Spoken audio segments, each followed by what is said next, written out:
Hello. This is What If Luffy Met Someone from Our World. Please like and subscribe to my channel and check out the author and fanfiction linked in the description. 20 likes for the next part and enjoy. Puddle of water. Sputtering and hacking furiously, I started to push myself up and immediately winced as Soundbite sank his teeth into the side of my neck.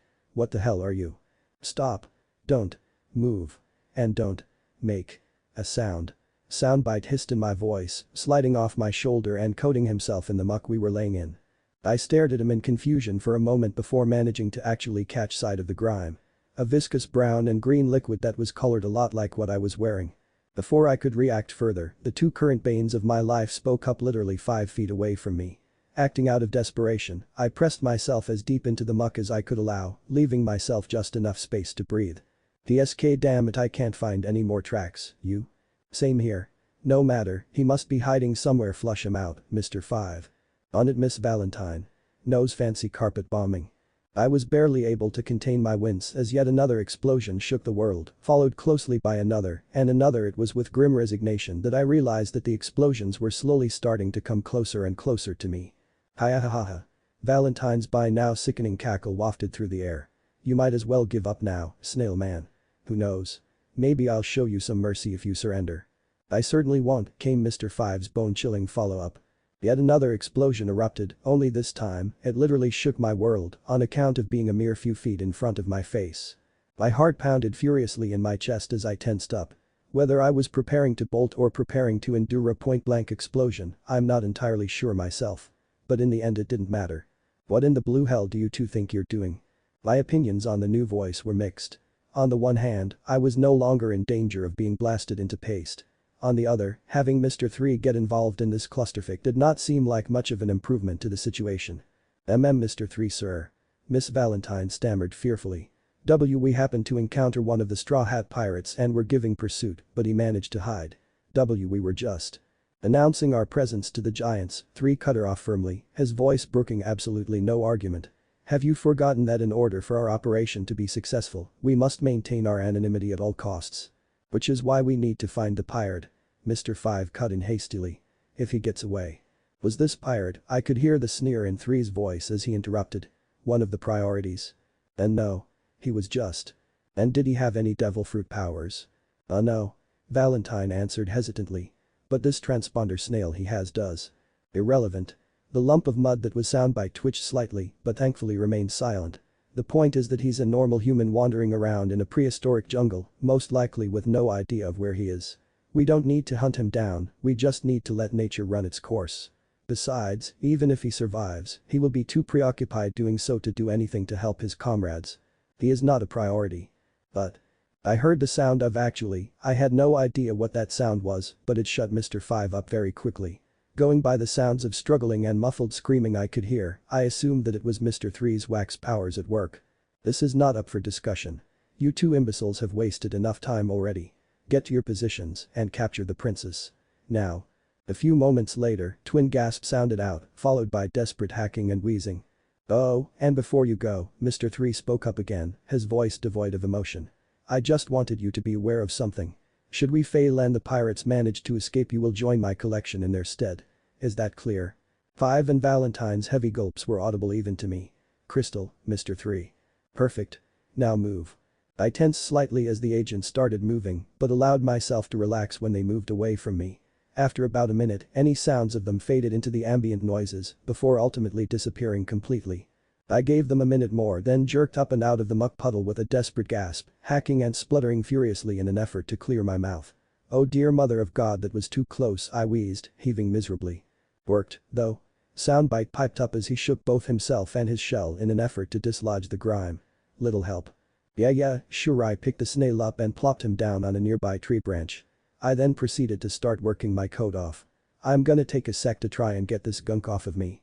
Do me a favor and keep an ear out for any creepy crawlies. You're good. Soundbite reassured me as he continued to shake himself down, dislodging substances from different parts of his shell. Perfect, I nodded as I started to shake my jacket out. I thanked my lucky stars that the Blue Seas textile industry was advanced enough to utilize polyester, or at least something like it. If this was going to become a trend, then I'd be out of jackets by Alabasta. By the way, I noted as I glanced up at Soundbite. Nice going with Audiosaurus Rex. Very innovative. Thanks. I'm just happy you managed to catch on. Soundbite chirped. I was just following your advice and using my ability in unique ways. Speaking of, I grunted slightly as I balanced against a tree and worked one of my boots off, upending it and tapping it out firmly. How'd you miss Lady Canary and the deadpan wonder? Soundbite promptly grimaced in embarrassment, retracting into his shell as he hawked out a bit more mud from within. They weren't speaking and there's too much data. In this jungle, they could have been anything from monkeys to hippos. I shrugged as I slid my jacket back on. Sounds rough, but hey, look on the bright side.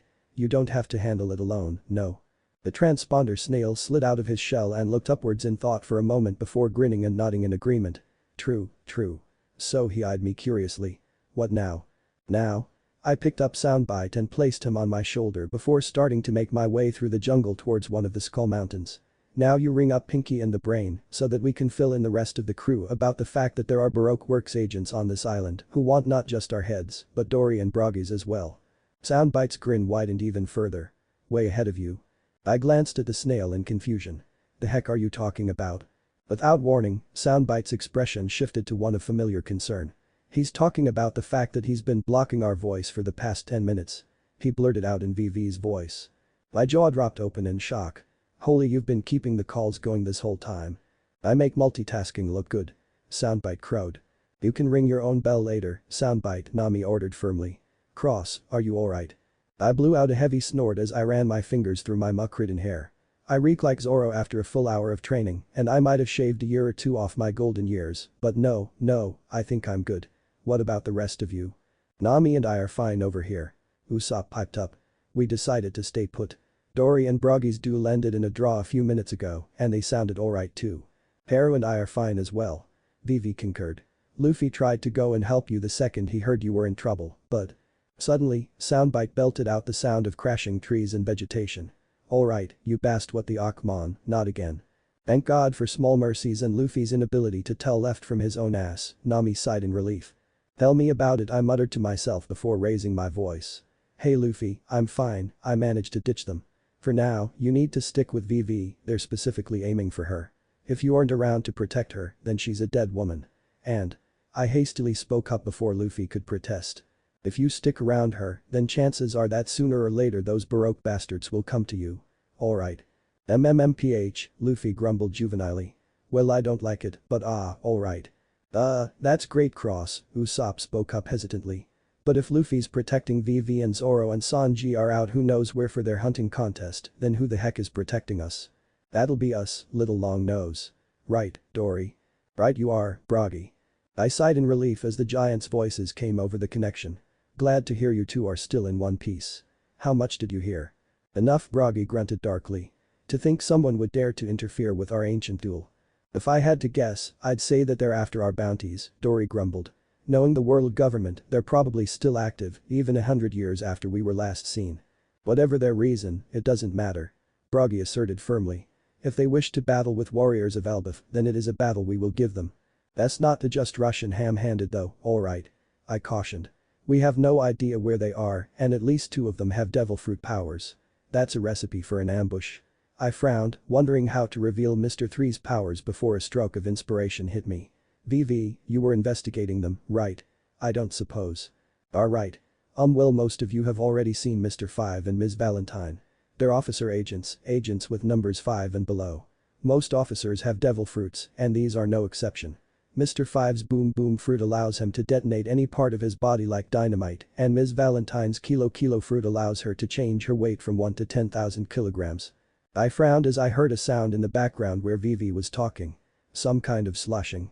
As for the other pair, I know Mr. 3 uses the wax fruit, which does exactly what you think it does. Wait, that guy makes wax. Usopp wondered incredulously.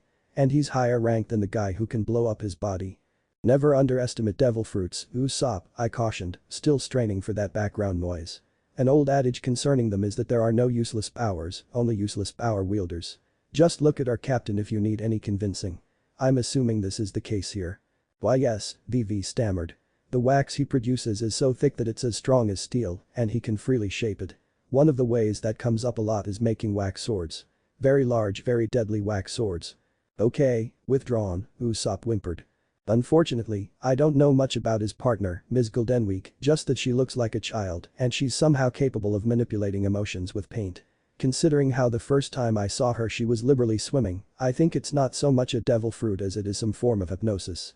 There was a moment of silence before Nami and Usopp swallowed heavily. Oh. What? What is it? Karoo quacked nervously. The last time Luffy went up against a hypnotist, things didn't end well, Nami hedged uncomfortably. Shishishi. I went on a rampage. Our captain provided cheerfully. That's not something to be proud of, moron. The two other actual humans on the crew shrieked furiously. Well, either way, as dangerous as she and Mr. 3 are on their own, you need to be careful of what they can do together, Vivi warned us firmly. Thanks to Goldenweek's paint, Mr. 3 can create wax mannequins of anyone he desires that are accurate in all but breathing. If you see someone standing stock still, run. Chances are that they're a trap. Ah. Then we'll just have to make sure to step on her first before she can paint anything. Right, Dory. Indeed, Broggy. Besides, even if the little human goes on a rampage, he should be containable. There was a loud thump on the other side of the line, like something heavy being dropped. After all, he might have heart, but he's just a little tyke. Jajajaja. I frowned as I listened to Dory laugh. Something was off, it was almost as if he were gargling. Dory, are you drinking something? I demanded hastily, fighting to keep the panic out of my voice. The giant's voice jumped in surprise, followed by the sound of what was most likely an empty cask hitting the ground. Just some ale Broggy and I picked up from your ship on the way back from our duel. We warriors of Elbaf always drink before our next fight. Why? My heart pounded in my chest as I fought my knee-jerk reaction. You got them from our ship, our abandoned ship that nobody's been standing guard on for the past hour. Yes, that's right, what of? Oh no, Vivi breathed as she caught on to what I was saying. Mr. Dory. Get rid of that barrel, quick. Boom. Soundbite and I jumped as an explosion echoed both in the distance and over the connection. What was that? Usopp shrieked fearfully. Those bastards must have laced our barrels with explosives after we left the ship. I explained, silently cursing myself for not picking up on what was happening sooner. Things were happening fast, way too fast. VV, for the love of God, tell me that thing didn't go off in his stomach. No, it wasn't that bad, but I could hear the frustration in the princess's voice. It went off right in front of his face. Broggy, he's breathing, but. Don't worry about it, that's not the first explosion we've taken to the face, and it won't be the last. He'll be groggy for a few days, but as long as he doesn't try to fight during that time he'll be fine. As if on cue, there was a loud boom as one of the volcanoes erupted again. Sometimes, I respect Elbaf to death and back. Others, I think he simply enjoys picking on us. All of a sudden, the sound of moaning came over the connection. Mr. Dory VV stammered. What the heck? Karoo squawked. Hey, Dory's getting back up. Luffy said eagerly. There was a moment of silence before Broggy groaned wearily. Oh. What is it? I asked hastily. If Dory's not thinking straight, then there's a chance that he could go force himself into a. Brya. I jumped as an infuriated roar ripped through the air from the direction of the Skull Mountain, followed by the earth shaking repeatedly. Berserker rage. Damn it, Dory. Broggy cursed furiously. Where are you going, Broggy? Usopp squawked. Dory's going on a rampage. He won't stop until someone stopped him the hard way. But with a condition. He's and Nami started to protest before the giant cut her off. I won't actually try and hurt him. He's not in proper fighting condition and he's certainly not in his right mind. There would be no honor in beating him as he is. I will hold him off and knock him unconscious. Straw Hat. You might be small, but I believe that you are strong. Can I trust you to deal with the interlopers? There was a moment of silence. Then. Hell yeah. Luffy bellowed furiously. Very well then. I leave the rest to you. Good luck, Straw Hats. Now then, if you'll excuse me, Raya. Broggy roared in turn, and the earth shook harder and harder until for the second time that day the titans clashed anew. Cross, I'm going after these guys, Luffy growled darkly. You got a problem with that? Just give me a second to outline the plan, alright. I hedged hastily. Hurry up. I flinched slightly at the impatient tone Luffy directed at me, but I shrugged it off. In the face of what had just happened, I'd probably want to punch someone in the face too. Matter of fact, I kind of did want to punch someone in the face, preferably someone whose codename was either a date or a number. Alright, the plan is simple, I shrugged flatly, more for my benefit than anything else. There is no plan. Run hog wild, just make sure you stick together while you do. Are you serious? Nami demanded incredulously. Deadly, I confirmed, my voice as even as possible. The fact is that we're currently playing a hunting game with these bastards. We're hunting them, they're hunting us. We've got an advantage in that they don't know that we know they're hunting us, but because we won't be able to keep track of them easily, that's worth Jack. As it is, our only option is to come at them harder than they can come at us. Just make sure that you don't get separated so that you can't be ambushed. In the meantime, Soundbite and I will try and find Zoro and Sanji so that we can warn them about what's going on. For now the name of the game is survival. Got it? Right. Got it? GG got it. Watch your back, Cross. That's Soundbite's job, Nami, I joked. Alright everyone, be careful and try and maintain transponder snail contact. Good luck and Godspeed. I picked up my pace, rounded a corner in the corridor of vegetation. And promptly blinked in honest shock as I caught sight of the two figures that were sitting on a log not 5 feet in front of me. Before I could properly formulate a response, I found myself blurting the first thing that came to mind. I thought we shot your fur-coated asses down over Whiskey Peak. If the way their sunglasses flashed was anything to go by, the unluckies did not appreciate my comment. For a minute, we just stood there, staring at one another. Everything was silent. The jungle, the unluckies, me finally, I tilted my head towards Soundbite. Can't you translate for them? I demanded quietly. They ain't saying nothing about nothin'.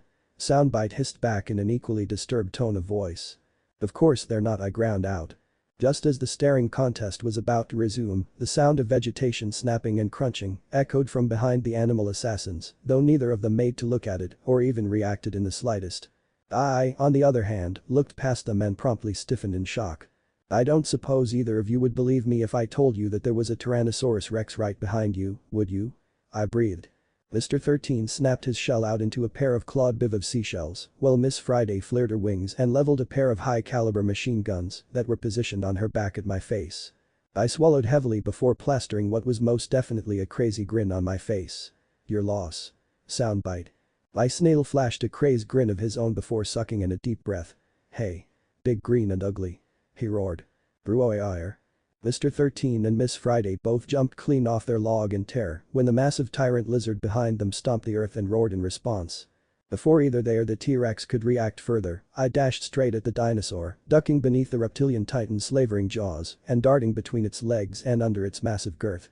It took all my nerve to keep from freezing as the prehistoric monstrosity's tail swished just above my head, mere inches from braining me. Once I was clear, I kept running, forcing myself through the jungle and as far from the three monsters behind me as I could get. What followed is honestly kind of a blur. I know I was running for a long-ass time, and the sound of explosions and splintering trees were a constant companion, but a few select moments managed to stick out from the sheer chaos. I remember slamming into Zoro, going too fast to stop, and luckily managing to plant my shoulder in the calming green painted on his back. Naturally, he nearly took my head off a few seconds after, and the sounds of fighting promptly drew us in opposite directions. I remember getting cornered by Mr. 5, ready to hit me in the face with an explosive lariat, only for Usopp to hang himself upside down out of a tree and nail the assassin in the face with a rotten egg. The ensuing pursuit allowed me to slip away. I remember Mr. 3, in his Candle Champion armor, fighting a running battle with Luffy and coming within feet of crushing me flat, only to fall flat on his ass, as Soundbite goaded a small herd of Patchage headbutt dinosaurs into charging him. I remember, for some odd reason, getting in a baton to staff to whatever the hell those things were melee a choice between me, a shirtless Nami and a very exasperated VV while riding on Broggy's shoulder. Though now that I think about it, the combination of black and red that was smeared across our navigator's stomach might have had something to do with that particular debacle. And, of course, it was rather hard to forget Soundbite leading all the combatants into a rousing dance number set to Gangnam Style. Though, to be fair, I might have taken a blow to the head just before that, so take that one with a grain of salt. When things finally died down, I was left leaning heavily against a splintered tree, my chest heaving frantically as I tried to catch my breath. Alright, I panted desperately. Count 'em. Mr. 5. Down with a case of severe tropical food poisoning courtesy of over a dozen berries going down his throat, Usopp wheezed.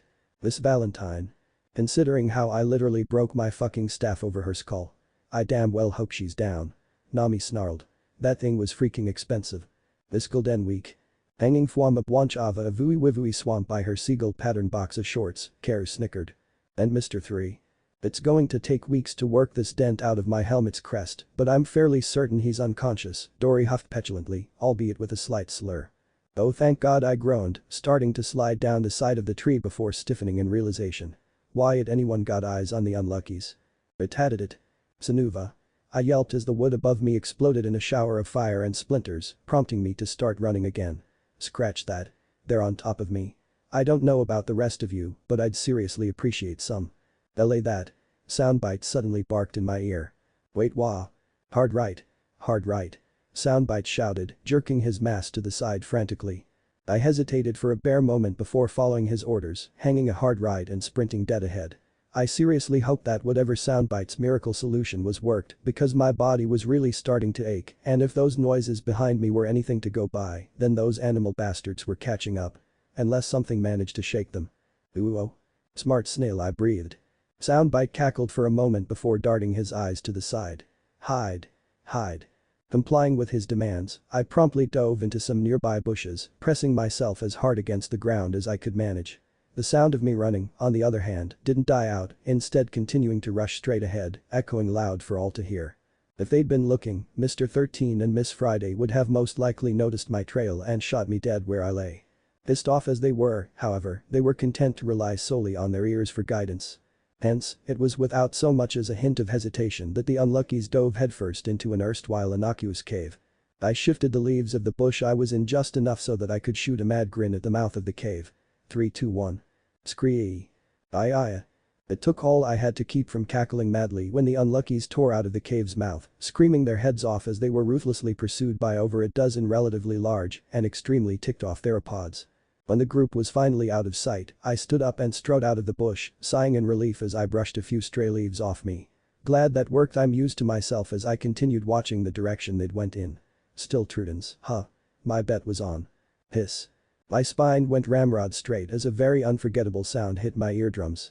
Shice, Soundbite spat venomously. Moving very slowly, I turned my head and stared at the dinosaur that was slavering mere feet from my face. Internally, I couldn't help but boggle at the dinosaur. So looks like they didn't have feathers after all.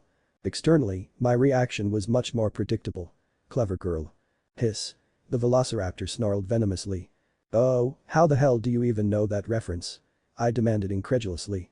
The raptor responded by lunging at me. Poitrine. Crunch. And straight into a very familiar black-clad leg, which was more than strong enough to collapse the dinosaur's ribsage.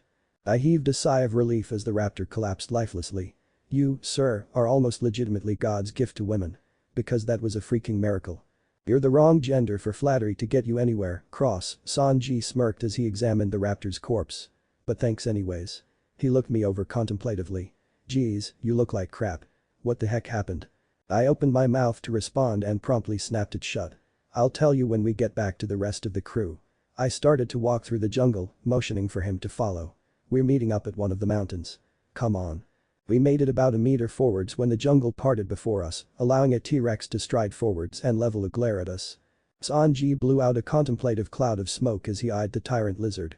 Well, now aren't you a big one? A grin spread across his face as he started to stride forwards. Morimo, you are going to. Wait. Sanji froze in shock as I stuck an arm in front of him. What the? I cut him off with an absolutely scathing glare. When I set out into this hellhole, I made a solemn oath, and by God I am going to uphold it. I switched my glare over to the T-Rex, causing it to break out in a cold sweat. One way or another. Oh. Ha ha ha ha. He I hollered eagerly as I waved my hands in the air. Look what I am doing. Cross, what are you? Oh, are you kidding me? Ha ha ha. Woohoo. Go Cross. Luffy whooped enthusiastically. My grin widened even further as Soundbite cackled and hollered on my shoulder. Yeehaw. Yeehaw. Yippee-ki-yay. Right MD no boy. Nami shrieked in rage once more, but that only made my grin wider still. Because, at the end of the day I said I'd do it and I had actually gone through with it. Baroque works, the world government, Marshal D. Teach at that moment, I could not give a damn about any of them. Because at the end of the day, I was riding me a T-Rex rodeo style and that was just plain awesome. Okay, let's see, I muttered as I used a stick to add on to the mind-numbingly complicated array of lines I was scratching into the dirt. So, after you got Mr. 5 off my back, you lured him through the jungle for a few minutes until you reached a pond, at which point you were both attacked by a pack of hippos, right? No, wait a second, Usopp interjected, using his own stick to edit the lines. That pond had flamingos in it, the hippos were in the swamp about a half hour later. I blinked at the display in confusion. Wait, but over here, I gestured at the opposite side of the array. Nami says that she saw you and 5 getting chased by hippos. Oh yeah, we were split up by the flamingos, and when we saw each other again we ran into the hippos. No clue how she lost track of time like that, though. I hummed thoughtfully as I examined the series of events for a moment before snapping my fingers in realization. Ooh, right. She must have seen you after VV and I knocked her off Broggy's shoulder. No wonder she didn't remember how things went down. Oh yeah, that makes sense.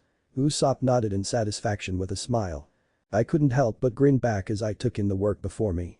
Things are finally starting to pull together. Alright, now then hey, Luffy, could you? Hey guys. Our captain hollered as he ran up to us. Whatcha doin'? I blinked at Luffy numbly for a moment before responding. Well, we were trying to map out the exact details of that little bout of madness we were involved in a second ago. But in light of recent, I hissed in a sharp breath as I glanced down at what little of our timeline remained beneath Luffy's sandals. Developments. I'm thinking we just throw in the towel and henceforth refer to this whole clusterfuck as the Little Garden Affair. Agreed. Agreed, Usopp groaned. Aye. Soundbite snickered in agreement. That's cool. Luffy grinned obliviously at us. So, are you guys gonna eat anything or what? He held up 2 pieces of bone that were covered in what was either ludicrously rare or outright raw meat. I eyed the food uneasily for a moment before shaking my head.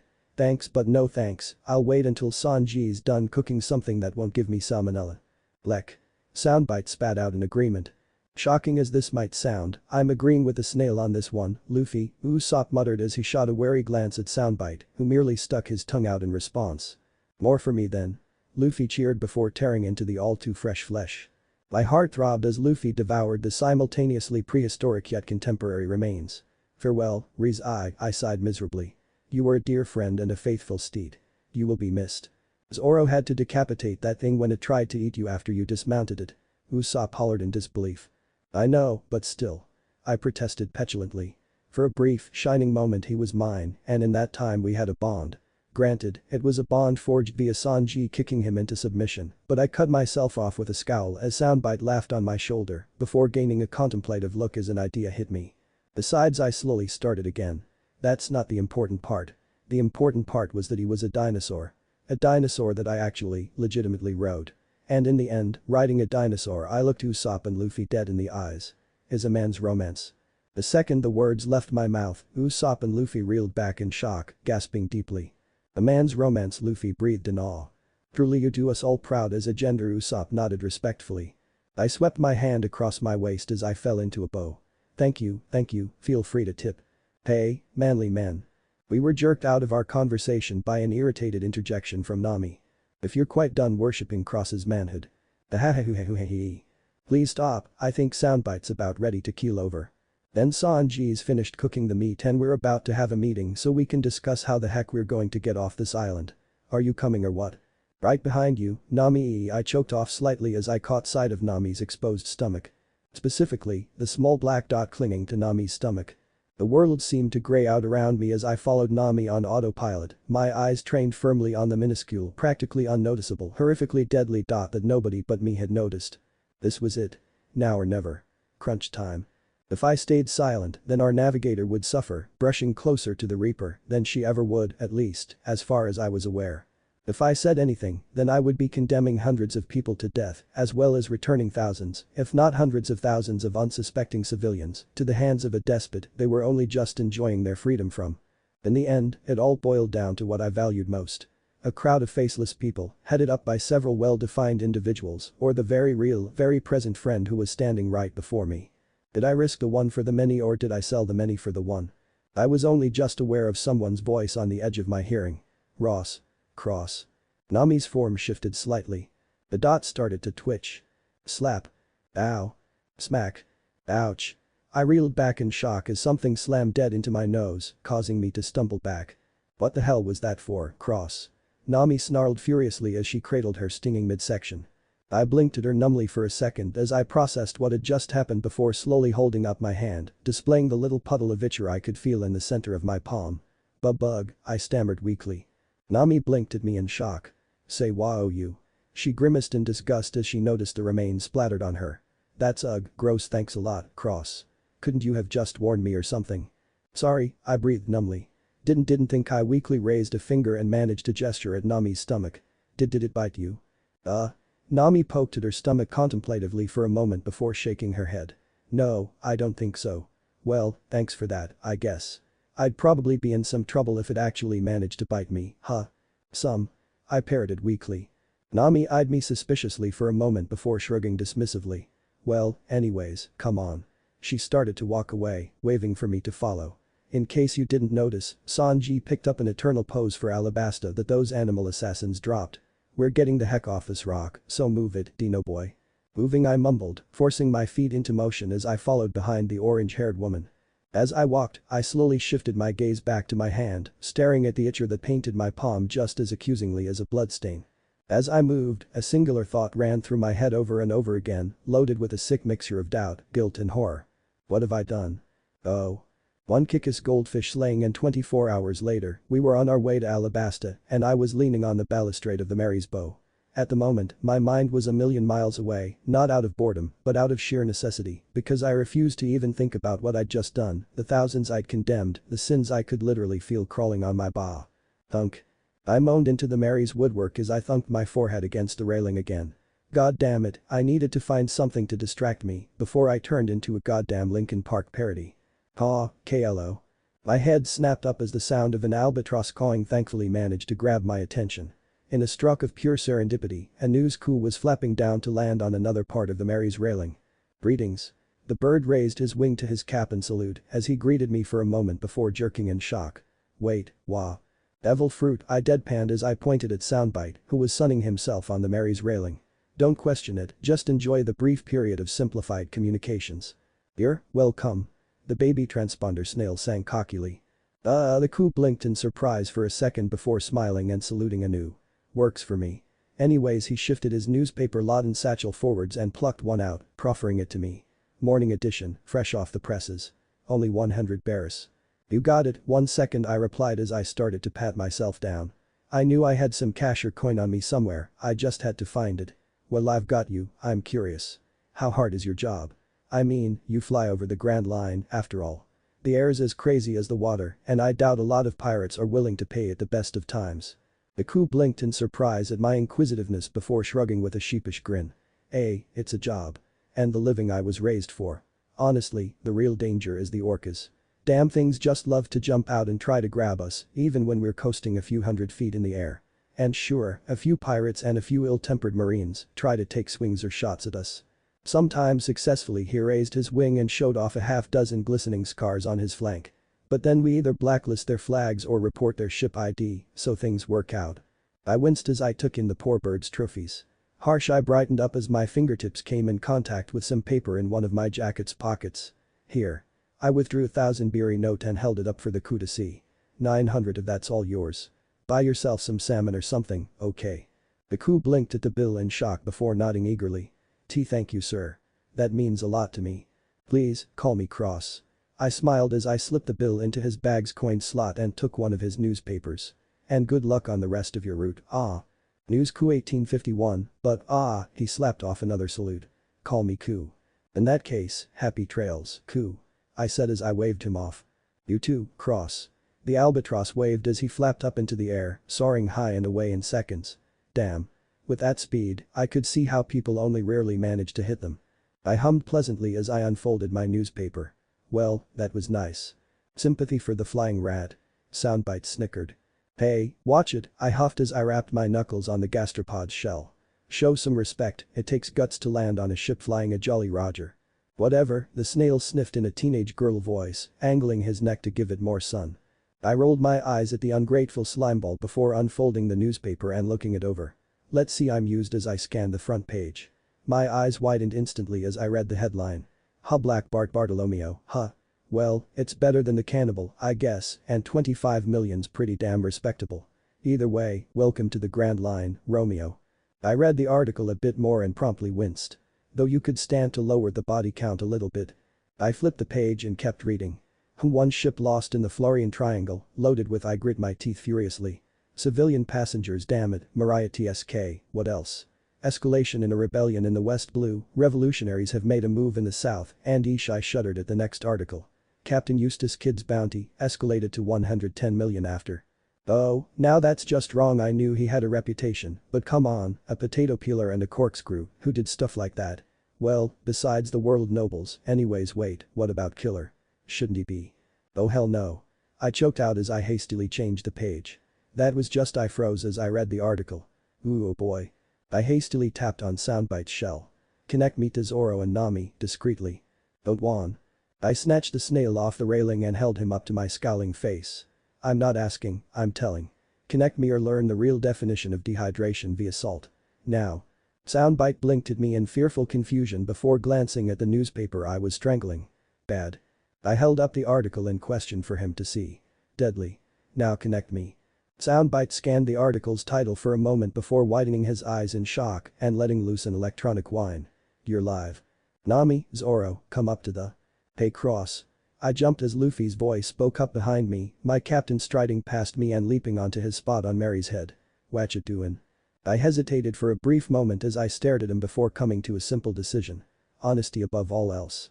I'm meeting with Nami and Zoro somewhere private about a secret that nobody else can learn about no matter what. I'd let you in on it, but I shrugged with a sheepish grin.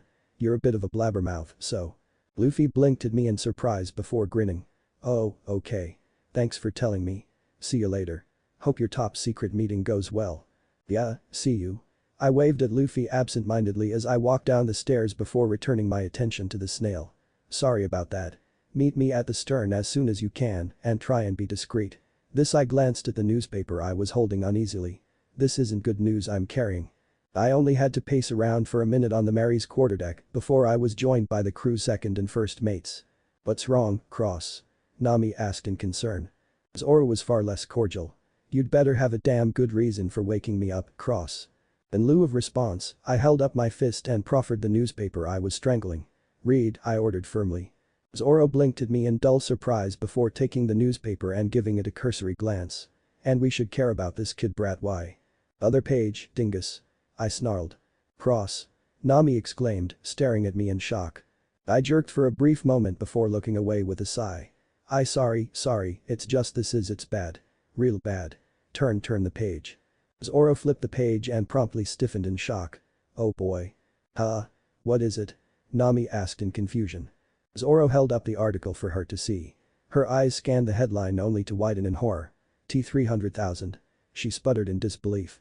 I shook my head with a sigh as I resumed pacing across the deck. I asked Vivi how things were a week ago. She said the odds stood at 600,000 to 4 in favor of the Royal Guard. Now with this I grimaced darkly for a second before shaking my head firmly. I can't hide this from everyone and it wouldn't be right to anyways. We're the top mates of this ship and the only reason I haven't told Luffy is that he can't zip his lips to save his life.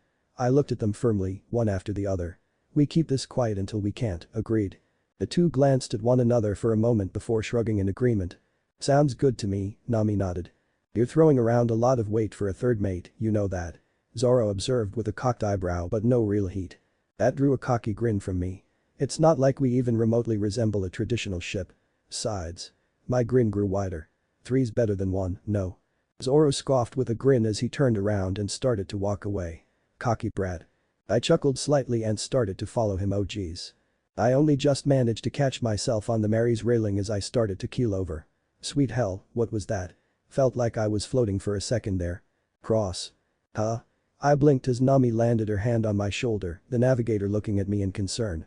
Are you alright? She asked, worry creeping into her voice. I stared at her for a second before shaking my head and pulling myself upright. Yeah.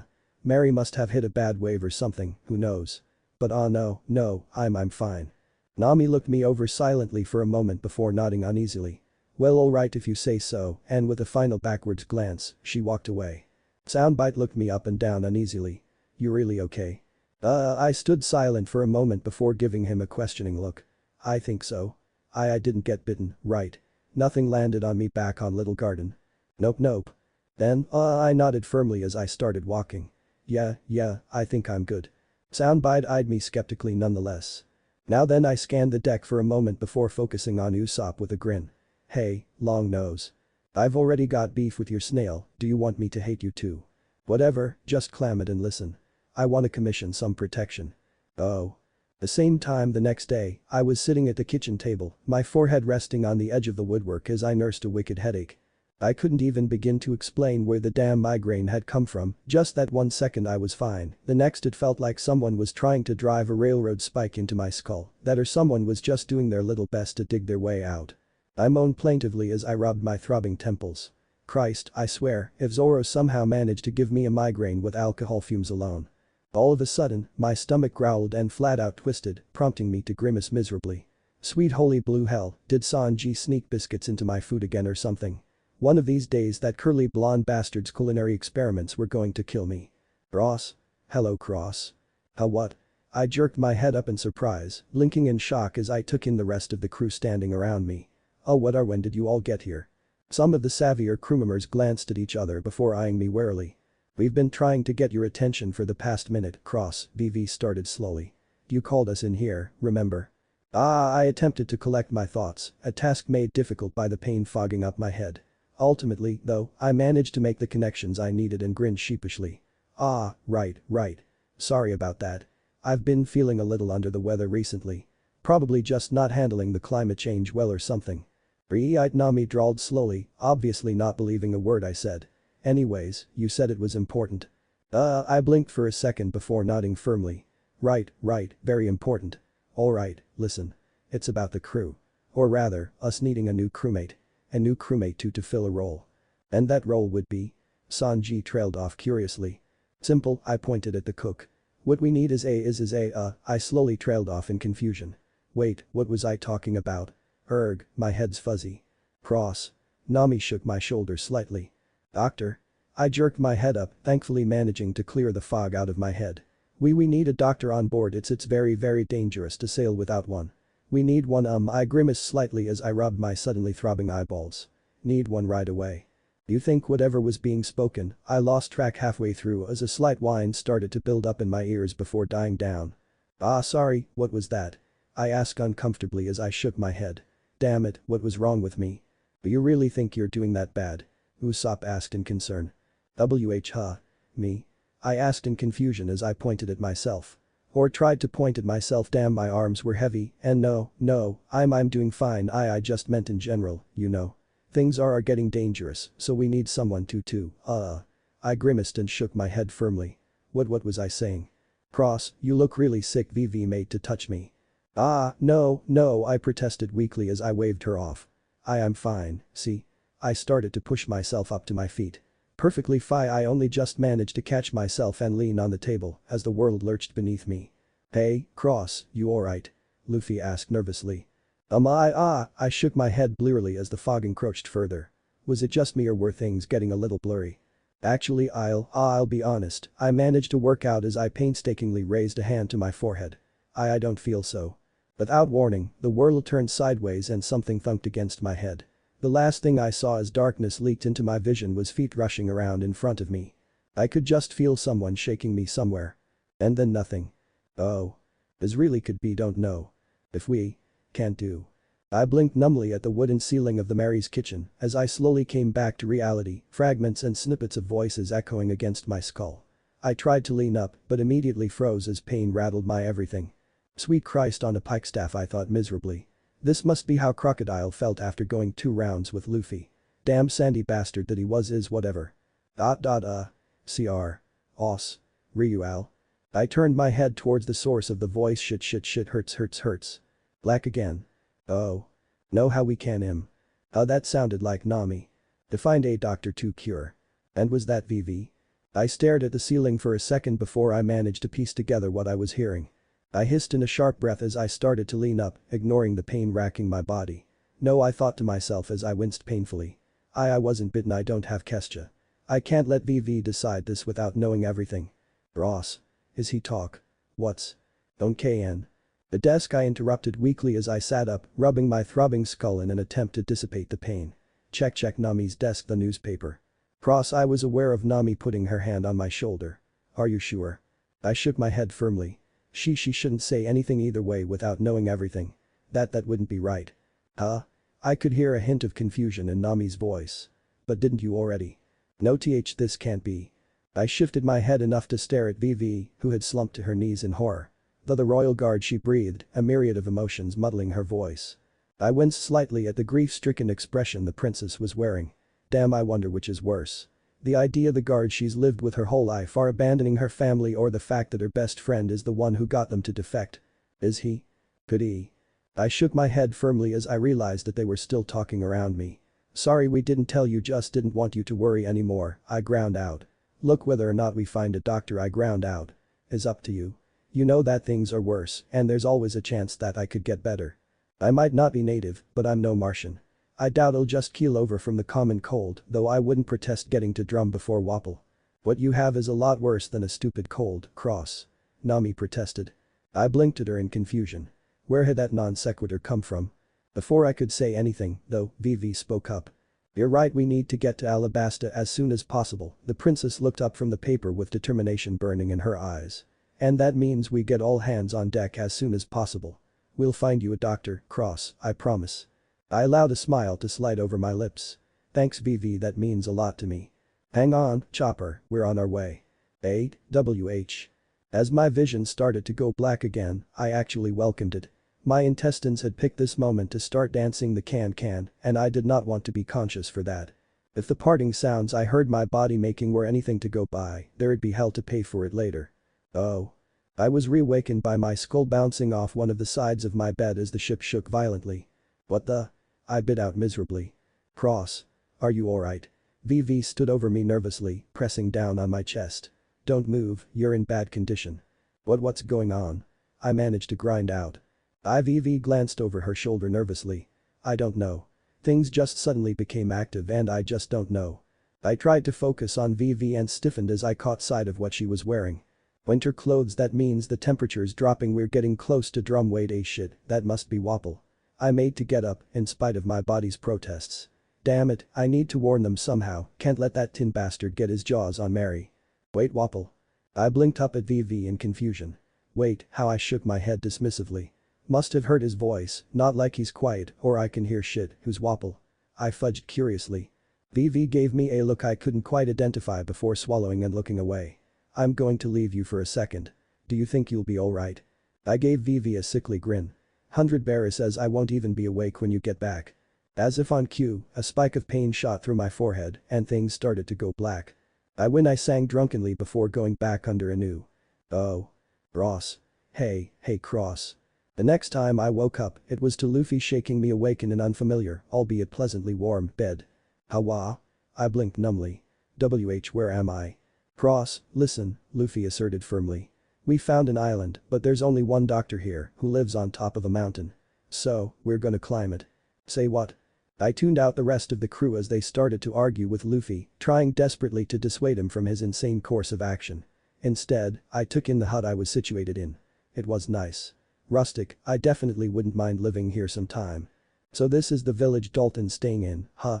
I thought blearily, my train of thought wandering aimlessly. What was it called again? Big Tooth. Big Fur. Whatever, wonder if I should get Luffy to ask around a bit. Dunno how much difference knowing where Ace is would make, though, after all, we'll see him anyways. I was drawn out of my head by the feeling of something nudging against my shoulder. Twisting my neck slightly, I blinked as I managed to catch sight of Soundbite sitting next to me on the bed, trying to draw my attention. I blinked at him in confusion for a moment before shooting a tired grin at him. Hey buddy, how you been? Soundbite shot me a shaky smile. I'm good. His smile died into a grimace. You're not. Yeah, I winced and rubbed my face miserably. That's for damn sure. Don't worry though, the crew's gonna fix me right up. It's not gonna be easy though. I shot a hopeful grin at him as I held out my palm. Feel up to braving the elements with me? Soundbite shot a glance at the snow-laden window before smirking and sliding onto my palm. Let's do it. Sounds like a plan, I chuckled as I slid him into one of my coat's inner pockets. I then proceeded to cough loud enough to draw attention to me. Hey, could I see that mountain you were talking about? Yeah, sure thing. Luffy agreed eagerly, sliding under my arm and painstakingly helping me to the window. There in the distance were the Drum Rockies. They were glorious, majestic. Screw it, no way in hell I could be anywhere close to poetic with my head and intestines enacting their suicide pact.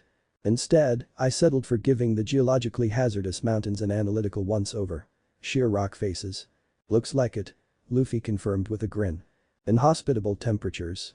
I think I might have frostbite already, and that's just down here, Usopp whimpered miserably. Ravenous beasts. I heard 10 species on the way here alone. Wanted to eat us alive. Soundbite provided eagerly. So overall, it's a death trap. That's a bit much, but accurate, someone, Dalton most likely, provided. I was silent for a moment before slowly turning my head to look at the rest of the crew as a goofy grin slid across my face. Is it my birthday? I sang dizzily. Oh god, Nami and Usopp groaned miserably. Woohoo. We're going up. Luffy whooped eagerly. Buuut I threw my arms up alongside his and promptly started tilting over as my vision turned black. Oh son of a. Once more onto the breach, damn it, I don't even like Star Trek. Oh. I woke up once again to howling winds and frost biting and nipping at my skin. I blinked at the void I saw stretched out beneath me for a moment before I was suddenly jerked and a blob of yellow moved in front of my vision. Acting on impulse, I snapped my hand out and plucked a very important straw hat out of the air. Ahahaha, I wheezed breathlessly as I twisted my torso back and plopped the hat back on Luffy's head. Careful, Captain, what kind of king would you be if you lost your crown? Thanks cross, Luffy mumbled out around Sanji's coat. How are you doing? Me? Ah, my head was burning up, my throat was sore, my intestines were trying to set a world record in knot tying. I turned my head around and stared down at the ground, far, far below us. I grinned as wide as I could manage. I'm on top of the world, Captain, or at least, I'm halfway there. I looked at our unconscious cook, who was literally hanging on by the skin of his teeth. Sanji's not looking that good though, why's he here anyway? Nami browbeat him into going or something. Nah, Luffy grit out. He said that. Snailmail might not be a lovely lady, but right now that doesn't matter. I blinked as Sanji's voice sounded out around us. Soundbite. What does matter is that he's a brother in arms and a damn good friend. What kind of knight in shining armor would I be if I just left him to die? Besides, I could practically see his smirk, lit cigarette still blazing between his teeth. If I left him to our idiot captain, we'd get him back in pieces. Oh, I crooned roguishly. And then never GG gonna LL let him LL live it down. Not on your life, I snickered back. Ahehe, Luffy chuckled slightly before wincing. Don't make me laugh, could drop Sanji. Sorry about that, I winced apologetically. I then blinked as I noticed something else. Hey, how come we aren't moving? Luffy shuddered violently, but it didn't change the fact that we weren't going up any further. I stared in confusion for a second before grimacing furiously. Damn it, come on, Luffy, are you really going to let a mountain beat you? All I got was heavy panting in response. I was silent for a moment before craning my neck back, staring at the stormy clouds high above us. Come on, Luffy, it's only what, half a mile to the top? Little more. Less. No, Luffy shrugged weakly. Then why don't you make it up there in one go?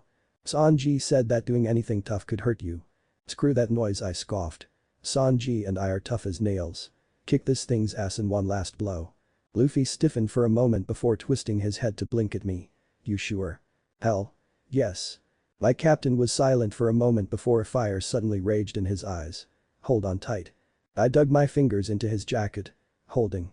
Luffy snorted out a furious breath before kicking out from the cliff face and dropping down what felt like over a dozen meters at once. Gum. I grinned madly for a moment before scowling as darkness started to creep in. Oh come on, now when I wake up, it'd better be to either a badass monster reindeer or to an old hag. ROC. Night night. Oh. I cracked my eyes open and leaned up with a jaw-breaking yawn as I awoke and promptly jerked back in shock with a strangled yelp as I caught sight of the terrifying visage in front of me. Are you the Grim Reaper? I whispered in dull horror. Hack. That old bastard only wishes he looked as good as me. I heaved a sigh of relief as I slapped a hand to my chest. Thank God. I'm too badass to die. He lies. Soundbite. I smiled as I scooped a baby transponder snail off my bedpost. Thank God you made it, who else would keep me honest? You'd be dead as a doornail without me. Soundbite cackled. Or me, brat. The ancient yet somehow youthful woman who'd saved me smirked as she held out a hand. Dr. Kariha, your attending physician. I took said hand and shook it gingerly. Jeremiah Cross, your very thankful patient. Sorry if this seems rushed, but mind if I ask for my prognosis? Give it to me straight, doc. Soundbite sobbed through his toothy grin. Will I ever be able to play the violin again? Well, your snail's sense of humor is a lost cause, but I think you already knew that, Kariha mused as she cocked an eyebrow at Soundbite. It was long rotten when I found him, doc, I stated with a shrug and a sigh, ignoring the chorus of raspberry. Soundbite blew in response. And as for you, Kariha looked at me dead on. You're currently processing a battery of antibiotics to combat the bacteria in you. You'll need to be kept under observation for a few days, but overall, you seem to be in good condition. I sighed in relief as I allowed myself to relax. Thank God again, I looked at her in concern. And my friends. The curly-browed one wrecked his back something fierce, and the boy with the straw hat has some of the worst frostbite I've seen in years, but they'll both pull through. The straw hat boy, she grinned toothily as she took a swig from the bottle she was carrying. He's something, isn't he? Why do you think he's the current #1 contender for King of the Pirates? I asked with a smile of my own. Kariha's laughter intensified and her smile doubled in size. As she laughed, I allowed myself to muse for a bit. Wonder what I checked myself twice after we left Little Garden, I couldn't have gotten Kestia. You didn't? Huh? I looked up at Kariha in confusion. You didn't have Kestia, she explained with a shrug. Don't know how you know that name, but what you got was damn close. She jabbed me in the stomach with her bony finger. A waterborne bacteria known as Vibrio cholerae progenitalis, also known as primal cholera. Think of it as cholera's baddest ancestor. If it had stuck around in you without the right treatment for a day longer, you'd be a dead man walking. No clue how you'd get it though. Not like you'd do anything so stupid as gulp down still water on a prehistoric island though, would you? You'd be surprised, I grumbled darkly as I scratched the back of my head sheepishly. To be fair, though, it was an accident. See, I was running from a pair of assassins and grggggh. I cut myself off with a choked squawk as I processed our conversation. Shivering fearfully, I looked at Kariha in confusion. How did you know that I was thinking about Kestia? Kariha shrugged indifferently as she took a swig from her bottle. Because you weren't thinking about it, you were talking about it. I could all but literally feel the blood escape my face. I said that. Out loud. Hack, Kariha chuckled unforgivingly. Yes you did, boy. One of the symptoms of primal cholera. It gives you a mild brain fever that lowers some of the barriers in your brain. Patients have been recorded unwittingly speaking their minds. Literally. And not just in those rare moments of consciousness, either. I drew in a shuddering, desperate breath. You mean the entire time I've been sick, I've been running my damn mouth. Yes you have. My blood froze at the far too familiar voice that spoke up off to my side. Moving very slowly, I turned my head and stared. Sanji met my gaze coolly as he leaned in the doorway, puffing on a cigarette. We need to talk, Cross. I shuddered violently in terror before slowly turning my gaze on Kariha. You wouldn't happen to advocate euthanasia by any chance, would you? Hack. Doctor, Sanji started politely. Would you mind giving us some privacy please? It's important. Ignoring the desperate looks I was shooting her, Kariha sniffed at Sanji before taking a pull from the bottle she was carrying and standing up. Cocky young bastard, ordering around a young damsel like me in my own damn home. Fine, I'll leave you alone. Sanji opened his mouth and was promptly forced to bite back a howl of pain as she jabbed a bony digit into his spine. For 10 minutes, she intoned menacingly. After that, you're going back in bed, whether you like it or not. Understood? If Kariha's menacing grin was anything to go by, then she took his whimper of both pain and terror as a sign of consent. Glad to hear it. Have fun, you two. And with that, she was gone. Once the door closed behind the menacing doctor, Sanji and I lapsed into an uncomfortable silence. I was staring at my sheets, whereas Sanji was just staring at me. Clearly, neither of us really knew what to say. But I knew I had to ask something. I had to know just how deep a grave I just dug. How much? I croaked out weakly. We asked around Bighorn like you suggested, Sanji promptly interrupted me. I'm not sure who was more surprised. Luffy at finding out that his brother is waiting for him in Alabasta or us at finding out that Luffy had brothers, period. I scrunched my eyes shut with a weak laugh. Brothers. Plural. God damn it everything. I told you practically goddamn everything and you all heard it. Hell. I barked out a derisive laugh as I flung my hands up in frustration. It's probably going to be easier to list what I didn't blurt out than what I did. In your defense, Sanji sighed heavily as he lit a cigarette. You were pretty damn vague. You dropped a few names, described a few places, things like that.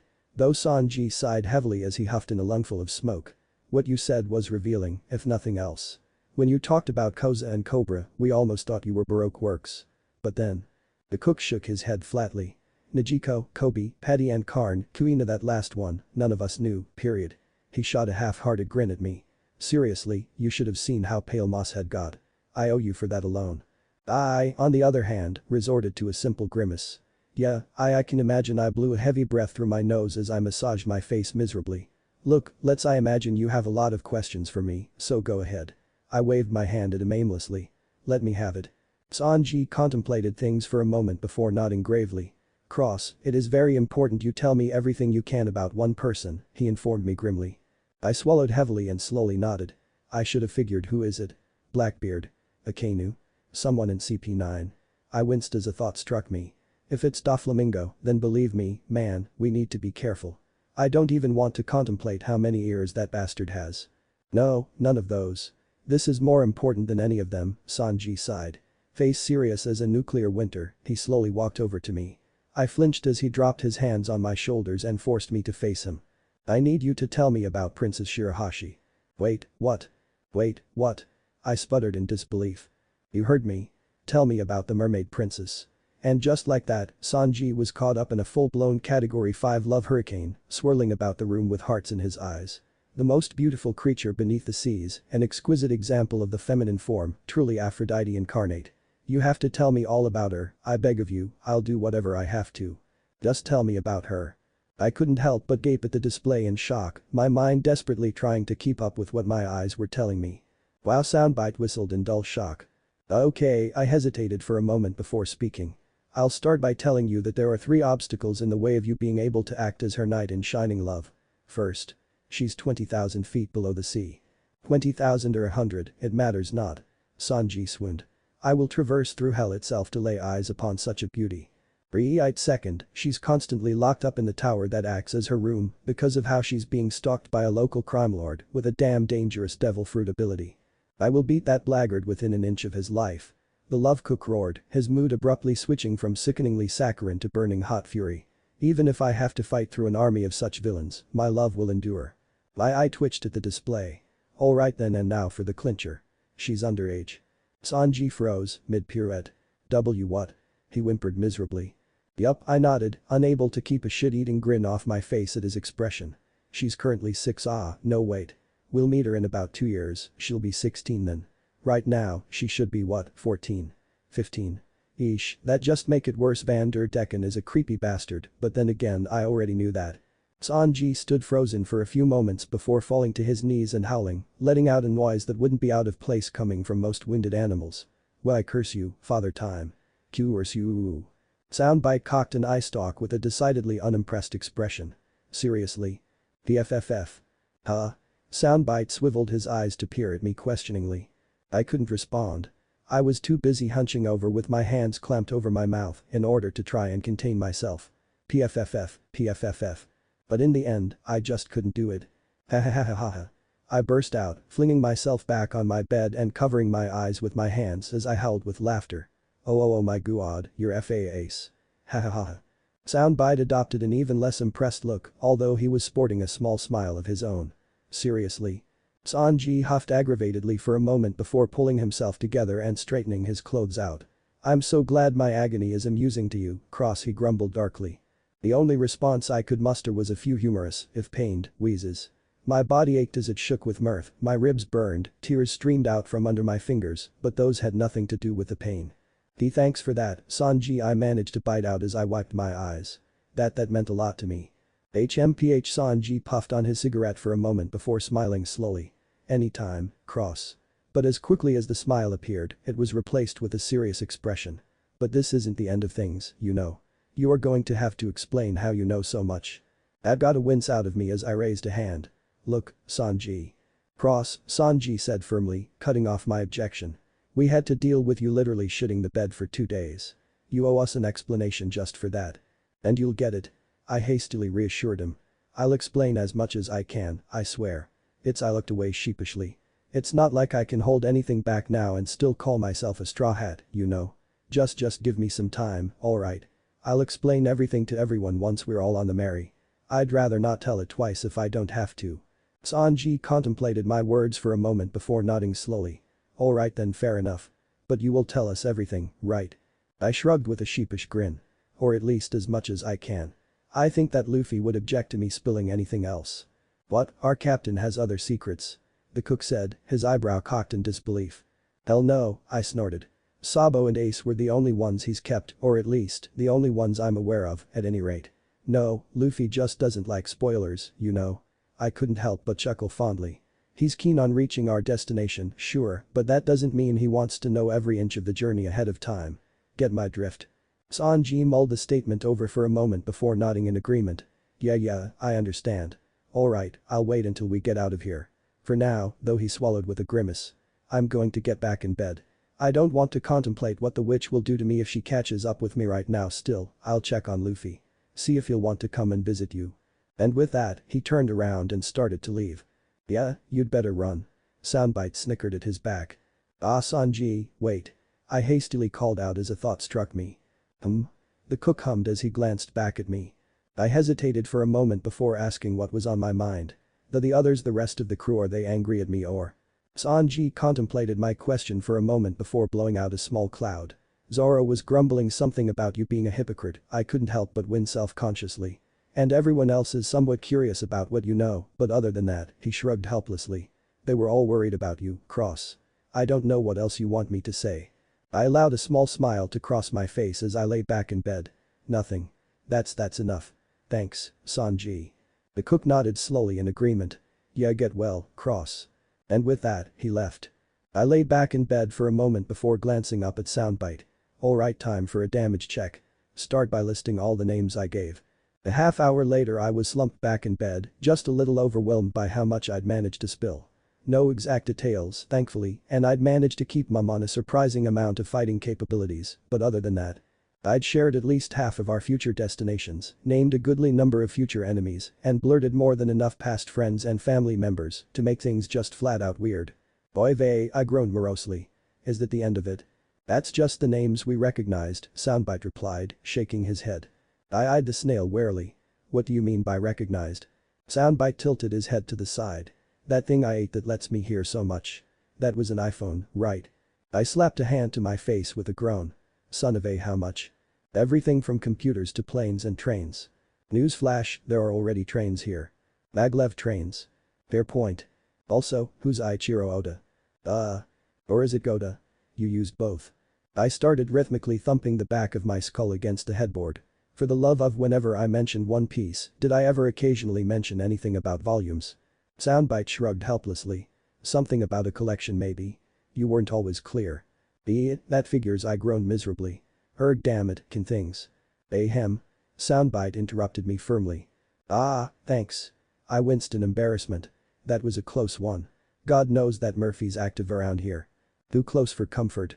Soundbite scoffed as he jerked his eye stalks to the side. I blinked in confusion as I followed his line of sight and noticed a squat figure covered in brown fur and sporting a blue nose standing in the middle of the doorway, trying to hide from me. Yeah, that figures. I blinked at the reindeer for a moment before adopting a flat look. You do realize that your way of hiding is so inefficient it hurts, right? Beep. Chopper squawked in shock before hastily flipping his position. I cocked an eyebrow at that. I've already seen you, B, that position isn't really that good for spying even when done right, and C, the antlers really aren't doing you any favors. Just fee. Dee-ha-hee-ha-ha-ha. Soundbite squawked euphorically. Shut up, human. Chopper barked out agitatedly. Also, how are you feeling, is your fever down?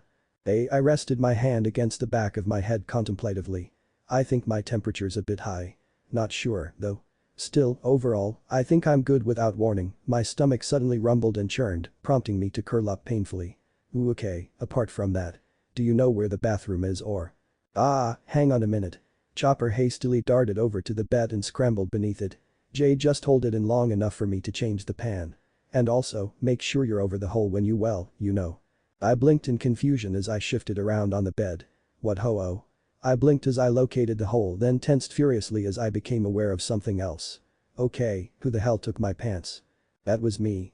Chopper slid out from under the bed with one of his hooves clamped over his nose, while his other was holding a metal pan as far from his body as he could manage.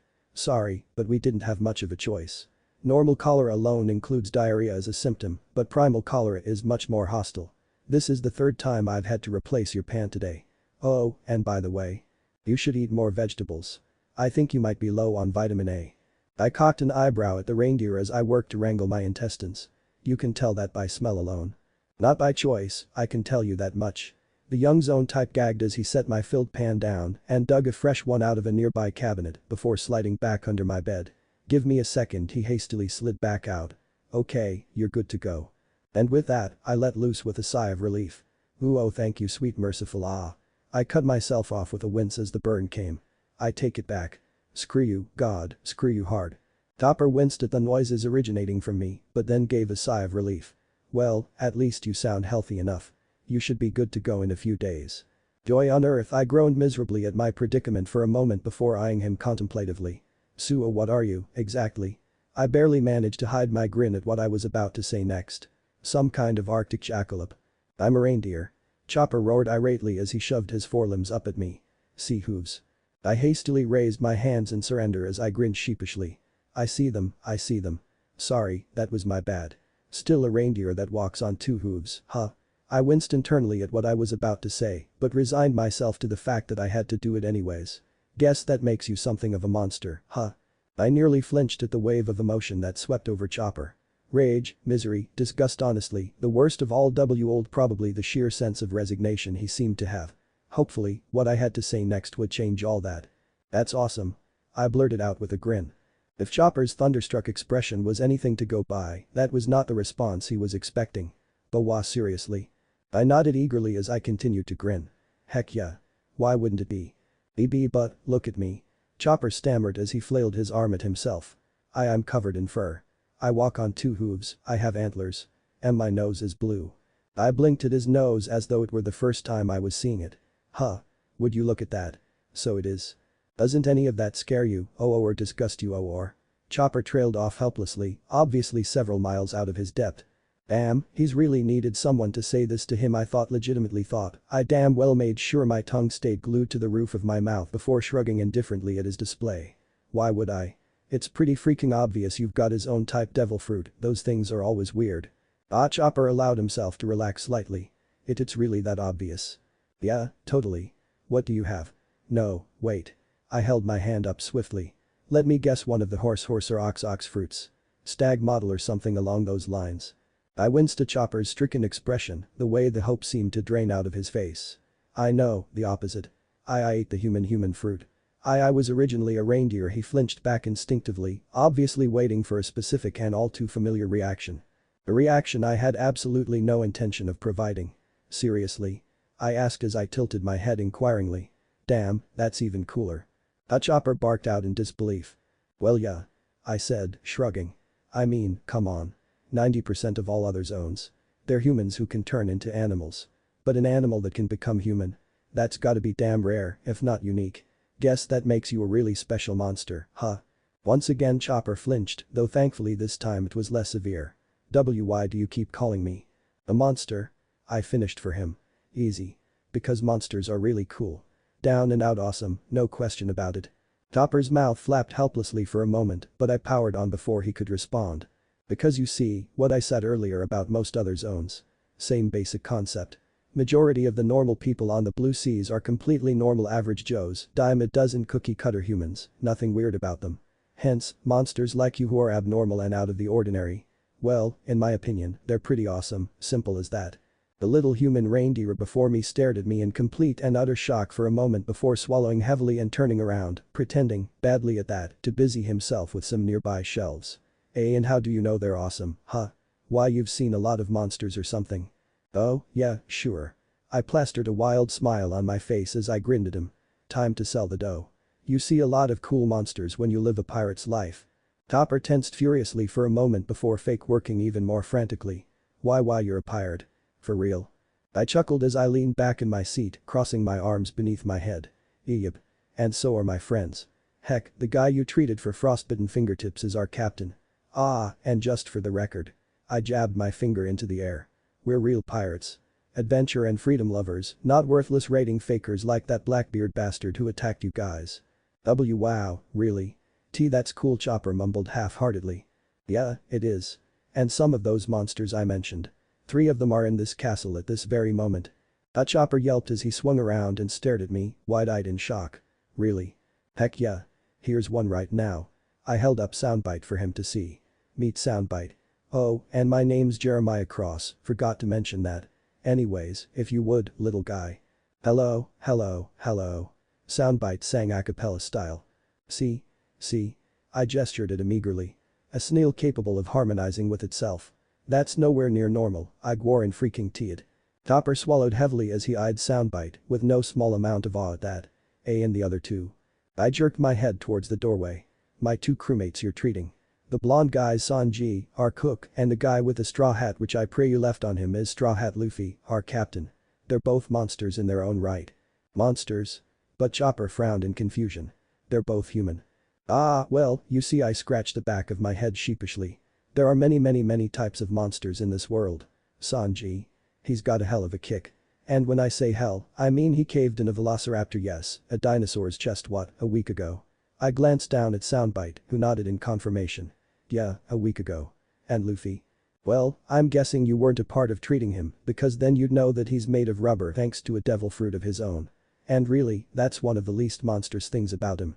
Wow, Chopper breathed as he looked down contemplatively. His eyes darted around in thought for a moment before he giving me a pleading look. Could you tell me more about your captain? I made to respond when Soundbite interrupted me. Ask him yourself. He's on his way now. Uh-oh, I groaned as I slapped my hand to my face miserably. Yeah, Chopper, you'd better get out of here now. Like right now, before he gets here. Why, Chopper asked nervously, before shifting to concern as a thought struck him. Do you think he won't like me because of what I am? He'll know. I scoffed. I bet you bears to beer barrels that he's going to think you're the coolest thing since sliced ham. After he's done trying to eat you, at any rate. What? Chopper squawked in disbelief. See, here's the thing. I winced and scratched the back of my head uneasily. Two things about Luffy that make him such a monster. The first is his sheer appetite, and the second is that he's so fond of meat that he might as well be classified as a carnivore. And assuming that he hasn't eaten in several hours. Nope. Soundbite provided. And yeah, he's not going to really peg on to the fact that you can talk until he's partway through trying to literally bite your head off, and assuming that Sanji's out of it enough, then he's probably going to try and help cook you. So yeah, you should really run before they get here. Nothing personal, mind you, he just loves to eat and you're part animal, so yeah. I shrugged helplessly. Sucks to be you, huh? Gibbering fearfully, Chopper turned to break for the door before pausing as a thought struck him. Wait, how did you know my name? I didn't mention it to you, and neither did Doctorine. I froze at the question for a moment before grinning cheekily. Simple. I widened my smile to show all my teeth. I'm a baddest pirate. Chopper blinked at me in shock for a moment before swallowing nervously and turning and darting for the doorway. Unfortunately for him though, he was a little bit too late on his feet. Hey, crow oomph. What the heck? At least, he was if the way he ran headlong into Luffy's legs was anything to go by. Chopper stammered fearfully as he stared up at Luffy, while my captain's face was curiously blank for a second before gaining a hungry look I was far too familiar with. Is that a reindeer? He asked eagerly. Chopper swallowed fearfully as he took a slow, deliberate step back from my captain. The blood drained from the poor zone user's face, visible even under his fur, as a line of drool slowly slid out from the corner of Luffy's mouth. I've never tasted reindeer before. He moaned gluttonously. Give me 10 seconds and I'll give you a venison roast that's to die for. Sanji piped up from behind Luffy. Yeah, I needed to break up this terror show before things got ugly. Run, little doctor man, run. I cried out dramatically. Apparently that was enough to break Chopper out of his terror, prompting him to turn tail, figuratively, not literally. Apparently reindeer don't have tails, learn something new every day. And run while screaming his furry little ass off. Yeerg. Come back, dinner meat. Luffy roared as he gave chase. Hang on, Luffy, let me cook him first. Sanji shouted as he followed behind him. I chuckled lightly as I watched the trio dash out, the sounds of their hunt wafting back to me. Sounds like Chopper'll be a great part of the crew, huh? Soundbite nodded eagerly and opened his mouth to respond. Oh, it does it? Before snapping his mouth shut in horror as an elderly voice responded. Gotta work on that, he cursed softly. I swallowed heavily before slowly turning my head to focus on Dr. Kariha, who was staring at me with an inscrutable expression from the doorway to the room. My mind flew for a moment before I finally let out a heavy sigh. Chopper couldn't have helped treat me that much because of the smell, meaning that you were up close and personal while I was speaking. I groaned heavily and ran my hand down my face. Meaning that with my luck, you heard me talking about Chopper before I'd even seen him. I looked up at her in resignation. So, are we good enough for the little guy to come with us? HMPH, the good doctor grumbled as she walked into the room. You're certainly something, I'll give you that much. Better than those Blackbeard bastards. Her gaze sharpened slightly behind her sunglasses. And judging by that spiel you spun earlier. I cast a glare at Soundbite, who looked away with a nervous whistle. I'm guessing you know something about Chopper's past, huh? I considered my options for a moment before nodding tiredly. Yeah, I do. Everything from his exile from his herd to the death of the good Quack. Not to mention said Quack's last gift to you. Kariha cocked an eyebrow at me for a moment before shaking her head. I'm not even going to ask how, because honestly, in the end, I don't care. There's only one thing that I really want to know. In a flash, Kariha was looming over me like the Reaper himself, a scalpel held in her fist and hanging a mere 2 inches from my face. Hodges. I squeaked, pressing myself against the headboard as firmly as I could. Beep. Soundbite shrieked, snapping back into his shell. Do you actually care about my son? Kariha hissed viciously. Or are you just playing on his insecurities to Shanghai him into your little pirate band? I fought to control my breathing in face of the utter demon before me, before finally managing to get my nerves under control. Once I managed that, though, I was able to muster the courage to glare Kariha dead in the eyes. Frankly, I am insulted you would insinuate that, I hissed venomously. Yes, Chopper's skills would be a boon to us, I won't deny that, but they're not the reason I want him to join. I want him to join because he would be a good friend and he needs friends. He needs people to tell him that it's alright to be a monster, to not be human. You've been good to him, I know that, but at the end of the day, he needs more. You can't keep him in this castle forever. I was silent for a moment before narrowing my eyes. And you know that, don't you? Kariha was silent for a moment before drawing away from me with a tired scoff. Well, you can make a good argument, I'll give you that, and I suppose you seem like a decent sort, her gaze sharpened anew. But that doesn't tell me anything about the rest of your crew.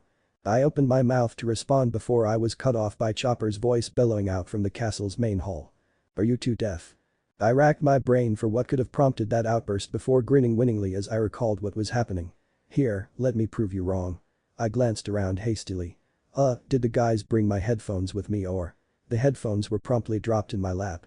Oh, thanks. Quite the sturdy pair you've got there, Brat Kariha mused. I'm surprised they managed to survive the climb. What can I say? I buy quality gear, I chuckled as I slipped them over my ears. Anyways, soundbite. The snail barked as he poked his eye stalks out of his shell. I need a two-way line between me and Chopper and a one-way line from Luffy and Sanji to him and me, ASAP. Uno momento por favor, an electric whine filled the air. Done. Wait, that reindeer spoke, right? Luffy's disembodied voice mused contemplatively. Yeah, and he was walking on two legs, Sanji concurred. One moment of silence later, holy crap, he's a monster. The two roared simultaneously. Kariha snarled furiously as she turned towards the door. Excuse me for a moment, I need to break the Hippocratic Oath in 10 ways apiece. Hold it. I hissed as I waved at her frantically before focusing on soundbite. Hey Chopper. What? Chopper's voice stammered nervously. Cross H, how are you? Soundbite's good for more than just parlor tricks, Chopper, I reassured him. And anyways, I wouldn't recommend walking out just yet. Only listening to half of a conversation can lead to horrible misunderstandings. W, what are you? SHH, listen. He walks on two legs, he's floofy, he looks like a reindeer, Sanji continued in awe. He can be small or grow until he's as big as a gorilla, Luffy breathed contemplatively. Cross, Chopper whined miserably. Why do I? That's so cool. Chopper's response died in his throat with a pained gargle. Even Kariha herself was staring at soundbite in shock, holding her sunglasses above her eyes. Hey, Sanji, I just got an idea.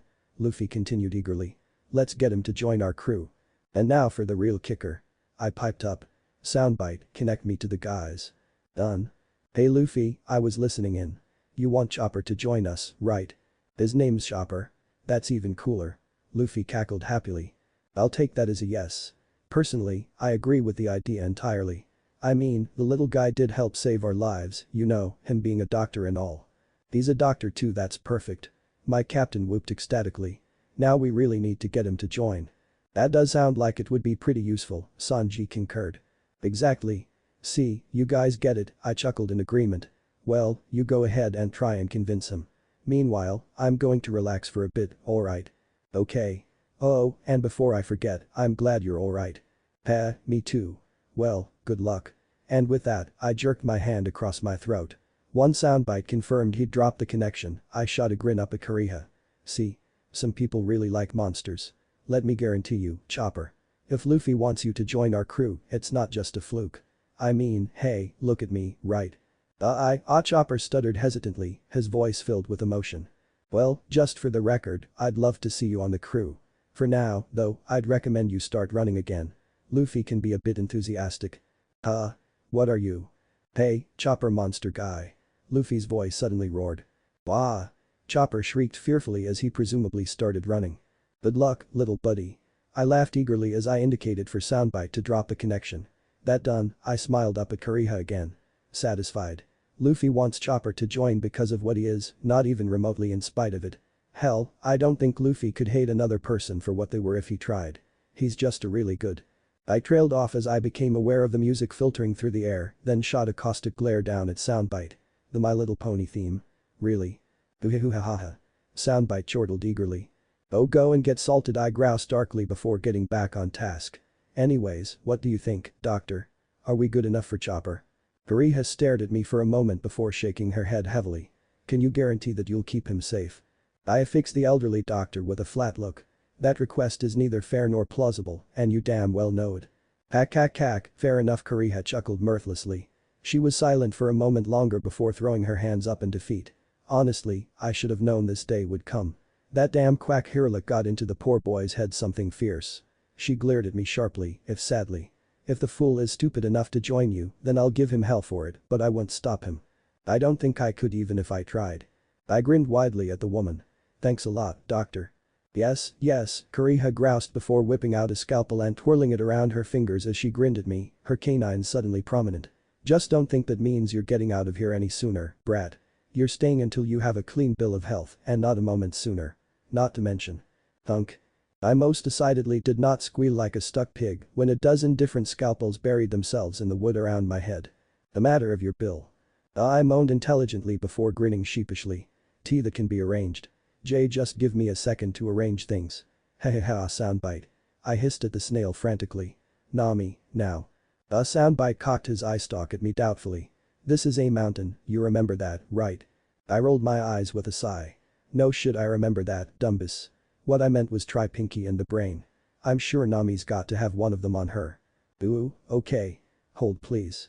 Soundbite's gaze trailed off into the distance for a moment before refocusing into a vaguely worried expression. Hello? He asked in Nami's voice. Hey Nami. I greeted eagerly.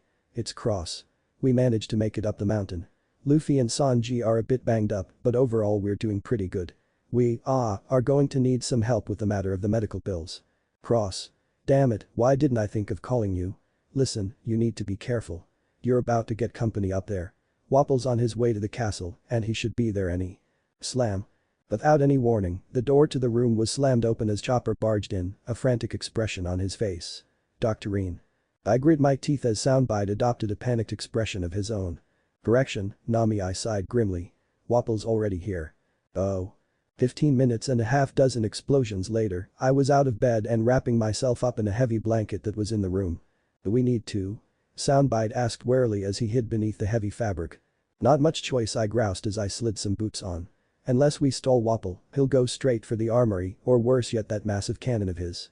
Luffy'll still be able to kick his ass, obviously, but there'll be more collateral damage. So for now we need to distract him. At least for a bit, anyways. Just long enough for Luffy to get his act together and find the fat bastard. Soundbite contemplated that for a moment before cocking his eyebrow at me. How do you know that? I've never asked, but I'm curious now. I considered the question before shaking my head with a sigh. I'll tell you when I tell everyone else. For now I tugged the blanket around myself firmly as I stood before the wooden door that led to the castle's main hall. Ready to play a life-size game of Pac-Man.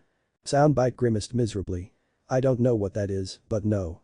I briefly considered the prospect of Wapple's massive jaws for a moment before grimacing miserably. Yeah, me neither. And with that, I pulled the door open and made my way out onto the balcony, shivering as the frigid, snow-laden air hit me. Damn, that's brisk, I grumbled before looking around in an attempt to get my bearings. Alright, I was on the second floor, so if my memory was accurate, then that would mean Wapple must have been. Hey. Bingo. I looked over the edge of the balcony as I took in the massive form of Tin Plate Wapple, the former ruler of Drum. Damn, there was huge, and then there was huge, and this guy. He looked like he was big enough to match Luffy bite for bite in appetite. And the ugly, angry expression he was sporting certainly didn't do him any favors. Are you a friend of that straw hat brat? He growled murderously. I grinned cheekily as I snapped a salute at him. Yep. Jeremiah Cross, third mate, communications officer and tactician of the Straw Hat Pirates. And you must be Wapple, the fat belligerent whale of a tyrant who made the lives of everyone in this nation hell, right? Wapple twitched furiously for a second before leering at me menacingly. You think I'm a tyrant, huh? I glanced at Soundbite contemplatively before we both grinned at him menacingly. Pretty much, yeah. Yup. Soundbite concurred. Alright then. And with that, Wapple walked over to a nearby pillar and shimmied up it with more agility than someone his size should have been capable of. Once he was on the same floor as I was, he charged me with all the speed of an enraged bull. Die, you shitty brat. Shit. I cursed as I started running at full speed. That Pac-Man reference I'd made earlier was turning out to be more accurate than I'd predicted, what with the way his jaws were snapping right on my heels. I had no idea how a son of a bitch his size could possibly be that fast. Thankfully, however, the chase didn't last anything close to long. Coming up on a staircase leading down, I hastily ducked into it, taking care not to slip on the snow and turning around once I was at the bottom. Thunk. Gah. I blinked up at the side of Wapple's ass sticking out of the opening for a moment. Ha ha ha ha. Ha ha ha ha ha. Before both Soundbite and I fell into fits of laughter, cackling as we pointed up at the firmly wedged tyrant. God damn, it was even funnier in real life. You dare laugh at a king, Wapple snarled incredulously from his position. I dare laugh at a complete idiot. I howled up at him. Idiot, huh? Then how about this? Munch munch, factory. Moments later, a tin can of a jaw thunked down the staircase before landing at my feet. I grinned sadistically as I eyed the disembodied jaws eagerly. Still pretty stupid, Dumbus. I reeled my foot back as far as I could manage. Punt. Clang. I blinked in confusion for a second before registering the sheer pain in my foot. Yo. I howled miserably as I hopped back from the jaws, clutching my almost definitely broken limb in agony. Hippo hopping mother trucking black-hearted jackshit. How much do you fucking weigh? Hippo hopping. Soundbite snapped in disbelief. I am not coherent when I'm hurt. I roared at him. Ha. Now who's the moron, peasant? Wapple cackled as he unfolded himself into his new form. Behold. Slim up, Wapple. I looked the king's new form over for a moment before cocking my eyebrow at him in disbelief. You call that an improvement? I mean, I gestured at him helplessly. Come on, man. The torso is acceptable, sure, but that chin. I grimaced and shook my head slowly. No, the world government is filled with monsters, but not even they would be inhuman enough to let a chin like that exist. Soundbite piped up in agreement. Wapple's eye twitched furiously before he scowled with every one of his teeth.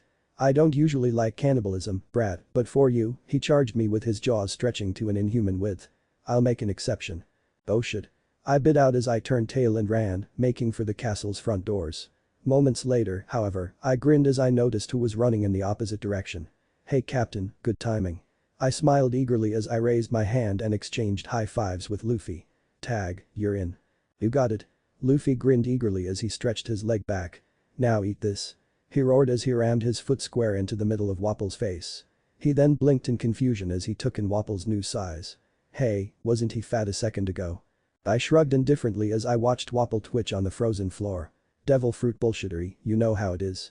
By the way, I affixed a flat glare on Luffy as I tugged at the torn remains of the Arctic camo pattern parka he was wearing. Was that the winter jacket Nami got me? Come on, man, that thing was fur-lined. Sorry. Luffy chuckled nervously as he scratched the back of his head. For what it's worth, it was really comfy while it lasted. Umbus. I scoffed with a grin as I slapped the back of his head. Oh, and before I forget, how goes trying to recruit Chopper? I'm still trying. Luffy's grin widened enthusiastically. Did you know that he can change into 7 different forms? He's so awesome. So actually, he's got 8, I corrected with a shrug. Though he can't actually control that last one, it's super dangerous to both him and everyone around him. That sounds so cool. Luffy squealed childishly, stars flashing in his eyes. But it's also a little sad, I said softly, grimacing. He really doesn't like using it. He's got a slight complex over the whole monster thing, you see. Enough talk, you bastards. Our attention was diverted as Wapple's furious voice wafted over us like a bad smell. Ugh, you're still here? I groused irritably. Behold. Wapple roared as he gestured at the massive doors behind himself. This is the royal armory of the Drum Kingdom. Inside is one of the greatest arsenals known to mankind, and I have the only key. All I have to do is unlock it with this key. He held up the key in question. So we don't let you unlock it, I interrupted him in a monotone. Luffy? Yeah? My captain asked in the same tone of voice. Pick this Dumbus's once fat ass so that we can get back to recruiting Chopper. Luffy's grin went from ear to ear as he rammed his fists together eagerly. Right. Wapple blinked in confusion for a moment before hastily spinning around and fumbling with the key as he tried to unlock the armory's doors. Gum, pistol. Ah. Wapple screamed in terror and then pain as Luffy's fist slammed the key out of his hand, crushing the rod of metal into a useless lump. Come on, Dumbus. Luffy grinned malevolently. Let's settle this one-on-one. Wapple stared at Luffy with a blank expression for a moment before running away as fast as he could manage. I'm not done yet. I still have an ace up my sleeve. Luffy blinked in surprise as he watched the tyrant run. He doesn't give up, does he? I shrugged indifferently as I did the same. Cornered rats are the most desperate. We watched him for a moment more before I sighed and jerked my head towards the fleeing monarch. Well, don't just stand there. Go kick his ass. Oh, right. Luffy blinked before roaring and giving chase. Get back here, bastard. About a minute of tense waiting later, a very welcome sound roared out. Azukaya. Crash. I couldn't help but grin eagerly as the sound of victory and freedom echoed out. Well, sounds like that's that. I grinned eagerly as I dusted my hands off. That smile then proceeded to die a very swift, very violent death when a bony hand clamped down on my shoulder like an industrial vice. What are you doing out of bed, brat? The voice of death itself hissed furiously from behind me. I swallowed desperately as I tried to keep myself calm. I feel much better. I tried. Kariha chuckled malevolently, an evil sound that sent shivers running up my spine. Nice try. Now care to learn one of the best aspects of being a doctor? A dental. Hack hack hack. Ah, no. No, the best aspect is that we know how to knock people unconscious while dealing the least amount of damage possible. Here, allow me to demonstrate. Oh craw. Thunk. And my world became darkness and pain.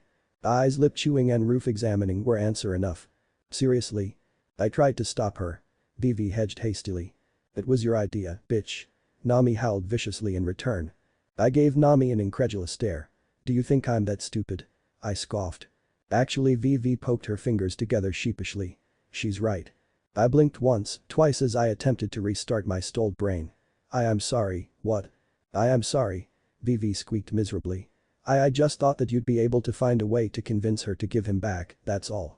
Actually, Cross Nami interrupted, leaning in with a serious expression and placing her hand on my shoulder. You're going to have to do a little bit better than that. I blinked at her in confusion. What are you, oh sweet mother of Mary? I hissed as her hand became a visegrip. Because you see, she hissed demonically. Unless you manage to find a way to get her to drop the entire bill, then I'll be taking the little discount she offered us. The way she said the word discount chilled me to the bone. What discount? I asked nervously. Nami must have eaten the cat fruit, model Cheshire while I was out, because that is the only explanation I can think of for how her smile managed to get that wide. Take 2, leave 1. Got it. It took me all of 3 seconds to work out what she meant, at which point I promptly burst into a cold sweat. I racked my mind viciously for some way out of this predicament before sighing in relief as I managed to come up with a plan that had a very high chance of success. Got it, and don't worry, I've got an idea, I reassured her hastily. The second I said that, both Nami and Vivi relaxed. Glad to hear it, Nami said in a much calmer tone of voice. Great. I clapped my hands eagerly. Now then, first things first. Where's Kariha? Right here, brat. 18. For the love of God. I snarled as the elderly doctor entered the room I was in. What the hell makes you people call me that? You people? Kariha asked quizzically as she cocked her eyebrow. Basically anybody even a little older than me. I threw my hands up in exasperation. Seriously, I do not have a baby face. Hack hack hack, nuo, but you do act half your age. The crone cackled. I do not ooh. I cut myself off as I realized what I'd been about to say. Clever. Very clever. Hack hack. The saying age before beauty exists for a reason, brat. Kariha gloated victoriously. I could feel my eye twitch for a moment before I forced myself to plaster a grin on my face. Anyways. I'd like to make a request. The elder doctor jutted her chin out, a proud smirk on her face. The secret to my eternal youth? I opened my mouth to rebut her, then shut it as I reconsidered. Initially no, but now that you mention it. Seriously? Nami demanded incredulously. Well come on, look at her. I cried as I gestured at the doctor. Wouldn't you want to try that if you could? Nami started to speak, then trailed off in thought. Well, how old are you exactly? 139, kid, and still young. Kariha crowed proudly. Holy shit, Nami and Vivi breathed in awe. I know, right? I concurred. So is there a price tag or? 10 digits, minimum, Kariha informed us. Oh hell no. Nami snarled as she crossed her arms in an X. Even if we had that kind of money, I still wouldn't pay that much for eternal youth. I grimaced and sighed morosely. That is a little steep, I admitted, before perking up as an idea struck me. Can I have 3 guesses? Hell no, Kariha shot down. Oh, I sagged slightly, before glancing up hopefully. Can I have 2 guesses? Kariha considered for a moment before shrugging. Why not? Are you serious? Nami shrieked, her hands tugging at her hair. Alright, let's see, I mused thoughtfully. I'm going to go out on a limb and say carrots. Nope. Kariha sniffed haughtily. Am I cursed? In that case someone with the op fruit performed the legendary perpetual youth procedure on you. I looked her over contemplatively. From the neck down. That managed to get Kariha to flick her sunglasses onto her forehead as she stared at me in shock. So you even know about the holy grail of medicine, huh? Well, you're officially one of the most surprising patients I've ever had, Mr. Cross. She then proceeded to grin victoriously as she flicked her sunglasses back into place. You're also dead wrong. Cack cack cack cack. Damn. I cursed, snapping my fingers in defeat. Worth a shot. I then grinned victoriously as a thought struck me. Still, on the bright side, in the future I'll have a legitimate reason to use the phrase once more, the secret to eternal youth has eluded me. So hey, consolation prize.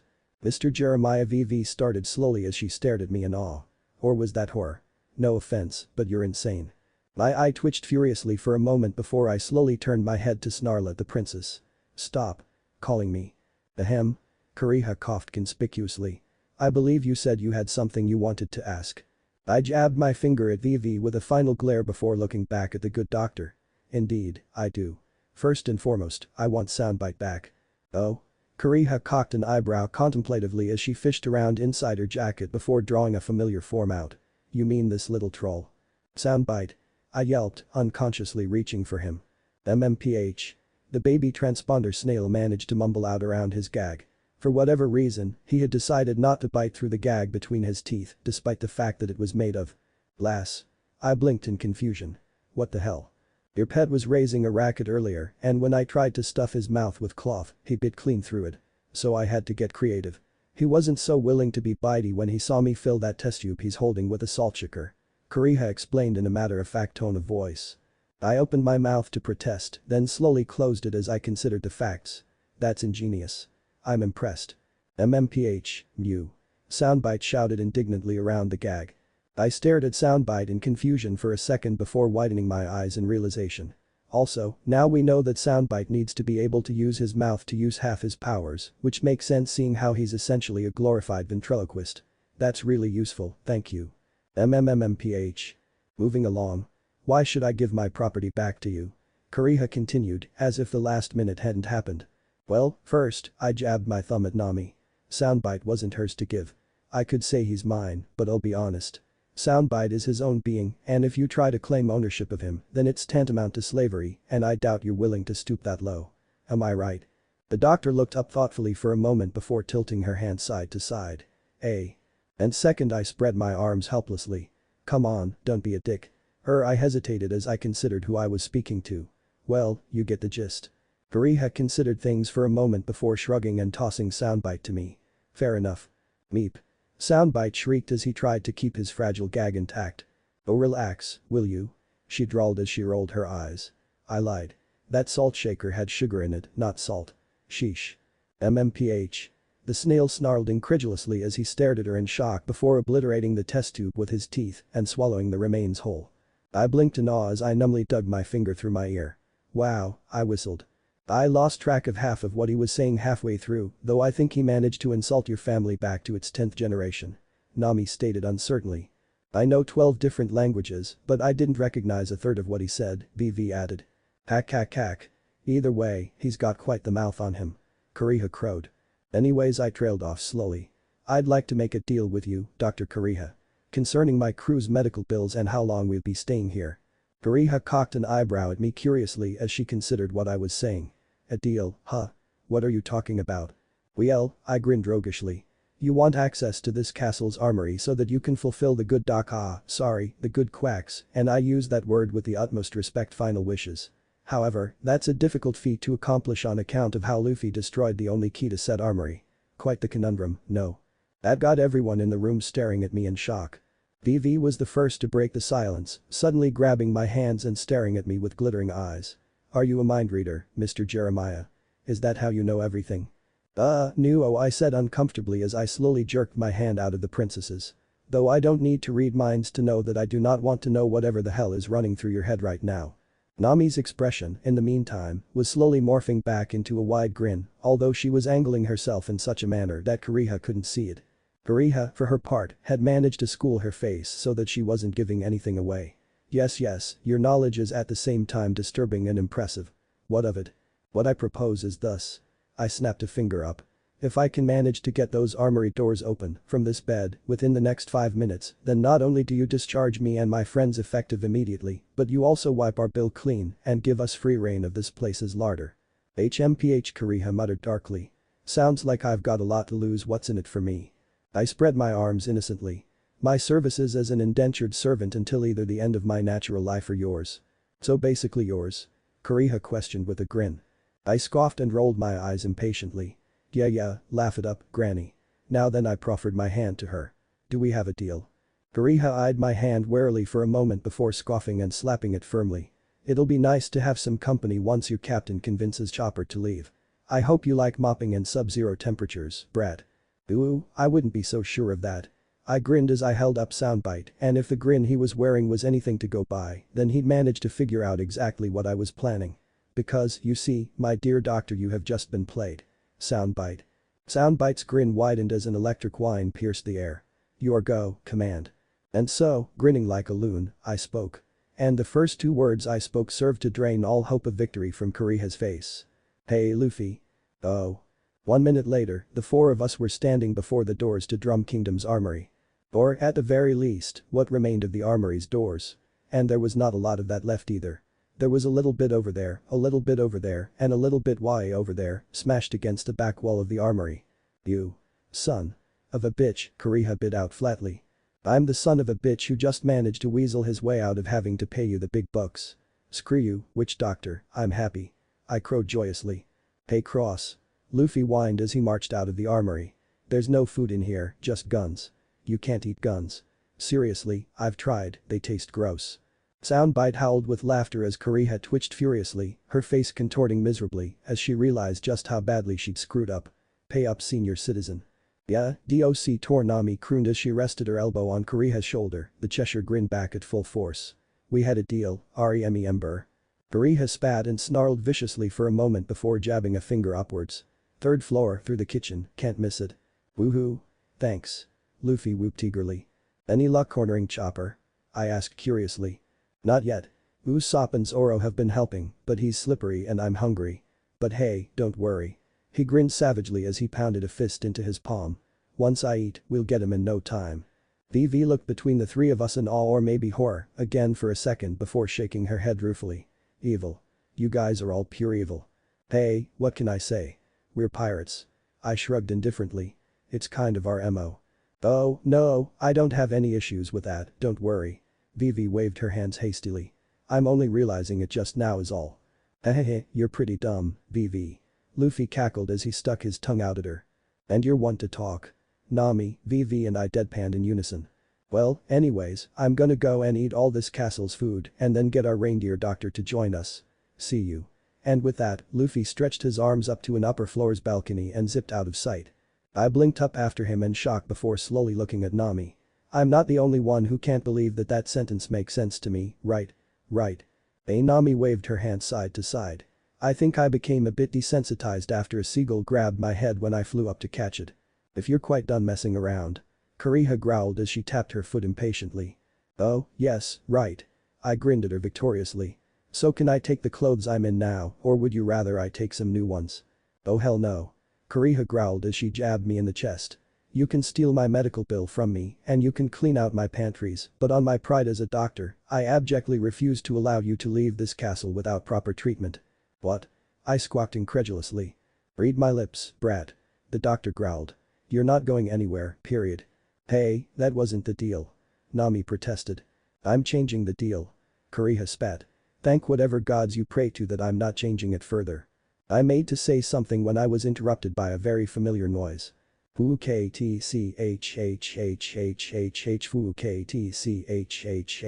Fuktchhhhhhh. Nami and I gave Soundbite a scathing glare, who responded with a sheepish if unapologetic grin. Sorry, couldn't resist. Kariha snorted like an angry bull before adjusting her sunglasses as she looked into the armory. Anyways, as it is, you brats have caused quite the mess of things.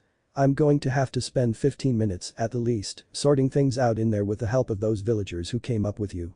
While we're working, you are not to move from your room, no matter what. The same goes for your friend strapped down in operating room 2F on the 2nd floor. Also make sure that you do not touch the keys to his restraints that are beneath the floorboards. If you do, she gave us all a semi-serious glare. You'll all be in big trouble. Got it? I grinned as I raised my hand to my forehead in a two-fingered salute. I've got it. Thanks a lot, doctor, this means a lot to us. And don't worry, we'll look after Chopper, I promise. Kariha twitched angrily as she glared at me. Are you dense, boy? She growled half-heartedly. Nah, my grin widened minutely. Just polite. That brought the doctor up short before sending her into a fit of laughter. Cack cack cack cack cack. A polite pirate. Now I've really seen it all. She cackled uproariously as she wandered into the armory, accompanied by a few nervous villagers who'd been watching. We watched her for a moment longer before I jabbed my thumb towards the staircase. Well. Let's go scrape Sanji off his operating table and get the hell out of Dodge. I don't want to even consider what she does once those 15 minutes are up. A few minutes later, we were making our way out of the castle's front door, Sanji's limp form hanging between us. I don't suppose this little incident will do anything to help convince you to break your chivalry streak. I huffed as I worked to hold the chef's shoulders. Not even close, cross, he growled, before wincing as a streak of pain shot through him. Though this is undoubtedly the closest anyone's come to it. Deathwish. Deathwish. Soundbite crowed uproariously. Sanji snarled venomously as we trudged out into the snow, moonlight washing down over us. Eat a saltsucker you little. But I'm a reindeer. SHHH. I hissed as Chopper's voice rang out over the mountaintop. Huh? Nami blinked in confusion as she caught sight of the little reindeer shouting at the rest of the guys. What's going on? Something momentous, I stated solemnly, shifting Sanji's weight slightly. VV, would you mind? Don't you dare foist your burden on a woman, you. It's alright, I don't mind, VV hastily interceded, taking Sanji off my shoulders. You go ahead and do whatever you have to. I smiled gratefully before walking towards the group where Chopper had been yelling his reasons for not being able to come with us. But I'm not human. He sobbed, the show he was putting on doing little to mask the misery he felt. I'm a monster. I can't join your crew. That's why I'm just here to say thanks. He cut himself off as he sniffled and attempted to maintain his composure. I shook my head slightly as I stood next to Luffy, watching Chopper actively war with himself. It was painfully obvious just how much he wanted to come with us, but he was unwilling to allow himself the honor, the right. In the end, there was only one way possible for us to break the chains on his soul. And Luffy damn well knew it. So Chopper grit out painfully. Thank you. And even though I'm staying here maybe one day. I interrupted Chopper with a heavily exaggerated sigh, shaking my head sadly as I threw an arm around Luffy's shoulders. Oy vey, you're really going to make us work for this, huh? Well. I shrugged in defeat with my free arm as a cheeky grin worked its way onto my face. I guess there's only one thing for it, eh Luffy? Luffy matched my grin tooth for tooth as he threw his own arm over mine. Yup. Wanna do it on 3? It would be my honor, I nodded respectfully. 1. Huh? Chopper looked at us in confusion. W, what are you? 2. Luffy continued as our grins grew wider. Aren't you listening to me? I can't go with you. I want to, but. 3. Luffy and I roared as we threw our arms up simultaneously. Shut up. Let's go already. And that was the straw that broke the reindeer's back. Chopper had to actively fight to keep from bawling as he came to his decision and nodded vigorously, the last of his doubts dispelled. Okay. And just like that, we had ourselves a doctor. Welcome. Welcome. Soundbite crowed enthusiastically. DSK Zoro scoffed incredulously as he watched things go down. Who's ever heard of recruiting someone with the word shut up? What can I say, Zoro? We're trendsetters. I cackled as I patted Chopper's top hat. Either way, welcome to the monster circus, little man. I see you've already met our sake-swilling Oni, Zoro. Zoro hastily silenced himself as he glared ruefully at Soundbite, who was cackling malevolently. And our long-nosed Tengu sniper Usopp. Usopp opened his mouth and raised a finger before ultimately settling for laughing ruefully. Tengu. That's a new one. Ah well. I'm going to spike everything you put into your mouth with hot sauce for the next week or so. Hope you like tasting fire, bastard. Don't worry, we're usually much worse, I reassured the nervous reindeer human. Usopp muttered darkly for a moment before shaking his head and smiling at Chopper. Despite how much of an ass Cross can be, he's right. You said your name was Chopper, right? Sorry for calling you a monster earlier, that was an impulse. Coward. Soundbite snickered. Usopp's eye twitched momentarily before he growled and shook his head in surrender. Yeah, fair warning, he's not going away anytime soon. Believe me, I've tried. HMPH, so we have a reindeer crewmate now, huh? Zoro mused contemplatively before giving me an exasperated look. Why do I feel you have something to do with this? Hey, I did say we needed a doctor. I grinned cheekily. That got a blink of surprise out of him. This little guy's a doctor. And a competent one at that. I assured him. See, come on. Chopper squealed as he proceeded to wiggle around gleefully, a bright blush shining through his fur. Why you can't get on my good side by buttering me up like that. It'll take more than words to make me happy. Jerk. Jerk bastard. Your words say no, but your body, I laughed as Chopper slapped his hoof against my thigh half-heartedly. Well, either way, we're glad to have you aboard, Chopper, VV cut in, smiling kindly as she, Nami and Sanji made their way over to us. Nami hummed noncommittally for a moment before shrugging, albeit while smiling slightly. Don't shed in my room and you'll fit in just fine. Do it and I'll make good on the venison recipes I mentioned earlier, Sanji warned him only semi-seriously. Chopper swallowed nervously as he eyed our cook and navigator warily. Alright. Woohoo. New crewmate. Luffy whooped uproariously as he ran through the snow. Come on. Let's get back to the Mary so that we can celebrate.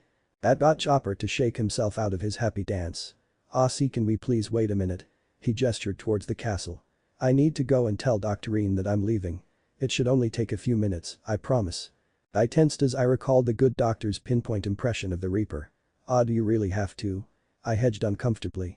I mean, letters of farewell are very in fashion lately, you know. No, it's fine. Chopper grinned easily. This won't take long, I promise. 3 minutes later. Oh. Wow, you were right, I huffed as I hung onto the back of the sleigh. Chopper was hauling for dear life, my legs trailing in the ice and snow. That didn't take long. I winced as a hand axe buried itself in the wood next to my hand, quivering from the force. Not long at all. Will you shut up, Cross, Chopper yelled back at me. Now you're really fitting in. Usopp called from his position in the sled. Har, very funny. I growled. Now would one of you please pull me? Hang on. Without warning, the sleigh suddenly jerked, bucking me clean off and causing me to faceplant into the snow. All I could do was stare in abject horror as the sled slid down the ropeway. Well shit, I mumbled numbly. That's not good. This is worse. Soundbite howled fearfully. The heck are you, Jayep? I squeaked in terror as a blade planted itself in the snow next to me. So Brad, I seem to be out an apprentice thanks to you. Care to earn yourself a bed and lukewarm meal? All of a sudden, a very familiar hand was stuck in my face. Hang on, Cross. I grinned victoriously as I grabbed the Luffy's forearm with both hands. Not today, witch-doctor Waya. And just like that I was flying through the air, my arms feeling like they were a few sigh from getting torn out of their sockets. I bounced against the snow-laden wire once, twice before I managed to get my feet under myself and balance myself upright. Hey Cross, are you alright? Nami called out over the rushing winds. I mumbled intelligently as I contemplated my situation. On an impulse, I leaned just a little bit to the side, catching sight of just how high we all were. It was at that point that I became all too aware of the kind of position I was in. PFFF. What is he? Nami shaded her eyes as she stared at me before slumping in exasperation. Oh my god. I was several hundred feet up in the air. PFFF. He can't be serious at a time like this. Usopp moaned. I wouldn't expect anything else from Mr. Jeremiah.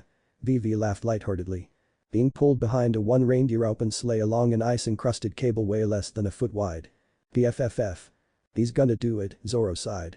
Well, it's not like we can expect anything else from him, Sanji chuckled as he flicked his lighter and lit a cigarette. Inches, millimeters even, from life and death, hanging on by a wing, a prayer in Luffy's hand. PFFFFF. Huh? Chopper glanced over his shoulder in confusion. What? What is it? What's he gonna do? The only thing he can do at a time like this. Luffy crowed, a massive smile plastered on his face. Laugh.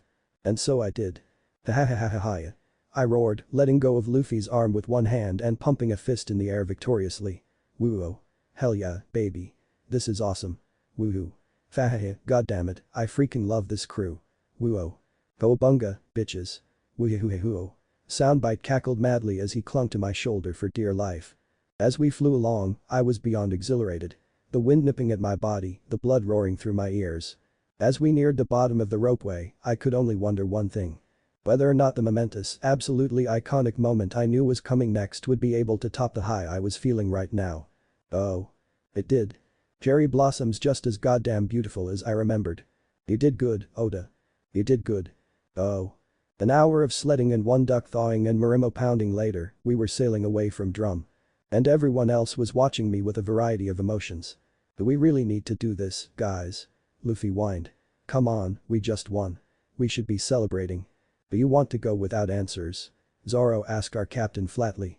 Luffy made to answer, then closed his mouth with an uncomfortable look on his face. Nami sighed morosely as she eyed me. We've been patient, we've waited, we're on the Mary. She spread her arms helplessly. No more stalling, Cross. It's time to talk. I chewed my lip contemplatively as I slowly walked around the deck. The whole time we'd been sailing, I'd made myself scarce. I'd stayed in a corner, I'd stayed quiet and I'd thought. I'd thought about what I'd say, what I'd said, what I felt.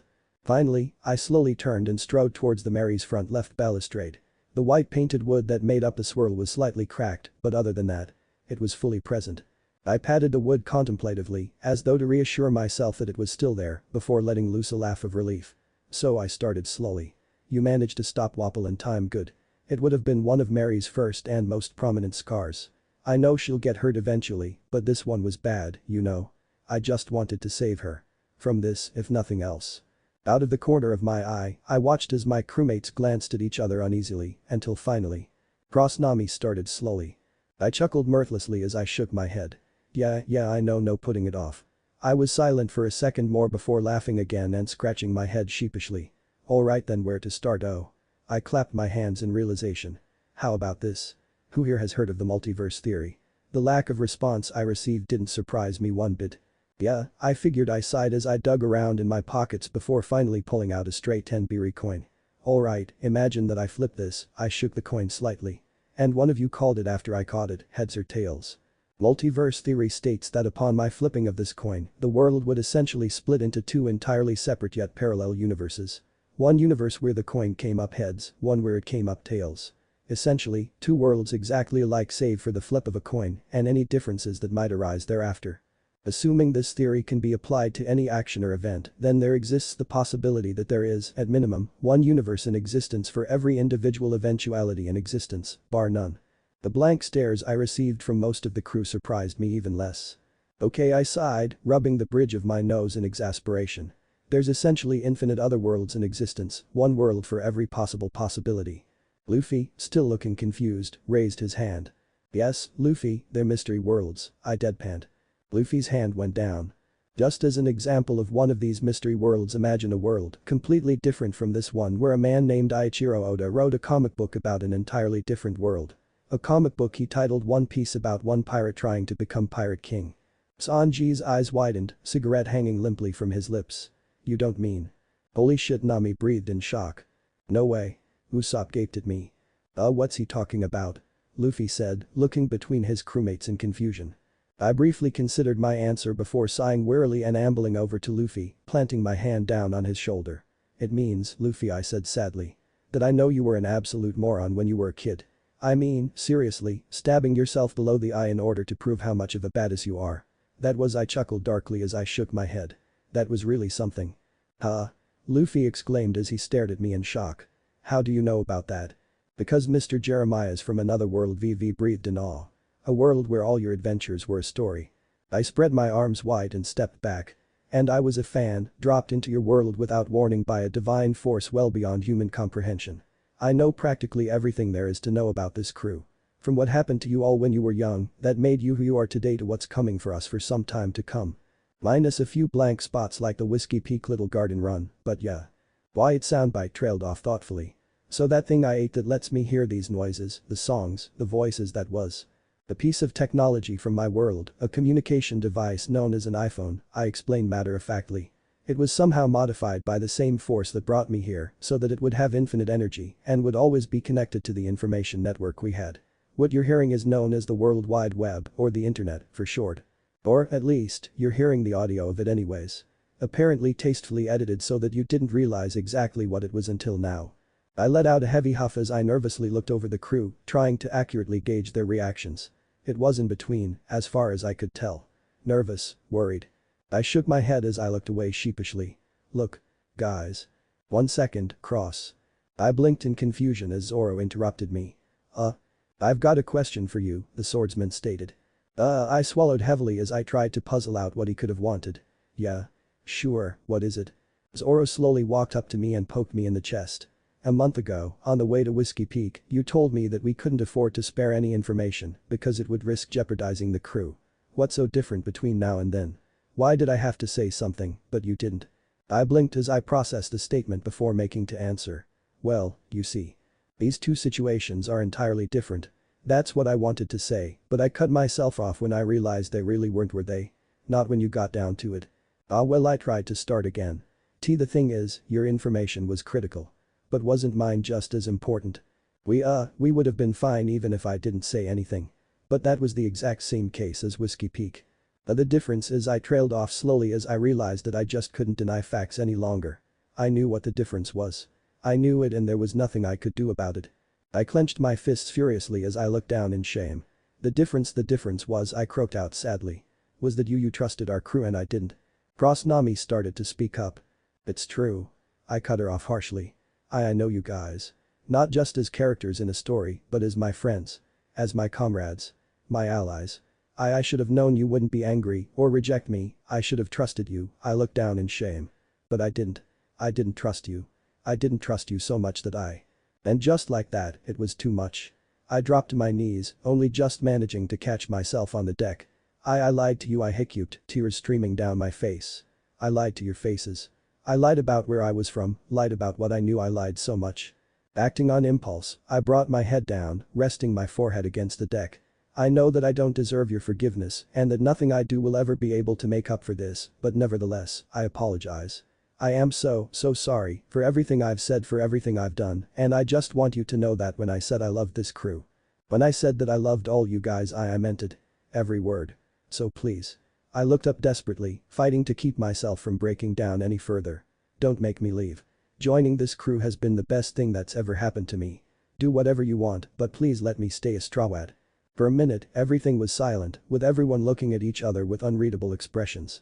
Finally, Nami slowly walked up to me and knelt before me, looking me dead in the eyes. Alright Cross, we'll let you stay on the crew, she stated solemnly. But first you need to answer a few questions for us. Nami? Luffy whined petulantly. I hiccuped shallowly before swallowing and shaking my head. Don't worry Luffy. I can edit what I say. I won't tell you anything big about how our adventures will turn out if you don't want me to. Our captain pursed his lips thoughtfully for a moment before settling into a pout. Yeah, alright.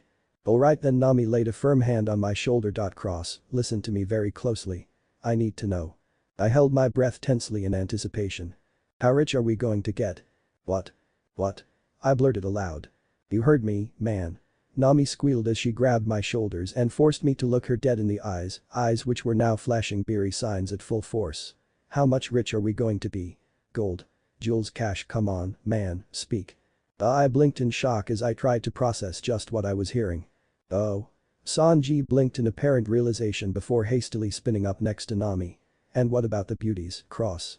Shirahashi might forever be out of my reach by way of half+7, but surely there must be other women who I can grasp. Oh, for the love of Zoro scoffed with a roll of his eyes before flashing a bloodthirsty grin. Screw it. Hey, Cross, there are gonna be more fights in the future, I know that much. They'll be good ones, right? Ones that push us straight to the brink and back. Me next. Me next. Usopp waved his hand in the air eagerly. What kind of brave feats will I pull off? Am I going to prove that I'm a brave warrior of the seas? What are you guys? Chopper blinked around in confusion until Usopp leaned down and whispered something in his ear. In that case Chopper racked his brain in confusion before sticking his tongue out sheepishly. I can't actually think of a question. Sorry. BV made to say something as well. Hey. Luffy suddenly bellowed. No more questions. After these, Cross only says anything if it's really important and not before that. Before she bit her lip and looked away in disappointment. I blinked in confusion as I looked at my crewmates. Wait, hold on a second, what? Well? Nami interrupted me with a smile. Come on. I ask you a question. You're gonna answer, right? Please. I stared at the navigator in incomprehension for a second before jerking as I realized just what the hell she was saying. What they were all saying. I came this close to breaking into tears as I stared at them all. Nothing. Despite everything I'd said, everything I'd done, nothing had changed. Absolutely nothing at all. I knew these guys were great, but this was. A slight nudging against my neck prompted me to look down at Soundbite. He looked me over contemplatively for a second before grinning from eye stalk to eye stalk. Well, what are we waiting for? He demanded eagerly. I huffed heavily before shaking my head and sucking it up, matching his grin as widely as I could. Nothing at all, let's get to it. And so I did. Without missing so much as a beat, I stood up and swung my arm around Nami's. Nami, I sighed dramatically as I shook my head sadly. Your words, they wound me more than you can imagine. For you see, we will not be rich. I could practically hear Nami's heart break, her eyes filling to the brim with tears. No, I continued confidently, my grin widening as I got back into the swing of things. We will be beyond rich. And just like that, Nami was back to ecstatic. In fact, we will be beyond even more than just rich. With your fiscal knowledge and my insight, we are going to be filthy, stinking, down and out dirty loaded. Nami shuddered with pleasure, drool trailing down from the corner of her mouth as she giggled maniacally. We are going to be so loaded that we will make nobles look like peasants.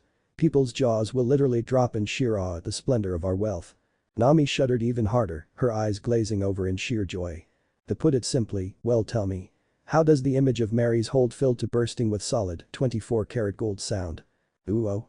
I blinked in confusion as Nami suddenly shuddered from head to toe and moaned euphorically.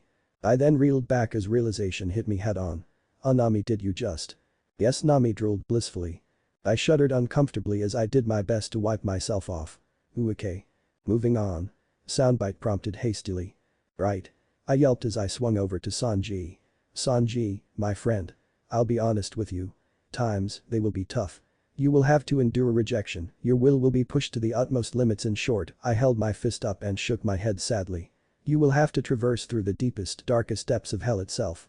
Sanji shuddered heavily, but then shot a hopeful look at me. I'm not imagining that, but I'm hearing, am I? I nodded as I clamped my hand down on his shoulder. But. So long as you persist and hold firm, then I swear to you, I swear. I gave him a firm nod. You will reach paradise, my friend. It is out there. You must strive for it with all your soul, but it awaits you. Will you reach for it? Hell yeah. Sanji roared, the fires of his heart and soul blazing around him. I then moved on to Zoro, nodding at him in apology. Zoro. To start with, sorry again about Whiskey Peak. I won't push you like that again, I promise. We square. Zoro scoffed and waved his hand dismissively. Please. I let the witch off the hook. He pointedly ignored the barrel that bounced off his skull, as well as the screech of fuck you that accompanied it. What the hell makes you think I can't do the same here? He then shot me a smile to make the devil himself shiver. Though your training is going to be straight from the depths of hell from now on, that you can count on. I squeaked fearfully at the evil expression he was wearing, doing my best to clamp down on my bladder. Fights. Lots of fights, good fights. Next. Soundbite hissed furiously. Agreed. I nodded in agreement as I wheeled around and marched towards Usopp.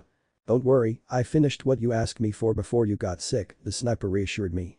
I shuddered nervously as I felt Zoro's eyes boring into my back.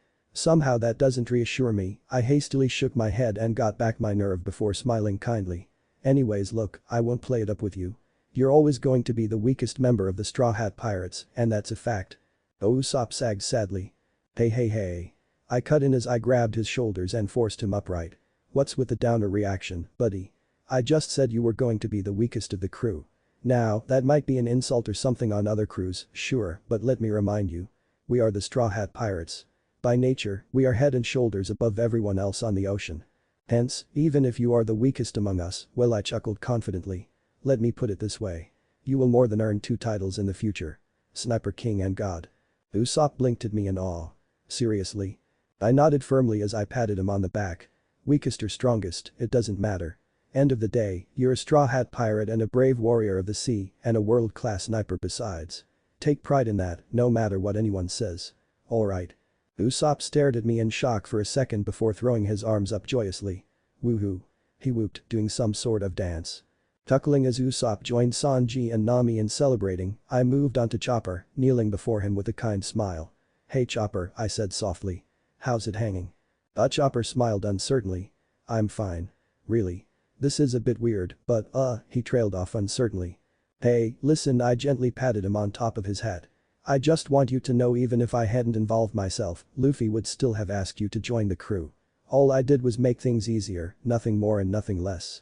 No matter what, you belong on this crew, and don't you doubt it for a second, alright? Chopper blinked at me in shock before immediately resorting to his default reaction as he started twisting around joyously.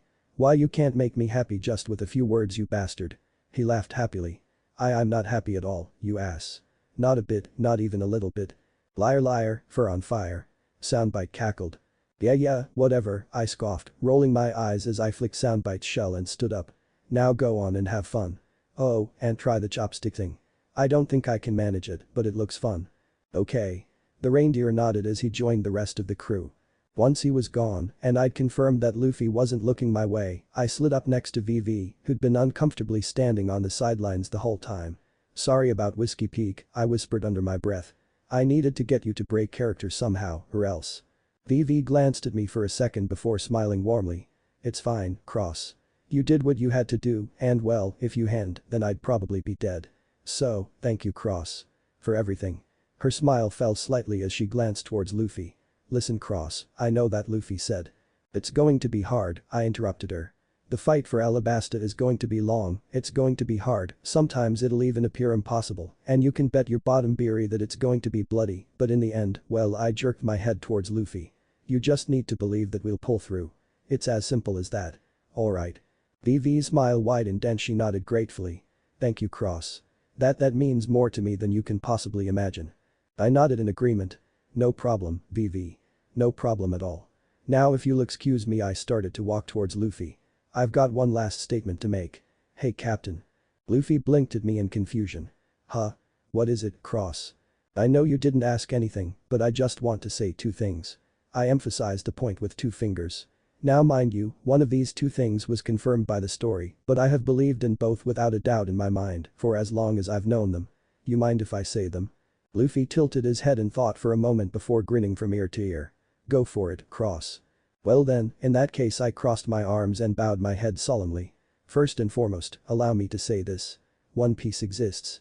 And just like that, all movement on deck froze as everyone stared at me in surprise and awe. Now. I held up my finger hastily. Whether it's waiting for us on Raftel or at the center of the planet or somewhere else entirely, I don't have the foggiest, but either way, I believe with all my heart that it's somewhere out there, waiting for us to find it. I popped my second finger up. Which leads me straight to my second statement. I looked Luffy dead in the eye as I grinned as widely and confidently as I could manage. We will find One Piece, and you will be the king of the pirates. I'll admit, before I met you, I only knew that you would do it as a fact, but after I met you, I believed it. I believed it with all my heart and soul. I believe it now, and I will until the day I die. I nodded firmly. And that's a legitimate fact. Luffy blinked at me in numb shock for a minute before grinning as wide as he could possibly manage, literally vibrating with excitement. Now can we celebrate? He squealed impatiently. I exchanged exasperated looks with Nami and Zoro for a second before spreading my arms wide. Ladies and gentlemen, I have only one word for you all. And that word would be? Luffy asked eagerly. I opened my mouth and Soundbite belted it out before I could start. Panpai. He roared. I glared at Soundbite in exasperation for a second before sighing and shrugging with a grin. You heard the snail. Let's get brick-faced. And with that, the merry roared into a full-blown celebration, our party lasting straight on through the night. It couldn't last forever, but for the time being we were happy and we were at peace. And that made everything up until that point worth it. Small time skip. Not another word, duck. I hissed beneath my breath. Haru stared at me in disbelief. But that's. SHH. I shushed him. Haru ground his beak darkly for a moment before leaning in conspiratorially. But that was Vivi's father. I know that. I growled in agreement as I continued glancing cautiously at the officer agent. But the fact is that we can't let him know that we know that. If we do, things are going to become a lot more interesting around here. Just wait until he's gone, it shouldn't be long now. But Quascaru shook his head furiously. Someone wiped that with the face of a king, of Vivi's father. I shook my head sadly. You have no idea. But the fact is that we can't do anything about it right now. For now just grit your beak and bear it. Haru glanced distrustingly at Bone Clay for a moment before giving me a hesitant nod. If you say so, Quas. I do, I nodded solemnly. I don't do it gladly, but I do either way. I was silent for a moment as Karu slowly trotted off before grimacing and shaking my head. I don't do it gladly, but here's hoping that things turn out for the best either way. That bad? Soundbite asked nervously. I glanced at him for a moment before sighing miserably. I let him go, he burns a city down. We stop him here, well, simply put, I condemn Luffy to a guaranteed death. Soundbite's eyes widened in shock for a moment before he scowled furiously. Morton's fork, huh? Yeah, I nodded grimly. Save that unlike on Little Garden, the choice is a lot more obvious. I cast a grim look at Mr. 2. We stay the course for better or for worse.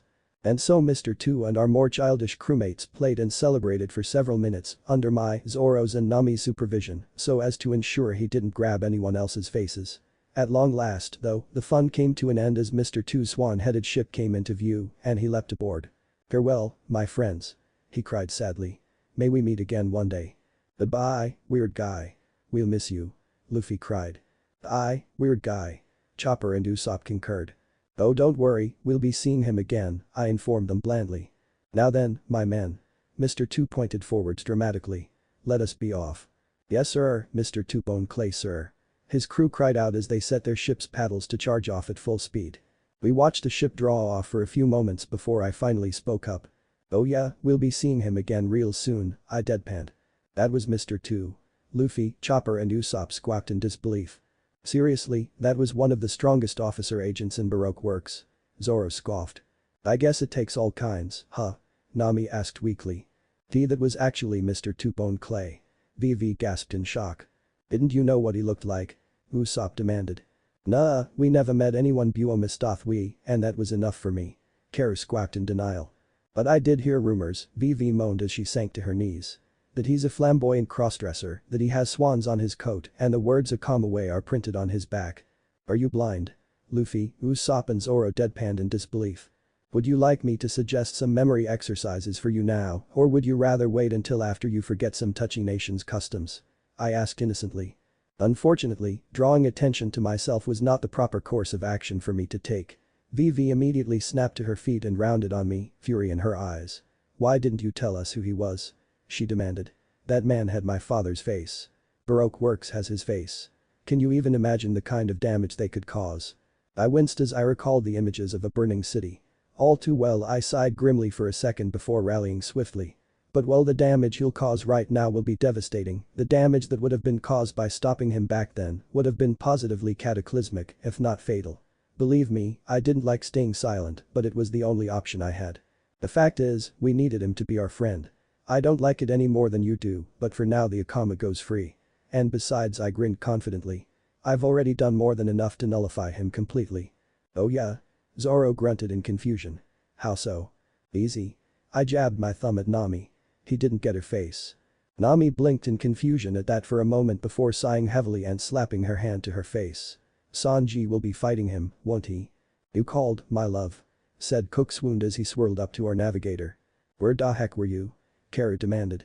Cooking dinner in the kitchen, Sanji shrugged indifferently before looking around and taking in everyone's expressions. What did I miss? We became friends with a shape-shifting Akama who stole Cross's face, but he turned out to be one of the bad guys who's hurting VV's country, Luffy explained simply. Sanji blinked as he took the statement in before shrugging indifferently. Okay. Oh, and by the way, I spoke up as I walked up to him. When Luffy says he stole my face, he means that the Akama, Mr. Two, can use his devil fruit to turn into, well, me. Seeing how you'll be the one fighting him in the future, chances are that he'll try using it in order to trick you. Do you think you're prepared for that? Sanji stared at me flatly for a moment before placing his hands on my shoulders. Cross, he stated solemnly. I will not hesitate even a second before kicking your ass into a broken, bleeding pulp. Of this you have my word. I grinned and nodded in agreement for a moment before allowing a hint of uneasiness to enter my expression. You mean kick his ass wearing my face, right? Sanji nodded in agreement. That too. I nodded numbly for a moment before hastily wheeling around and clapping my hands firmly, a rictus grin plastered on my face. Let's work out a password just to be safe, huh? I asked hastily. I don't know, Zoro mused with a sadistic grin. Maybe we should just give you a beating every time we see you just to be sure. Password? Now. Oh, how about swordfish? Better password. Alright. Any ideas? Well, I do have the one. Oh. A few foodless days and one sea cat encounter later, we finally came within sight of our destination. An expanse of land that engulfed the horizon, the most pure land I'd seen since we'd gone past the Grand Line. An island, nay, a continent of sand, shadows and heat, a heat that was intensified even further by the flames of war and those who fanned them. Welcome back to Alabasta, VV, I mused, clapping her on the shoulder as we pulled into Nanohana's port. It's been waiting for you for a while now. VV nodded morosely in agreement. I'd say it's good to be home, but given the circumstances. Hey, come on, I tightened my grip on her reassuringly. What did I tell you earlier? VV was silent for a moment before smiling hopefully. Believe in Luffy. Believe in Luffy, I nodded in agreement. He might be a dingus, but in the end he's still Luffy. He'll get things done, one way or another. Buuut. I winced at the animalistic howl that cracked the air, as well as the dust cloud left in his wake. Usually another, I grumbled. I then tapped Soundbite's shell and waved my finger in a circle, an electronic whine, indicating that he was amping me. I'll go after Luffy. Hurry up with getting the supplies, when we get back it'll be with his brother and a lot of marines on our tail. Say what? Everyone howled after me as I jumped ashore. Hey Luffy, wait up. I called as I ran after our captain. And so it was that the climax to the Alabasta saga started. On the one side, the ragtag band of pirates I was a part of, fighting for the sake of a friend. On the other, a nefarious criminal organization completely and utterly devoid of scruples. On the line, the lives of everything and everyone that was within this kingdom. As I ran into Nanohana, one simple thought defined my opinion of the situation. Bring it on. I panted heavily as I chased after Luffy's dust trail, doing my level best to keep up with him. Still, despite my best efforts, my best, improved as it was, wasn't anywhere near good enough to keep up with as ridiculous a powerhouse as Luffy. It was all I could do to stay inside of his dust trail, and dodging around the citizenry and odd marine wandering around wasn't helping matters in the least. At least I wasn't all that alone on my chase, so to speak. Cross. Nami howled from Soundbite's mouth. What the hell do you mean by marines? And why the hell didn't you tell us that Mr. 3 was here? Oh yeah, his ship's near the Mary, I huffed to myself before refocusing. And in reverse order, I didn't tell you about Mr. 3 because he's not relevant. He's nowhere near Nanohana at the moment, so you don't need to worry about hiding your faces, and Crocodile's going to jump the gun and take care of him before he can raise any hell for us, so don't worry about the wax man. And as for the Marines, well, I couldn't help but grin eagerly. Well, even before I opened my mouth, Smoker wanted Luffy's head as a matter of pride. And now? Nami groaned wearily, obviously dreading the answer. If there was a chance in hell he'd ever leave us be before, there sure as heck ain't one now. You're a raging son of a bitch, you know that. And proud of it. I cackled eagerly. Now, hurry up and load up on supplies, the desert's going to be hell on earth as it is. Oh, and before I forget, Sanji. A glance at Soundbite prompted him to shift his expression and voice. Yeah, Cross. You're in charge of getting clothes for everyone. Make sure you go with your instincts, got it? The fate of Alabasta might very well depend on it. Sanji, and by proxy Soundbite, blinked in confusion. Alright. If you say so, Cross. Great. Now then, I trailed off slowly as I became aware of a rather crucial fact. I'd lost Luffy's trail. Where the hell is my captain? Smash smash smash caw crash. I blinked in surprise at the trio of explosions that rang out from the alleyway to my next, explosions that were swiftly followed up by a rather impressive cloud of dust and debris. I'm gonna say that way, Soundbite deadpanned. I'm inclined to agree with you, I muttered as I made my way towards the devastation. Gingerly peeking my head into said alleyway, I noted the neat holes shattered into the walls. Christ on a pikestaff, Luffy, I muttered, not even wanting to consider how much force that required. Are you a human, a monster, or some freak force of nature? All of the above. My gastropotal companion snickered. I started to nod in agreement before tensing furiously as I ran that sentence over in my head. That makes way too much sense, I groaned to myself. I'm a freaking break. I flinched back as a wave of heat washed over me, followed swiftly by a very familiar grumbling pirate. Geez, Ace looks steamed, and yes, that pun was intended because the way the air was shimmering around him made that expression all too literal. Smashing me through several buildings, what kind of world-class idiot would do something like that? The Whitebeard 2nd Division commander growled to himself. Excuse me. I piped up hastily as I hurried to catch up with him. Did you just say world-class idiot? Ace paused in the last hole, presumably seeing Luffy. I was more preoccupied by the sound of a lighter flicking behind me, which turning around revealed to be Smoker standing in the previous hole, lighting his cigars and looking damn intimidating in the process. I sighed as I realized what was about to happen. Oh, this is gonna suck. Sure enough, just as Ace began a "Hey, Luffy." I felt a hand clamp down on my face with all the force of a hydraulic press before slamming me head first into the hardwood floor.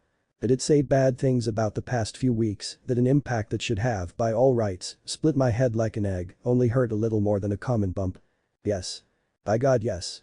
After a few moments of lying dazed on the ground, I slowly managed to work myself up into a sitting position, rubbing piteously at the goose egg that was growing on my skull. I whimpered. Hey CR''SS. Luffy called up from behind me, his words thoroughly muffled by the excess of food in his mouth. Why does TH's guy seem so familiar? Captain Smoker, the Marine from Logtown, I informed him blearily as I gingerly poked at the swollen flesh on my skull. God damn, that stung. I'd say we're a bit out of his jurisdiction, but then again we are on world government soil, so that point is moot. Oh, okay. Ow. Some groaning next to me prompted me to glance at Ace, who was slowly working himself up with a pained expression.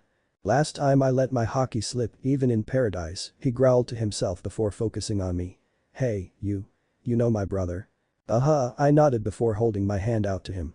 Jeremiah Cross, third mate, comms officer and tactician of the Strawwet Pirates. Luffy's my captain. Ace was about to respond. AHHH. Luffy hollered fearfully, no doubt spraying half-eaten food all over Smoker as his neurons finally fired. T, smoky guy. We gotta run, cross. When he was interrupted by Luffy's hand grabbing onto my shoulder. I could feel the blood drain out of my face. Oh no. Here we go again. Soundbite hollered as he snapped back into his shell. And just like that, Luffy's arm went taut, yanking me through the air. Ayo, hi Smoker. I hollered as I was snapped back against Luffy, the moron dragging me along as he ran at what had to be over a dozen miles per hour. Crap, gotta run. Luffy chanted frantically as he dashed through the streets. I opened my mouth to say something and promptly gurgled in horror when Smoker barreled out of the ruined restaurant, a veritable volcano of rage as he charged towards us. Run faster.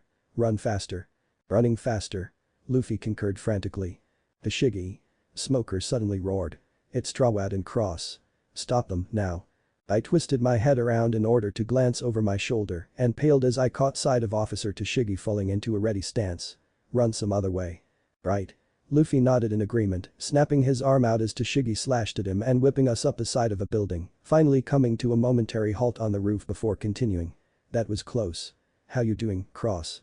My arm feels like it's about to be twisted out of its socket, my legs aren't in much better condition, and I think I'm going to either vomit, pass out, mutiny, or some unholy combination of all three, I gurgled miserably as the world spun around me. But apart from that, I'm great. Somebody stop the world, I wanna get off, Soundbite moaned blearily. So you're okay then? That's good. Luffy laughed happily. I threw an acrid glare his way. Do you only listen to every other word I say or something? Before Luffy could respond, he was interrupted by the far too familiar sound of smoke billowing behind us. White snake. Smoker roared, flinging his nimbus-like limb out at us. Oh shit. I yelped, jerking my legs out of reach of the snapping white jaws just in time. Holy shit, that was close. Credit where it was due, Smoker was admirably persistent. Well, if he wasn't chasing me and my captain. What are you doing here, Strawat? What's your goal? Smoker roared at us. I dared to allow myself a faux-hurt expression. Why, Captain, is it so unbelievable that we missed you so much that we sought you out simply for the pleasure of your company? Huh? Really? Luffy blinked at me in confusion. I thought we were here so that we could kick Crocodile's ass. I shrugged helplessly. Well, that too, but honestly I consider that to be more a civic duty than a goal. That managed to bring Smoker up short, though he swiftly rallied and redoubled his attempts to recapture us. What business does a wet-nosed rookie like you have with someone like Crocodile? Intoxicated by the sound of my blood pounding in my ears, I barked out a laugh before jabbing a finger at the Marine. Easy. We're doing the founding premise of your job for you. Honestly, considering how we're doing this as a favor for the kingdom's heir apparent, I think we might have even more right to be here than you. Air detergent. Luffy tilted his head as he looked over his shoulder at me. I thought that we were doing this for Vivac. Holy. Crash. That was all we managed to get out after Luffy mistimed one of his steps and fell into one of the gaps between the buildings whose rooftops we'd been crossing over. Whoops, Luffy chuckled dizzily. My opinion on what had just occurred was conflicted. On the one hand, I'd just fallen from a 3-story height and not only had I lived, but I was 95% positive that I hadn't broken anything from the fall. That was badass. On the other hand, the general sensation my body was sending to my brain could be summarized as ooh. That was not so badass. Luffy, I ground out. By any chance have you ever heard the phrase look before you leap? Nope. Never. Why, is it important? No, it just explains so much about you still, at least today can't get much worse. Cross. Soundbite barked in Nami's voice before he shifted to his own annoyed expression. You had to say it. I shrugged slightly, wincing at the ache it caused. Honestly, I was mostly trying to just move things along. Anyways, what is it, Nami? Cross, our navigator snarled venomously. We were calmly doing our shopping in peace and quiet, minding our own business, until someone, I could all but taste the poison she put into the word, whipped the battleship load of Marines in port into a goddamn frenzy. What the hell did you morons do? In my defense, I plead innocence by act of Luffy, I deadpanned. Alright, fair enough. So what the hell do we do now? Sneak back to the Mary or something? That would be a viable solution, I conceded before shaking my head with a sigh. Save the Captain. Smoker followed us all the way here from the East Blue and he's going to keep following us, most likely all the way to the shores of Raftel. So really, what do you think the chances are that mere sneaking will help us elude him? Then what's your brilliant strategy for escape? KISS. Keep it simple, stupid. Sometimes the simplest solution is the most effective. It's why people still use hammers, after all. And the simplest solution would be. I winced slightly as I worked my neck back and forth, popping out a few unpleasant kinks. Get ready to run. I wish that didn't make so much sense. You and me both, I sighed wearily. Across. Yeah, Luffy. Can we go now? Hiding is boring. Yeah, sure thing. Just, do you think you could drag me by somewhere else, please? My shoulder still hurts. Oh yeah, sure thing. Hey, Soundbite, which way's everyone else? Attaway. Soundbite crowed as he jabbed his eye stalks down the street. Perfect. Luffy whooped as he jumped to his feet. Come on, Cross, let's go. Aye Capac. I squawked in panic as Luffy grabbed onto me again, thankfully not by my shoulder. Sadly, the new spot wasn't all the much better. No Luffy why? Yahoo! Forwards. Luffy roared as he barreled out of the alleyway, dragging me behind him by my ankle. Once again, my opinion of this state of affairs was rather split. The upside of the situation was that by being dragged by Luffy, I didn't have to push 110% from my legs in order to keep up with his insane speed, and thus I wasn't slowing him down. The downside, of course, was that in my current position, sand was being blown straight into my ass with all the power of an industrial-grade snowblower. Hence, I was a bit uncomfortable. I huffed heavily as I crossed my arms, staring up at the sky contemplatively. I am conflicted, I'm used to myself. My conflict was brought to an end on account of my head suddenly bouncing off of a buried rock in the street, causing my everything to become pain. Oh. Hey. Hey. Hey. Hey Cross. Cross. Cross. Hey. Hey. MMMRGRGH I groaned as I slowly came awake, cracking my eyelids open and becoming aware of the fact that Luffy was poking me in the face. Are you sure he's still alive, Luffy? I heard Ace ask from somewhere out of my field of vision. Yeah, I'm sure. Luffy grinned. Cross isn't a weakling. Well, he's kind of a weakling, but he's been getting better kind of. It's confusing.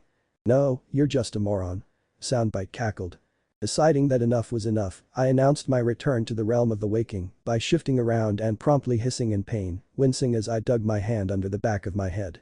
God damn it, was the universe trying to put a hole in the back of my skull. Oh hey, Cross, you woke up. Luffy cheered enthusiastically. How you feeling? I will confess, I'm not entirely sure what happened at that moment. Maybe I had heatstroke from the not inconsiderate amount of sun I'd been exposed to, maybe my temper finally hit a breaking point, or maybe I just went temporarily insane. In the end, the why didn't matter. THWACK. MMPH. What did matter was that my fist somehow ended up literally elbow deep in Luffy's face. I blinked in surprise as I processed what had just happened before yanking my arm experimentally. I could feel the sweat drop weighing on my head as my limb stayed stuck fast in my captain's head. I shot a sheepish grin at Ace. Luffy's skull is a bit thicker than I thought. Little help. Ace stared at me in shock for a second longer before throwing his head back and laughing his ass off. Ha ha ha ha. Oh man, you really are Luffy's crewmate. Only he'd be crazy enough to recruit someone like you. Yeah, I'm a crazy son of a bitch worthy of the Grand Line, that's both a compliment and an insult. Now help me before Luffy asphyxiates. God knows that he didn't get enough air at birth as is. Nah, I know for a fact Luffy chewed on the bars of his crib as a kid, Ace said with a grin. A grin I matched. Lead paint. He swears up and down that it tasted like chocolate. But it did. Luffy muffled out. Ahoo-ha-ha-ha-hee. Soundbite cackled madly. But, seriously though. I planted my foot on Luffy's shoulder and tugged, distending his face a bit but nowhere near enough. Get. Me. In a flare of flame, Ace was behind Luffy, grabbing the nape of his neck and yanking back, hard. Thankfully, the force was more than enough to release his face's grip on my arm with a very satisfying pop. Thanks, I said, shaking my hand out in order to try and get some feeling back. I was afraid we'd have to resort to our first mate's brand of back alley surgery. I don't know about you, but I like having two hands, thanks. That's Roronoa's Oro, right? Ace replied, still grinning. Good choice there, Luffy. He's been training me, so my bruises and I sorely beg to differ. I jabbed my finger up pointedly. Yeah, Zoro and everyone else on my crew is pretty great. Luffy snickered as he rubbed a finger beneath his nose. He then clapped Ace on his shoulder. I know I already said it, but it's really great to see you again, Ace. I've missed you a whole lot. His face then twisted up in confusion. But what the heck are you doing in Alabasta anyways? Cross told me that your new captain would a steak. Beard. Ace and I corrected with different degrees of heat. Whitebeard is on the other side of the world. How come you're so far away? That question caused me to freeze up furiously. Zahahaha. With this power, I will become the king of the pirates. Zahahaha. I shuddered heavily at the thought before waving my hand frantically. Ah, before you answer that, mind if I say something? The brothers looked at me in confusion. A sure thing, Cross, what is it? Luffy tilted his head inquiringly. Upon gaining the attention I'd been seeking, I promptly froze up. I knew that this day was gonna come eventually, but damn if it being here didn't make it any easier. Nevertheless, it wasn't like I had any other choices. Not saying this would be just as bad as if I'd never said anything at all. Best to get it over with. I bit my lip hesitantly before poking my fingers together sheepishly. Look, Luffy, what I'm about to say, chances are you're going to want to punch my head off my shoulders for it. And you'd be well within your rights to do so. The both of you. Just fair warning, alright. Luffy frowned in concern. Cross, does this have anything to do with that? I winced guiltily. It's a part of that I didn't tell. That I couldn't tell you until now, when Ace was around. I'm really sorry I didn't, but I swear I had my reasons. Good reasons, not like last time. Alright. Luffy pursed his lips in thought for a moment before nodding solemnly. Okay then. What is it? Ace, for his part, was looking at us like we were both crazy. Oh, what are you talking about? What's that? And Cross, what could you possibly? Over 10 years ago, you and Luffy had a third brother named Sabo. Ace's voice died in his throat as he stared at me as though I'd just grown a second head. Before he could say anything, however, I forged on. When you met him, he made himself out to be a street rat like you, but the truth was that he was an ex-noble, emphasis on the word ex, because for those who can't conform, life as a noble is hell, so he got the hell out of Dodge. Despite not being related by blood, all three of you were just as close, closer even. However, after the nobles planned to immolate Grey Terminal and everyone living within, Sabo decided to flee Goa Kingdom and set out on his own to be a pirate. Sadly, he left on the same day a world noble arrived at the kingdom. The noble fired upon and destroyed his ship for the dual crimes of flying a pirate flag and because Sabo cut off the noble's ship with his own. If I'd grown a second head before, I might as well have turned into Blackbeard then and there the way Ace was looking at me. How? He started to grind out before I cut him off with a raised hand. That part, I said slowly, glancing at my captain, who'd angled his hat over his eyes. Was the part that Luffy knew I knew. But what I'm about to say, this is the first he'll hear of it. That got Luffy's attention, if the eye he was looking at me with was anything to go by. The temperature slowly started to crank up as Ace took a step towards me, angling himself so that he was standing in front of Luffy. What are you talking about? He asked menacingly. I swallowed heavily, clenching my eyes shut along with every other muscle my body had available. This was going to hurt. Sabo is alive. Slam. GRK. I wheezed out around the iron hard grip that had grabbed my throat and rammed me into the nearest wall available. Spots danced in my vision, but it was hard to tell whether they were from the minor concussion I was no doubt starting to develop or from the flaming fingertips hovering mere inches from my face. Mother. Soundbite yelped as he snapped back within his shell. I'm not lying, I'm not lying, I'm not lying, oh dear God, don't kill me, I'm not lying. I babbled desperately, fighting to maintain what little control over my bladder I could manage. Honestly, I'd probably be laughing my ass off if doing so didn't guarantee a swift and fiery death by pissed off brother. Yeah, I bet, Ace growled viciously, the air around him starting to very visibly shimmer. It's a shame, I actually thought you were a decent guy. Second time I've been wrong. Only this time, you're not getting away. Ace. I dimly heard Luffy shout. Let go of my kami. Luffy, you can't actually believe this shit, right? Ace snarled. Even you're not that gullible. Did anyone find Apo Arg? I managed to wheeze out before Ace squeezed my windpipe shut. Don't you fucking dare imply that. He snapped. He was blown to fucking bits. There was nothing. Ace, enough. Luffy. Cross already lied to me once and he hated every second of it. He wouldn't do it again. I trust him. But he's talking about Sabo. He hasn't been wrong before and I trust him. Now let him go or else.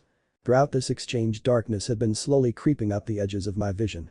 I was just about to black out when Ace's grip loosened just enough to let me gasp in a trickle of air. Talk fast. World nobles can't shoot worth shit, I squeaked out, fighting to keep my increasingly muddled thoughts straight. The bastard hit Sabo's boat, but he didn't hit Sabo. The reason no body was found was that there was no body. He was rescued. By who? Luffy asked hastily.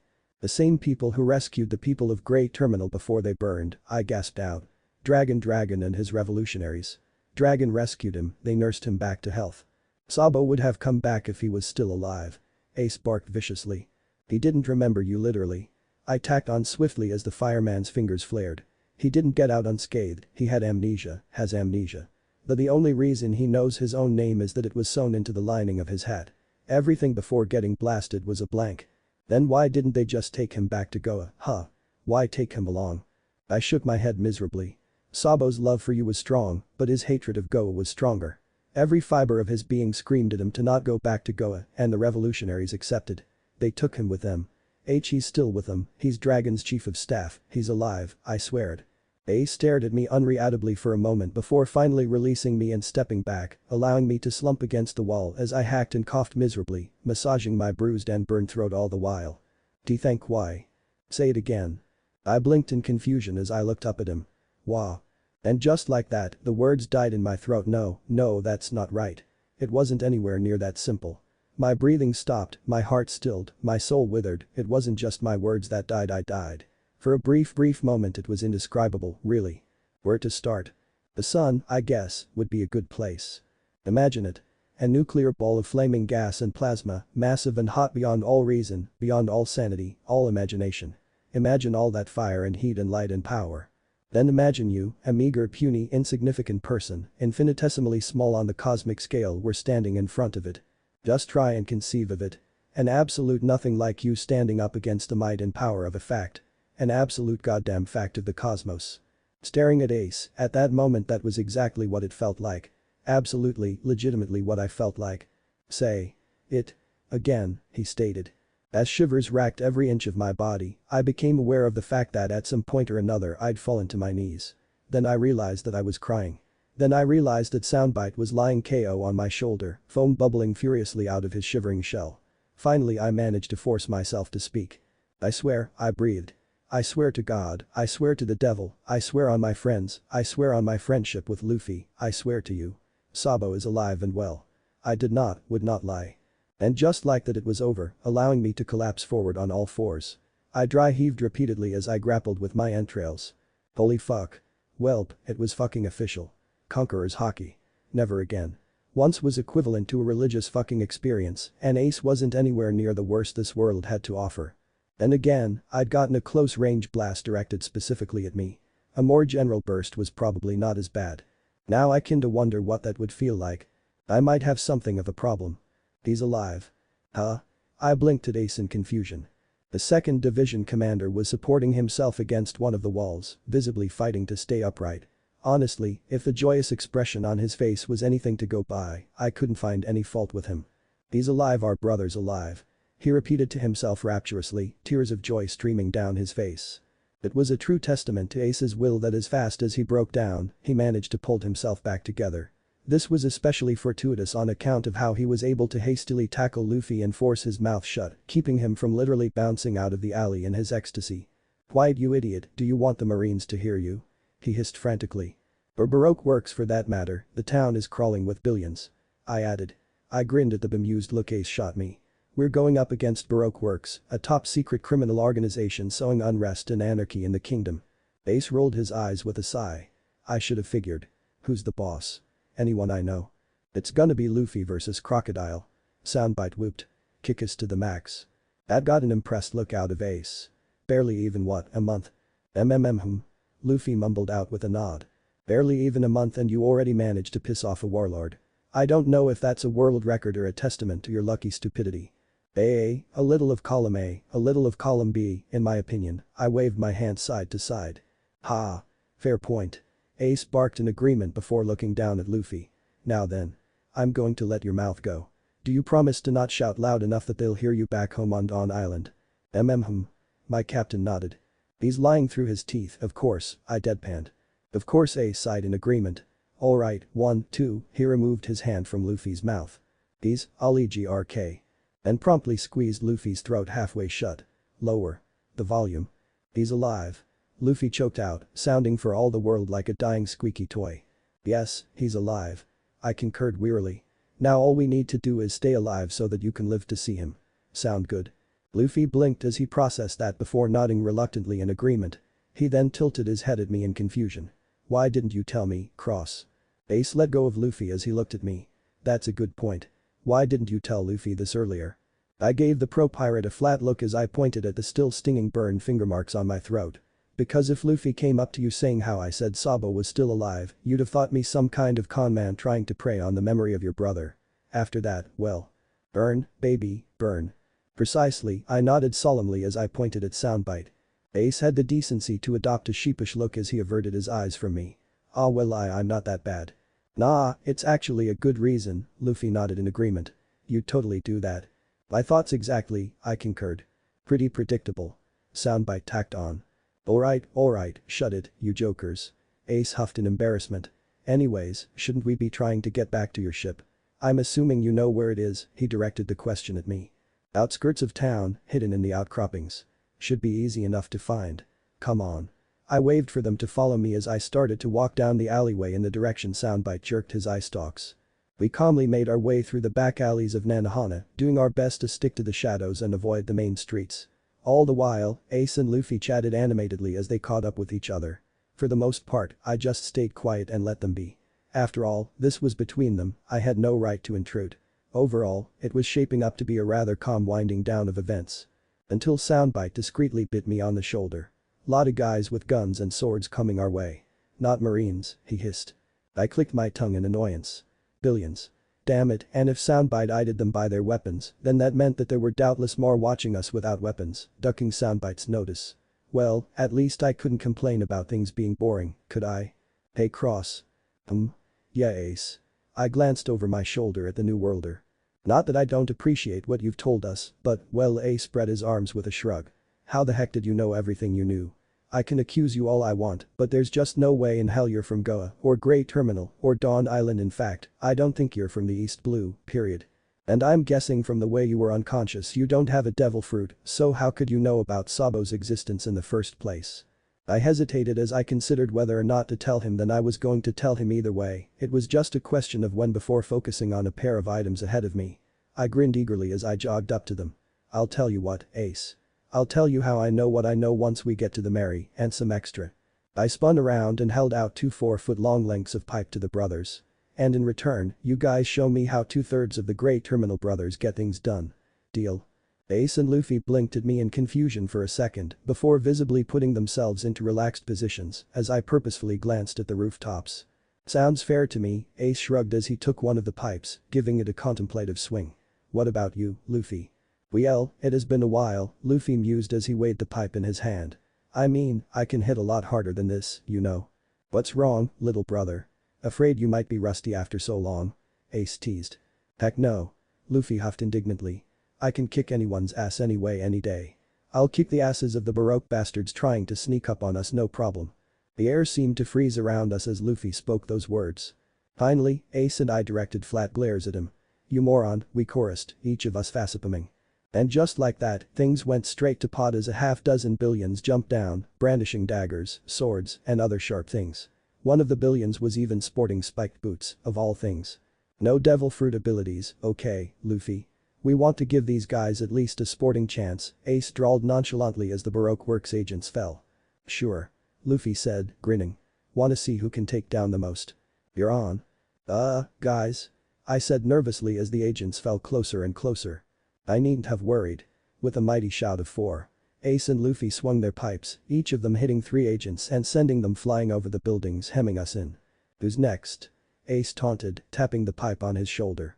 The cocky grin on his face didn't diminish in the least as another pack of agents filled the ends of the alleyways, aiming pistols and muskets, with some sort of sword-armed leader in the back. Meet you there, Luffy. Ace grinned. Sure. Luffy replied, grabbing me by the waist and slinging me over his shoulder. I sighed at the manhandling, but at this point I was pretty resigned to the fact.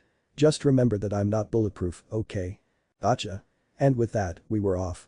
Clearly, the agents had not been expecting their prey to have the audacity to actually attack them because they just stared blankly as Luffy planted his sandal in the face of their leader and drove his head into the ground with a sickening crack. Behind me I could hear a similar yet different crack that sounded suspiciously like a musket impacting a skull. Sadly, the paralysis only lasted for a second before the agents whirled and aimed their guns back at us. They took out Billy. One of them actually cried, tears streaming down his cheeks and everything. Get him. Too bad for them, Luffy was already crouched right in the middle of their formation. A fact which was not terribly comforting as Luffy shifted his grip on me to a two-handed one. Luffy, I said with mounting dread. What are you? Cross, go as rigid as you can, Luffy said softly, the shit-eating grin on his face not wavering a bit. I felt the blood drain from my face. Captain, don't you fucking. My inner ears declared a revolution as Luffy swung me around like a goddamn palm, my head slamming into the thankfully soft gut of 1 billion as my feet hit the well, somewhere in the torso. Then Luffy shifted his grip to my feet and slammed my shoulder blades into something once, twice, 3 times. "Well, that went well," Luffy remarked as he carefully placed me down on the ground. "Yeah, sure," I mumbled as I wobbled around, trying to get my equilibrium. A task not helped by the massive bruise I just knew was spreading across my back and the pounding headache trying to turn my brain into mush. Just use me as a ragdoll, it's not like I'm human, it's not like I have soft squishy bits that break when you hit things with them. It's not like. 5:30. Soundbite barked. Acting on instinct, I whipped my right forearm up and behind my shoulder, taking great satisfaction at the sound of snapping cartilage that rang out. I then proceeded to drop my arm down and jam my armored elbow into the bastard's gut. I topped it all off by spinning around and snapping my baton out in one motion, using the momentum to give the bastard what I hoped was a very impressive concussion. I grumbled darkly as I collapsed my weapon and slid it back into its place in my jacket. Damn Baroque jackass, thinking that Instrawat could count as an easy target. Next in line for a number agent. Bull fucking shit. And those guys you hit me with are mine too, jackass. The last bit I directed at Luffy. Oh, but cross Luffy began to whine. "You got a dozen, let me have some measure of pride." "Oh, let your third mate have some credit, Luffy." Ace laughed as he walked back up to us, happily spinning his pipe at his side. "After all, a dozen or 16, it doesn't matter. It's nothing when compared to my 20. Both Luffy and I deflated as we stared flatly at Ace. "He's really good at making someone feel insignificant, isn't he?" I asked flatly. "You haven't seen anything yet," Luffy groaned. He then grinned as he hefted his pipe eagerly. "Still, either way, thanks a lot for suggesting this, Cross. It's been a while since I used a pipe, I forgot just how fun it is." "Yeah, same here." Ace laughed nostalgically. "Guess it goes to show that sometimes you need to get back to the basics. Hey, if you've got a skill, best to use it instead of forget it, right?" I shrugged with a grin. "Well, anyways, if that's the last of them." "Hey. You. Yes, you bastards," came a voice from up a street. We all turned our heads to see another pack of billions, these ones manning a pretty large cannon. "You're going down, for my promotion, my comrades, and my promotion." "Christ on a pikestaff, how many of these guys does that sand bastard have?" I groaned. "The millions are 1,800 strong, well the billions are 200 strong," soundbite recited in VV's voice.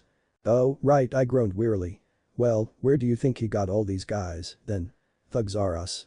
"Funny you should mention that, that's the name of a bar back in the outskirts of Goa," Ace commented. "Great atmosphere, but the clientele's a bit." "Stop ignoring us, damn it." The lead billion finally yelled, pulling the string trigger and firing the cannon straight at Ace, Luffy and I being largely out of the line of fire. "So, does he forfeit his points if he turns into fire?" I asked Luffy. "I say yes," Luffy replied. "Don't count your winnings just yet," Ace countered, still smirking. "I've got something I want to try." Holding up his arms, Ace caught the cannonball, letting his arms carry the ball to his chest. And then he was promptly blown back a few dozen feet into a stack of barrels by the momentum transfer. "Ow," Ace groaned as he hauled himself out of the pile. "Damn it, how does Gramps do that?" "Ha ha ha ha ha." I cackled eagerly, doubling over and slapping my knee. "Oh my god, that was priceless." Luffy blinked in confusion as he looked at Ace. "What are you guys talking about?" I fought to get my laughter under control as I pointed at Ace. He was trying to act like Garp and catch the cannonball. But he failed miserably. "Ha ha ha." Ooh, Luffy nodded slowly in understanding. Before falling on his back and roaring. "Ha ha ha ha ha. That's hilarious. Ha ha." Both Luffy and I froze as a wave of heat and presence swept over us. "I suggest you all start running. Now," Ace snarled viciously. Luffy and I glanced at one another for a moment before taking to our heels and bolting out of the alleyway, leaving the paralyzed cannon-wielding billions where they were standing. If the screams of agony that followed us was any indication, they didn't manage to escape ground zero. So, to confirm, where before mentioning his daddy issues would get me a beating, now they'll get me charbroiled. I panted desperately. "Looks like it." Luffy nodded in agreement. "Now less talking, more running." And so we ran, tearing through the back streets of Nanohana as we made our way back to our friends. "Oh. So. Luffy." "Yep," Luffy nodded in acknowledgement. "Cross." "Yo," I drawled, flashing a peace sign. Soundbite. "That's my name, don't wear it out," soundbite deadpanned. "Ace, right." Melody. Ace tipped his hat respectfully. "So." VV clapped her hands together with a sense of finality. "You all got separated from us in the confusion and had to make your way back to the Mary, which you successfully accomplished, right?" Yup. Uh-huh. Right. That is correct. And you had to fight your way past a rather sizable force of billions, correct? A little over what, 60 by the end of it, all told. Maybe more. Either way, Baroque Works has lost the cream of its crop below the agents, I summarized. ICVV nodded solemnly. And you also had more than a few clashes with the Marines, correct? They kept running into us, so we had to kick their asses, yeah, Luffy nodded. I see, ICVV nodded anew. All this, I understand perfectly well. It all makes sense, it's perfectly logical. I just have one question for you four. She jabbed a finger off the side of the Mary at the inferno that was still raging in the heart of Nanohana. Why the hell is the city on fire? Luffy and I pointed at Ace, a motion soundbite mimicked with his eye stalk. He did it, we chorused without remorse. Guilty as charged, my temper kind of got the better of me. Sorry. Ace chuckled sheepishly. If the way the rest of the crew facepalmed and VV's scarlet face steadily darkened to purple, that apology was neither the appropriate answer, nor was it appreciated. Still, as it was, we were already 10 feet deep. Why not burrow in deeper? If it's any consolation, I spoke up tentatively. There is a bright side. Besides the flames, I mean. At that moment, I became acutely aware of just how royal VV was. After all, only someone with a lot of personal authority at her fingertips could successfully make someone flinch by merely looking at them. What? Bright side. She ground out. Well, I shrugged carelessly. Now when MR.2 and the Mr. 1 team burn the city to the ground, they'll cause a lot less damage. Because, you know, the fire already did most of the DHWACK. Ah. I cried out as my head snapped back from the blow. I hastily pinched my nose shut as I felt a hot liquid run down my chin. Son Abe, you know, for a pacifist, you've got a mean punch. Also, for fug's sake, why is everyone going bore my head today? Is there anything else you'd care to mention about Baroque Works' plans? VV hissed irately. I froze for a moment before glancing up at her.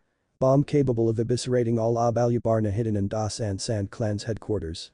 VV's eye twitched furiously for a moment until she let out a tired sigh and pinched the bridge of her nose. Remind me why you're not telling us these pertinent things until we ask again. Begozerg, 1 second. I pinched my unclogged nostril shut and blew a wad of blood and mucus out the other. Ah, that's much better. Anyways, it's because A. Luffy would get pissed if I blabbed and B. things worked out fine when they happened without my involvement. If I can make some things better, fine, but as for the rest, my personal opinion is thus. Laces less bone temps Rowler. Normal people don't consider rebellions good times, cross, VV groaned as she massaged her aching temples.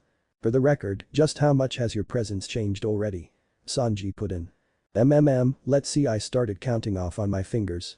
I got Bartolomeo to go out to sea at least 2 years early. I've been talking shit with Smoker, that's gotta be doing something. I kept Luffy from snapping off Mary's mainmast. I kicked Whiskey Peak off early. The little garden affair was, well, the little garden affair, and I took Nami's place at death's doorstep.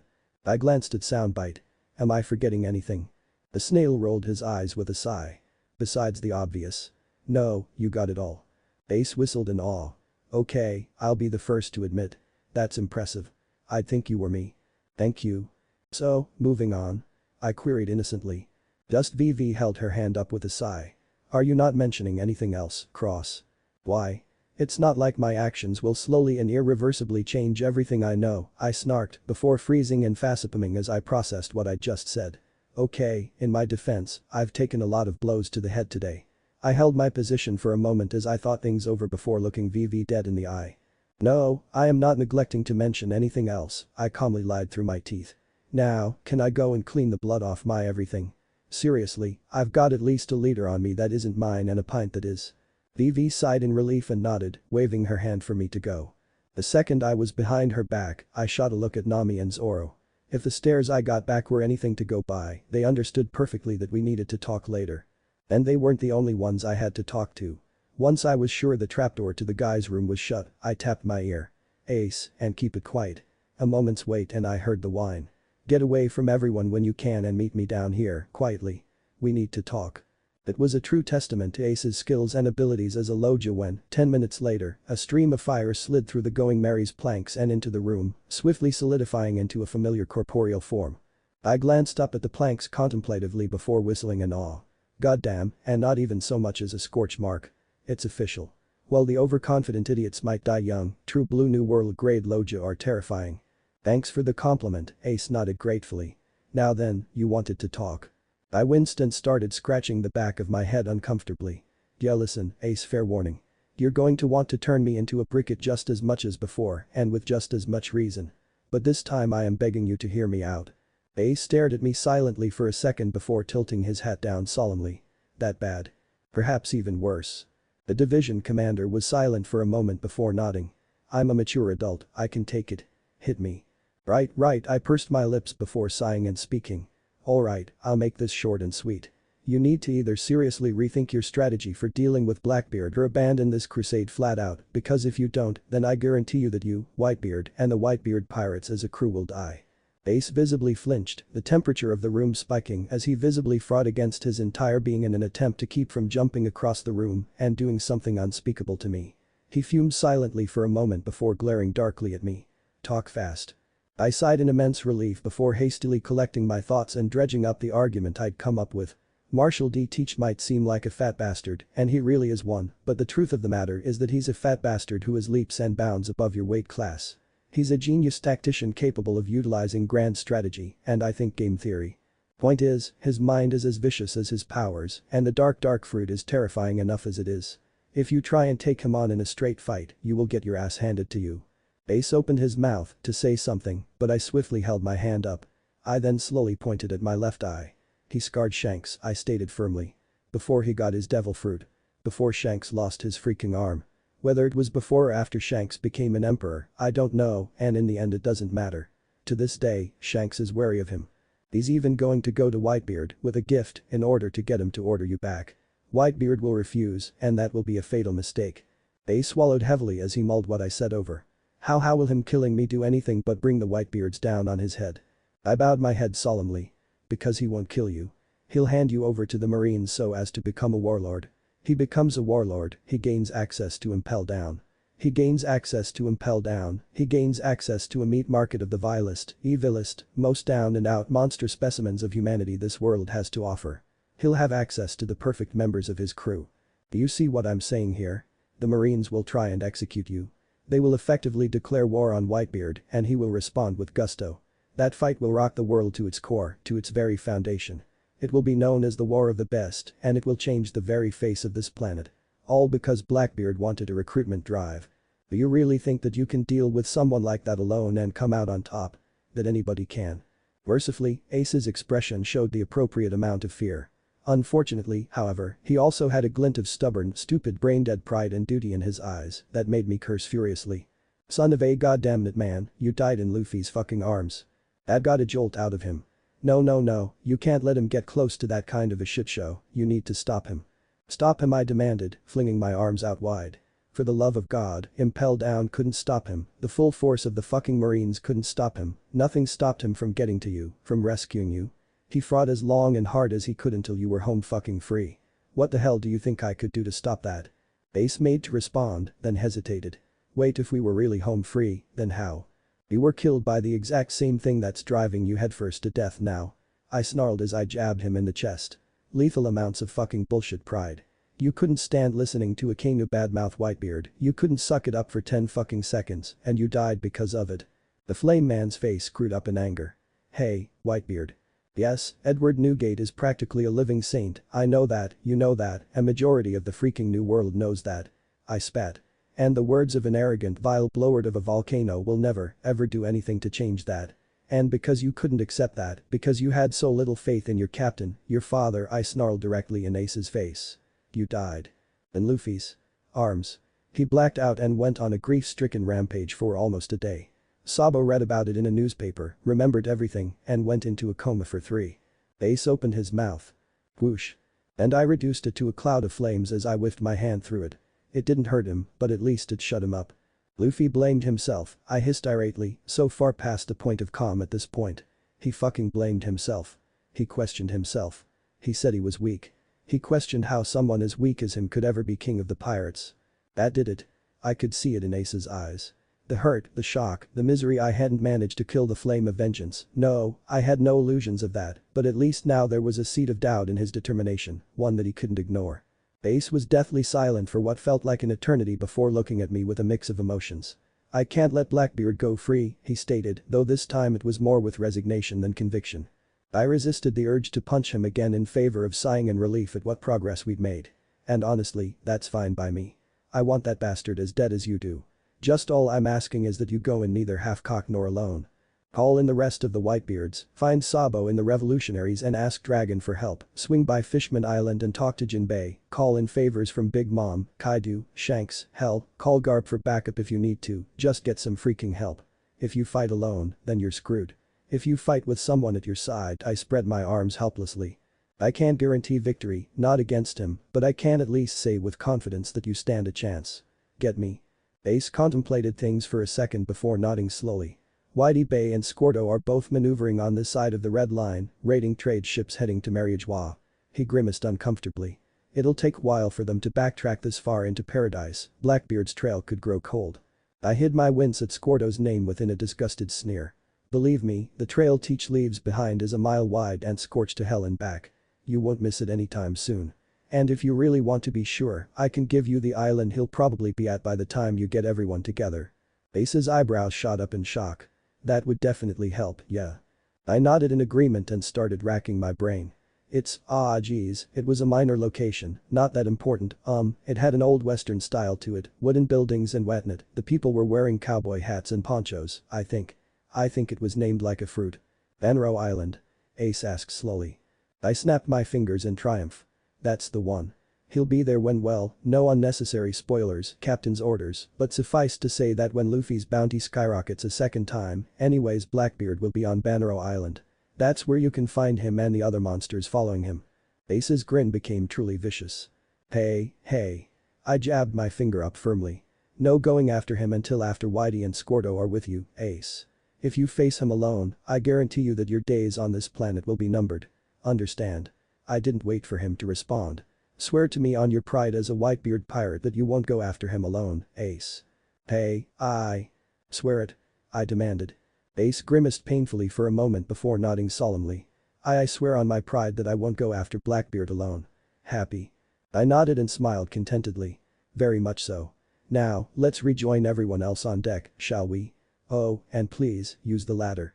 I know your control is impressive, but this is still a wooden ship. Ace nodded in agreement and promptly scaled the ladder. The second he pushed the hatch open, I snapped my fingers. Amp. And there was the whine. Hey Luffy, just fee, if Ace tries to fight Blackbeard alone, then I can guarantee you that he's gonna die. I cocked an eyebrow at the betrayed look Ace shot me. What? I never swore jack shit, and if I lie to my crew then it's for a reason I've guaranteed is a good one. Your dumbest macho pride sure as hell doesn't count. Oh you son of a. Before Ace could finish his sentence, Luffy grabbed him by his shoulders and yanked him out. I chuckled as I listened to Luffy wail and rage furiously up above. Ah, brotherly love. Too bad my only sibling was a snot-nosed shit who I far from missed, but that was neither here nor there. I blinked as a thought struck me. Hey, Ace. I called up.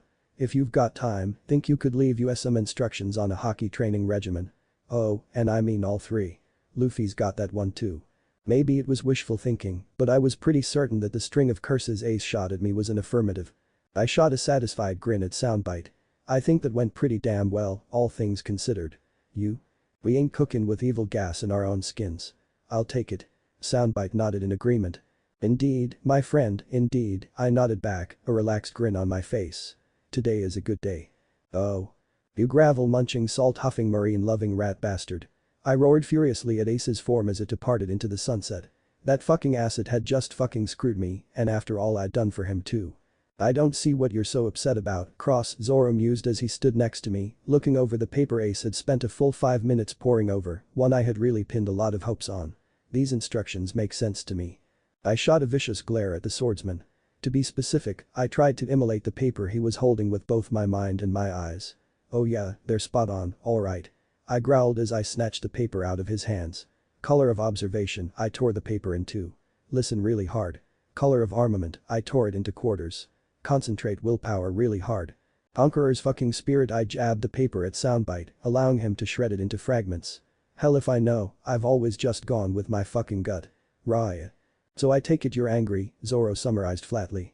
I opened my mouth to shout more, then clicked it shut as I heard a sound that was a lot like barking coming from the coastline we were anchored to. I grinned viciously as I wheeled around, tore across the deck and leapt overboard at the first dugong I caught sight of. Hello, guilt-free target. I roared. As was to be expected, I got my ass kicked, hard. But, in my defense, I'm fairly certain that lasting 3 minutes against a species that has the words kung fu as part of their name is at least remotely decent. The way the dugong was shaking his head and nursing a few bruises of his own was pretty gratifying, though. I winced slightly as I peeled myself off the rocks before shooting a savage grin at the animal. Not bad, best 2 out of 3. The dugong blinked at me in surprise before shooting back a grin of his own. Bring it on, Fu. He huffed in a halfway stereotypical Chinese accent. I shot a look at soundbite. That's racist. If the way he laughed was anything to go by, then he couldn't give an absolute damn. However, before we could truly get back into a brawl, the dugong's attention was diverted by more pressing matters. More specifically, by Luffy pummeling another dugong into the ground with a single blow. Holy crap, he just took down the chief, Fu. The dugong I just fought breathed in awe. He must be an amazing warrior, Fu. We must learn from him, Jutsu. The hell happened to the Fu, I wondered, more to myself than anyone else. Please teach us, Master, Fu. A crowd of dugongs asked Luffy as they bowed before him. Oh god, VV groaned miserably as she slapped her hand to her face. Don't worry, I've got this, I reassured her before stepping in front of Luffy and addressing the animals. Honorable Kung Fu dugongs.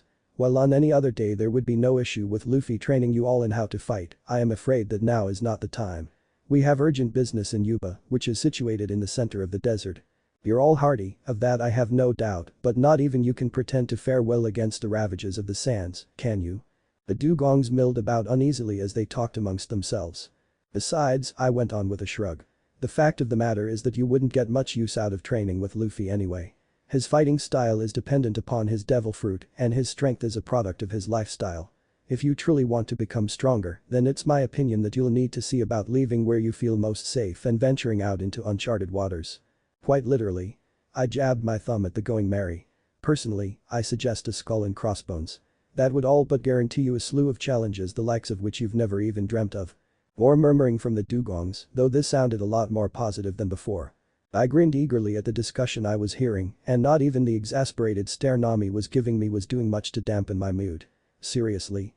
She asked in a deadpan. The guys told me about Bartolomeo, what is it with you and trying to make people pirates? I shrugged with a chuckle. Hey, in my honest opinion, the more people who oppose the world government even tangentially, the better. Besides, I frowned slightly. This isn't just pleasure, it's business. A long-term investment. With or without the war of the best, the world is still winding up.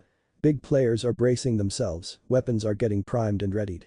End of the day, a storm is coming in the long run, and the more people we have on our side, the better. And if Bartolomeo or these guys can make it, I nodded at the dugongs. Then they'll be invaluable in the future. Nami hummed contemplatively as she looked the animals over. It's a hell of a gamble. Yeah, but if it's not high stakes then it's not fun. Now, if you'll excuse me, I cleared my throat and regained the dugong's attention. Now then, if you still want some form of instruction or training, I can gladly give it to you. I pointed at our ship. That vessel is the Going Merry. She's very important to us and we would greatly appreciate it if you were to take care of her for us. If at all possible, I'd request that you tow her up the Sandora River and guard her from all trespassers who might seek to do her harm. Agreed. Another brief moment of conference, followed by the dugongs pumping their fists with a cheer of aye, Fu. And that was that. The rest of the crew worked on removing our supplies from the Merry, while the dugongs got ready to start towing. Once I was sure that no one was looking, I tapped one of them on their shoulder and bent down next to it discreetly. If a man wearing women's clothes comes looking for the Merry, let him on board. He'll say he's a friend and he won't be lying. Got it. The dugong nodded in acknowledgement. I'll spread the word, Fu. I nodded gratefully at him before wandering over to the rest of the crew. So. I grinned as I clapped my hands. Shall we go? Yeah. Luffy started to nod before stiffening. Ah. No, wait, I almost forgot something. We rolled our eyes in exasperation as Luffy jumped back onto the Merry, rummaging around for something before finally jumping off, a giant grin plastered on his face. Okay, now we can go. Everyone else stared at the prize Luffy had affixed to his back while I merely grinned in acknowledgement. Back to the most basic of the basics, huh? Luffy chuckled as he reaffirmed his grip on the pipe he had slung across his back. Yup. I forgot how much fun it was to use before, so I don't want to forget again, you know. Fair enough. I nodded in agreement. Well, if that's everything, VV turned and started walking into the desert. It's best we get started. It's a long ways to Yuba. And so we started our trek, marching through the sands and heat. I made sure to slow my pace enough that I trailed at the back of our little caravan. I didn't have to wait long before Nami and Zoro joined me in turn. What didn't you tell VV, Cross? Nami asked me under her breath. I shook my head solemnly. VV expects to find a thriving oasis and over 600,000 rebels who she can talk down. I sighed heavily. What awaits us is a dried-out husk of a town and one stubborn old man. Zoro grunted darkly. And where would the rebels be now? Vitoria. A small trading town north of Nanohana. What? Nami hissed incredulously as she grabbed my shoulder. Why didn't you tell her? Because VV thinks that crocodile's plan is merely a venomous snake whose head she can cut off when in reality it's anything but, I shot back. The truth is that crocodiles spent years developing and growing a full-blown hydra. We cut off the head, 2 more will pop up in its place, ready to bite us in our asses. Sure, VV could easily talk down Koza, but that wouldn't do any good. There are Baroque work soldiers in the rebels and the Royal Army alike, so even if we got either side to roll over and unconditionally surrender, those sleeper agents would just open fire and start everything up again. If we really want this whole mess to end, then there's only one viable option. One possible way to well and truly kill a hydra. Burn the stumps, stab the heart, grind its core to dust. Or, in other words, Nami said slowly, looking like she'd bit into a lemon. Luffy's plan is the right one. Kick crocodile's ass and dismantle his organization, Zoro summarized flatly. Not even that complicated, I shrugged. Crocodile's arrogant as all hell. He doesn't think it's possible for him to lose, and he's structured Baroque works in such a manner. We take him down, everything else will grind to a halt without him. It's that easy. But VV won't accept it because people will get hurt, Nami stated as she stared at her friend's back. Because we'll get hurt, Nami, no need to sugarcoat it, I corrected her. And frankly, that's not a call. We've come this far, and we'll go as far as we need to see this done. Zoro nodded in agreement before giving me a sidelong glance. VV won't be happy, you know. I shook my head with a flat TSK. If her anger is the price of 1,000 lives, then I'm more than willing to pay it. Fair enough, Zoro shrugged. I suppose Nami sighed. In the end, I guess it's your mess still, I do have one question. I glanced at her curiously. Nami gave me a flat glare as she held up the edge of her coat and displayed a rather form-fitting outfit, if I did say so myself. Hubba hubba. Soundbite whooped eagerly. Personally, I think you're more an autumn than what is that, a winter. But hey, it looks good either way, I grinned cheekily. Nami snarled darkly as she let her robes drop. What the hell were you thinking when you all but told Sanji to specifically get these outfits? My grin widened a few molars. I appreciate Alabasta's rich culture. THWACK. Ah, bitch. I winced and clutched my throbbing arm. Why are you so annoyed anyways? You didn't mind that much in the story. And if it was just Sanji being Sanji, I wouldn't mind. Nami snarled. But now that you're involved in this, it's a whole different paradigm. Now talk. She brandished her fist menacingly. Alright, geez. I held my hands up in surrender. If you really must know, I drew myself up and gave her the most solemn look I could manage. The outfits you and Vivi are wearing. They are directly intertwined with the fate of Alabasta. Should you not wear them, then all is lost. Nami blinked in surprise before looking down at herself contemplatively. Well, alright. If you say so. And with that, she accelerated slightly and got back into the midst of our group. I held my solemn expression for all of 10 seconds before allowing myself to grin like a madman. That outfit isn't important at all, is it? Zoro grunted. Oh, it is. I hastily reassured him. Just my grin widened further. Not for the reason she thinks. Zoro and Soundbite chuckled in amusement. I don't know why I expected anything less, cross. Shigan kill you, boy. Ah, but what a way to go. Ah, it's Hood. We were drawn out of our conversation by Luffy letting out a piteous whine. How much longer is it gonna be until we get there? I'm afraid it's going to be a while, Luffy, VV stated with a sigh. All we can do is keep going forwards. Take heart, Captain. I reassured Luffy as I jogged up to him and patted him on his shoulder, staring out into the desert. It's going to be long and hard, but none can deny the truth.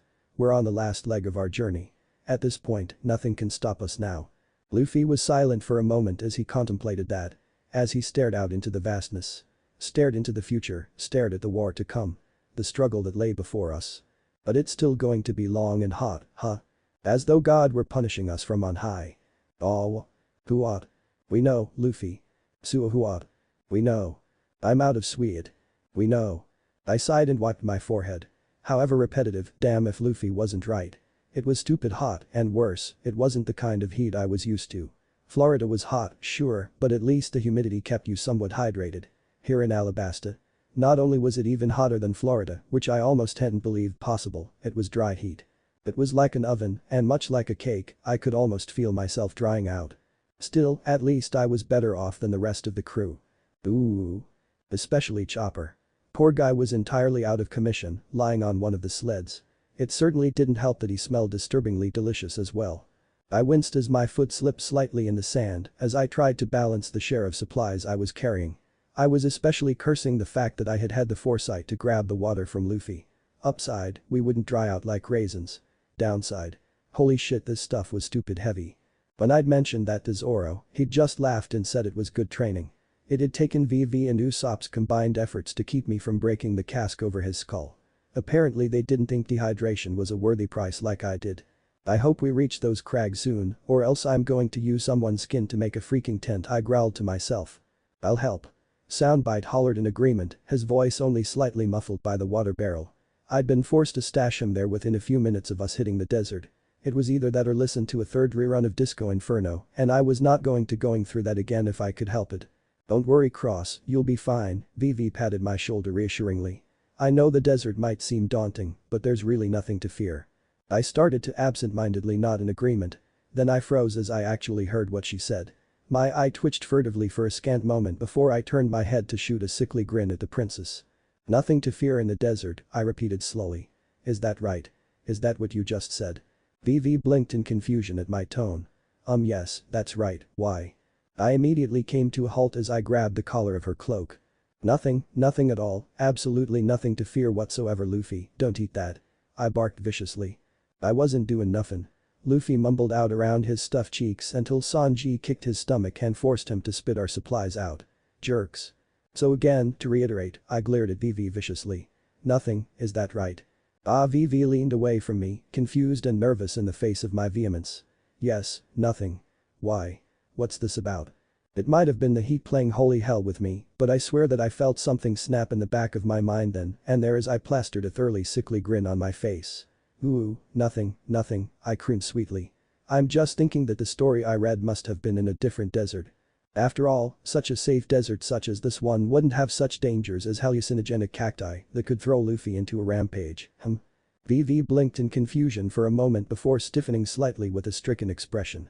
Nor would this fine ecosystem house such deadly creatures as the spider known as the desert strawberry.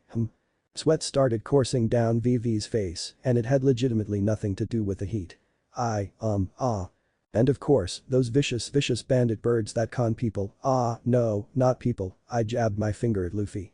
Suckers, birds that con suckers out of their supplies and leave them to die of starvation, must be from the other Alabastan kingdom, VV's expression started to take on a sickly blue tone.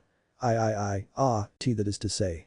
And of course, the 10-ton man-eating lizard monsters that bury themselves in the fucking sand must be as cuddly as fucking puppies, Brurg. One of the nearby dunes erupted as one of said lizard monsters roared into view, snarling and hissing at us viciously. Screw off, scale ass, nobody asked you. I snarled as I jabbed my finger at the reptile. The Sandora dragon paused as it blinked in shock. It took a moment to glance around in confusion before slowly pointing at itself. Grow. Yes, you. I shouted furiously. I don't have any fucking time for you right now. Right now, I'm too busy chewing out this kind, but ditzy princess for almost getting us all screw it, I'm sick of this conversation, alright guys, sick him. Brorg. Gum, bazooka. Three swords style. Dragon twister. Epal, sprawl. We all watched in unequal parts awe and exasperation as the trio assaulted the Sandarin dragon. For longer than was strictly necessary, the sound of combat was all there was to be heard. Finally, VV broke the monotony by giving me a bemused look. Ditzy. You forgot that you had baby Godzillas in your backyard, woman. First, I don't know what a Godzilla is, and second, in my defense, thanks to the supersonic duck squadron, it usually doesn't take long for the royal family to travel through the desert, so at most I've heard about all of those things from Pell and Chaka. I opened my mouth to respond, then slowly shut it. That is quite possibly a fair point. Bullshit it is. Soundbite roared. At long last, the carnage ended as the reptilian corpse was slammed into the sand, throwing up a sizable cloud of dust. Couldn't they have just scared it off? Usopp lamented. Against those three at once. Nami deadpanned. That poor monster didn't stand a chance. I nodded in agreement. Poor bastard. As I watched, though, I saw Luffy's mouth moving from atop the corpse. Frowning, I tapped Soundbite's shell. Hey, what's Luffy saying? There was the familiar whine of Soundbite's power, and Luffy's voice started filtering through the transceiver. Hey, do you think we could eat this? I couldn't help but chuckle at that. Classic Luffy. A few hours, or was it days? Years? Decades? In all likelihood, it was half an hour, tops. This heat was playing high holy hell with my head. Later, after marching through the massive dunes and unerring heat, a shadow came into view in the distance. I shaded my eyes, squinting towards the horizon. Are those the crags, or is that just another wishful mirage of Walmart? Superior mirages don't happen in deserts, not during the day, Nami muttered under her breath. At the questioning look I gave her, she sighed and slipped into lecturing mode. Okay, there are two kinds of mirages, superior and inferior. Only superior mirages will produce the image of an actual object, but they require a layer of cold air under a layer of warm air, so a desert, with its hot ground, will not produce a superior mirage. Besides, even if it was a superior mirage, the object would still be real, just hidden under the horizon. So, to answer your question. Yes, those are most likely crags. Water, please. Thank you for the educational experience, Buuut I chuckled as I handed the barrel over to her. Nami cocked an eyebrow at me as she took a mouthful. Who? Buuut I the science. Bill. Ah. Nami yelped in shock, nearly dropping the barrel as soundbite suddenly hollered from within the barrel, forcing me to grab it. Son of a, you'd better not have gotten any of your mucus in that, you little slug. Me? Couldn't be. Don't worry, I made sure that there's a layer of cloth between him and the water so that he doesn't drown or contaminate it, I reassured her hastily. Wait, I'm confused. Luffy spoke up from the back of the group where he was hauling the majority of our supplies, following a rousing round of because we said so, that's why. So are those real rocks or just a mystery mirage? I grabbed the back of Nami's cloak before she could attempt to strangle Luffy, giving Usopp a weary look. Well. The sniper drew down one of his goggles lenses and adjusted it a bit before grinning in relief. Looks like real rocks, guys. Really? Woohoo. Break time. Luffy roared eagerly as he made to dash ahead. Hold it. I bellowed as I held my hand out in a stop motion. Everyone instantly froze, holding their breaths in anticipation. I hastily darted over to Luffy's sled and sat on top of the supplies before giving his shoulder a pat. Okay, now go. Lush, rubber brain. Soundbite concurred. You got it. Luffy bellowed as he continued his reckless dash. Wait a second. Everyone screamed after us, but to no avail on account of how Luffy was already long gone. Buuut I. I started to cheer before I ate a spray of sand to the face. Son of a bitch, was nothing actually fun in reality. Thankfully, within several minutes of the mad dash starting, it ended with Luffy coming to a halt in the shade. I had no idea how a bit of shadow could change things so much, but somehow it did. Luffy apparently agreed with me if the way he fell to the ground and rolled about contentedly was anything to go by. Shod. Oh wow, this feels so good. Tell me about it, I wheezed out as I worked the sand out of my everywhere. I think I'm gonna stay here. Cross. Look at all these birds. Huh? I cracked my eyes open and took in the half-dozen haggard birds splayed across the sand. Oh yeah, would you look at that. I gotta get Chopper, maybe he can save them. Or. I cut in hastily. You can get Sanji instead and we can enjoy a very delicious meal of roast poultry. Tell me, what sounds more appealing to you? Luffy was silent for a moment as he contemplated things before grinning eagerly, drool trailing from the corner of his mouth. Good thinking, Cross. That's why I'm the tactician. I nodded confidently before pointing back the way we came. Now, go and get everyone else. I'll stay here and keep an eye on our dinner. Got it? Luffy whooped before dashing off into the dunes. Hey, guys. I watched him silently for a moment before turning my attention to the birds who, to their credit, were maintaining their prone positions, albeit with a bit more sweat. I gave them a half-lidded stare as I ran my tongue over my lips. Run or fry, bitches. What do you choose? The birds started twitching ever so slightly as they shot minute glances at each other. One of them twitched a wing towards me. I snapped my baton out to full length and slammed it into the wood of the sled. Try it, I dare you. The birds instantly froze, visibly debating what to do. Finally, as the sound of crunching sand reached us, they came to a decision. Their lives were more valuable than their score.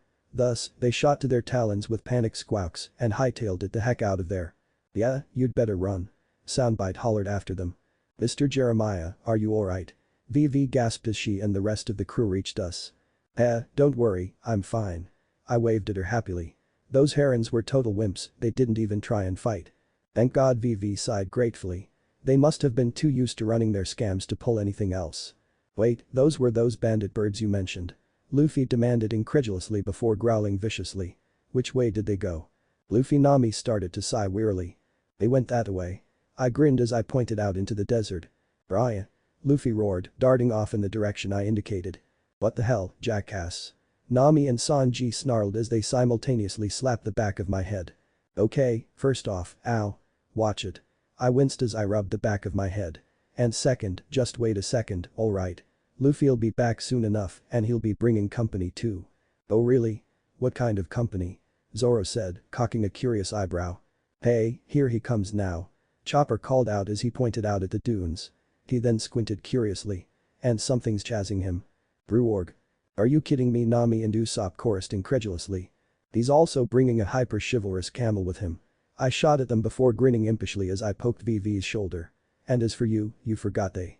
I forgot they hunt in pairs, VV groaned in exasperation as she kneaded the bridge of her nose. Sanji puffed out a weary cloud of smoke before starting to march towards Luffy. Alright you guys, you hang tight, I'll help Luffy. The cook got all of 3 feet before Zoro strode ahead of him. Forget it, crap cook. The last one almost crushed you like an insect. I'll handle it. Zoro didn't even get 1 foot before he was forced to wheel around and stop Sanji from caving his head in. Blow it out your ass, you shitty Maremo. The last one had you almost halfway down its throat. Love bastard. Shit swordsman. Swirl brow. Should we tell them that Luffy already killed it? Chopper asked me quietly. They'll figure it out sooner or later, I shrugged indifferently before frowning in concern. At least I think they'll figure it out. As it turned out, it took Luffy ramming the duo's skulls together in his impatience to cook the meat to break them up. While we waited for the king lizard's carcass to fry, I took the opportunity to knock some sand out of my clothes. While my desert camo jacket was doing a counterintuitively good job of keeping me cool, how covering up more is supposed to keep a person cool, I have no idea, but damn if it wasn't doing a decent job, it had the downside of catching a lot of grit in its seams. I was especially not enjoying the amount of sand I was catching in my unprotected face. Hey, VV, I called to the princess. Do you have anything to help with? I gestured towards my face. This ain't new then that can fix that. I adopted a carefully neutral expression and held up a finger. 1 moment please. I grabbed the water barrel and proceeded to give it a thorough shaking. Why I. Soundbite hollered miserably until I stopped. Ooh, at the risk of repeating myself, spin cycle sucks. Damn straight it does, I chuckled to myself before looking back at VV. So anyways. Hawa. VV started as she drew her bemused, amused or horrified eyes, I couldn't tell which, from the barrel. Ah, right, your face. Let's see. She started digging through the pack she was carrying. No, oh, here, how's this? She withdrew a circle of cloth and held it out to me. It's a face mask I picked up in Nanohana. I got in case of sandstorms. VV trailed off uncomfortably as the rest of the crew minus Sanji joined me in glaring at her viciously before she rallied with a huff. Oh, like none of you have ever forgotten anything important. You forgot 6 things. Usopp shot back. 6 very dangerous things that could have killed us. You erg. VV stammered uncomfortably for a moment before huffing and tossing the face mask at me. Just try the damn thing on already. I snickered at her blushing expression before slipping the mask over my mouth. It was a bit warm to be sure, but it was better than a concentrated mineral diet, that was for sure. I started to nod at VV, but froze as a feeling swept over me. Why do I have the sudden urge to wear an eye patch, read smut in public, and be 3 hours late to every appointment I make? I muttered to myself. What was that? Zoro grunted. Nothing. I hastily waved him off in embarrassment before turning to Usopp. Hey, do you have any goggles I can use or? Sure thing, here you go. The sniper replied, carelessly throwing the headgear at me. I caught the goggles and contemplated them for a moment, holding one of the lenses up to my eye as I examined the desert before hastily jerking it away with a wince. Okay, let me be more specific. Any goggles without magnifying lenses that'll fry my eyes? Sorry. Usopp chuckled sheepishly as he swapped the goggles out. I hummed contemplatively as I checked out the lens before nodding and slipping them on, putting my hood up alongside them. These'll do perfectly. I look a bit like a Middle Eastern freedom fighter, but yeah, I think it'll work. And 1 akbar out of you and I'm literally leaving you out to dry, I shot at Soundbite. Killjoy. Okay everyone, dinner's served. Sanji spoke up. I made to get up and head to where the food was, but was halted by 2 hands grabbing me. Hey, Cross, do you have a cross? I need to speak to Chopper, and Nami cut themselves off as they realized they were talking at the same time. Sorry Nami, but this is Chopper, this isn't really the pair interrupted themselves again, though this time with a bit of a frown. Look, Nami Chopper, I swear to. Okay, well I appreciate a good Abbott and Costello routine as much as the next guy. I interrupted them with a chuckle. Who's on first? Who? Yes, Soundbite cackled. Or Snail, it seems like you both want to talk with me about something important, so how about this? I jabbed my thumb over my shoulder. We go get some meat, we eat, and then I'll talk to you guys by seniority. And that means Nami first. I cut them off as they started to speak. Got it. The two mulled things over for a moment before nodding in agreement. Got it. I grinned and clapped my hands successfully. Perfect. Now, let's go and eat us some apex predator meat. As it turned out, rock-griddled Sandora dragon tasted like chicken. Seriously. Still delicious, despite the cognitive dissonance of a 10 feet plus reptile tasting like chicken. In any case, I was glad I was mostly finished when Luffy started bugging the camel, because said camel proceeded to spit all over him and the spray hit the last of my meat. My eye twitched slightly as I stared at my plate before handing it off to Soundbite, who I'd fished out of his barrel and who didn't have anything even close to a gag reflex. Or good taste, for that matter. Well, that's the end of my appetite, I sighed in disgust. I'm sorry, but this hooligan was getting on my nerves. I'll try not to do it again, eyelashes sniffed in a haughty, if high-pitched and reedy, voice. I frowned as I mulled things over. For some reason, the camel's voice sounded a bit off. Like the tone and the words didn't quite match. Why did I feel like that voice would be more at place saying something more racy, more daring, something like. I froze as realization struck me dead on. I slowly turned my horrified eyes on eyelashes. I started slowly. Could you do me a quick favor please? Could you say the words death to America for me? Eyelashes gave me a bemused look. What on the Grand Line is in America? Also, do we have any lettuce? He turned his head toward Sanji. Meat is all well and good, you take what you can in the desert, but I would kill for something green right now. My eye twitched furiously for a moment before I slapped a hand to my face. Close enough, I growled out before slowly turning a venomous gaze on Soundbite, who was snickering eagerly. Okay, two things, I stated. First, I refuse to so much as address the fact that you're giving the camel the voice of Achm, the dead freaking terrorist. And second. I plowed on impatiently. Now that I think about it, how the hell do you keep those voices up anyways? Your voice is cut and paste. Soundbite blinked in surprise before shrugging indifferently, insomuch as a snail can shrug. It's easy for me to keep the voices normal because I can talk like you guys. I just choose not to, he explained in a voice much like a newscaster's. I jumped in shock as Soundbite spoke clearer than I'd ever heard him speak in the whole time I'd known him. IWH seriously then what the hell is with the crazy ass chorus? I narrowed my eyes at him accusingly. Are you just showing off or something? No, not at all. Soundbite hastily denied. It's just, well, you see, he bowed his head contemplatively for a moment before looking up. Alright, look, it's like this. Everyone and everything has a voice when they speak, even animals. When I give a species a voice, it's not me being stereotypical. Bullshit, I flatly interrupted. Soundbite had enough decency in his shell to chuckle self-consciously. Okay, so it's somewhat for the hell of it. But really, I choose voices based on whether or not they fit, based on whether or not they're right. Basically, the voices I choose are those beings' voices. And, well, my voice is all of the voices, period. Makes sense. I hummed contemplatively as I mulled things over before nodding. I suppose it does, in a manner of speaking. In the end, I guess it's your choice and I can't do much about it though seriously. Ached. You saying you ain't laughing? Soundbite grinned cheekily. I was silent for a moment before looking away with a grin. I am, but I'll feel bad about it later. Bullshit. Kiss my ass, you little. Ahem. Ah. I jumped halfway off my rock in shock before spinning around to the side of our navigator impatiently tapping her foot in the sand. Ah, Nami. Have you been waiting long or? Nami rolled her eyes with a huff before jabbing her thumb over her shoulder. We're setting out again. Come on, we'll walk and talk. I cocked an eyebrow at her as I stood up and shifted my backpack onto my shoulders. Fair warning, I don't feel confident about my ability to keep up with a camel. Nami rolled her eyes with a long-suffering sigh. I won't be riding eyelashes until I'm done talking with you, Dumbus. He'll just be carrying my share of the supplies. I shot an acrid glare at the camel's rump. Let me guess. He'll only carry yours and none of ours, huh? I care only for the fine ladies, you uncouth ruffian.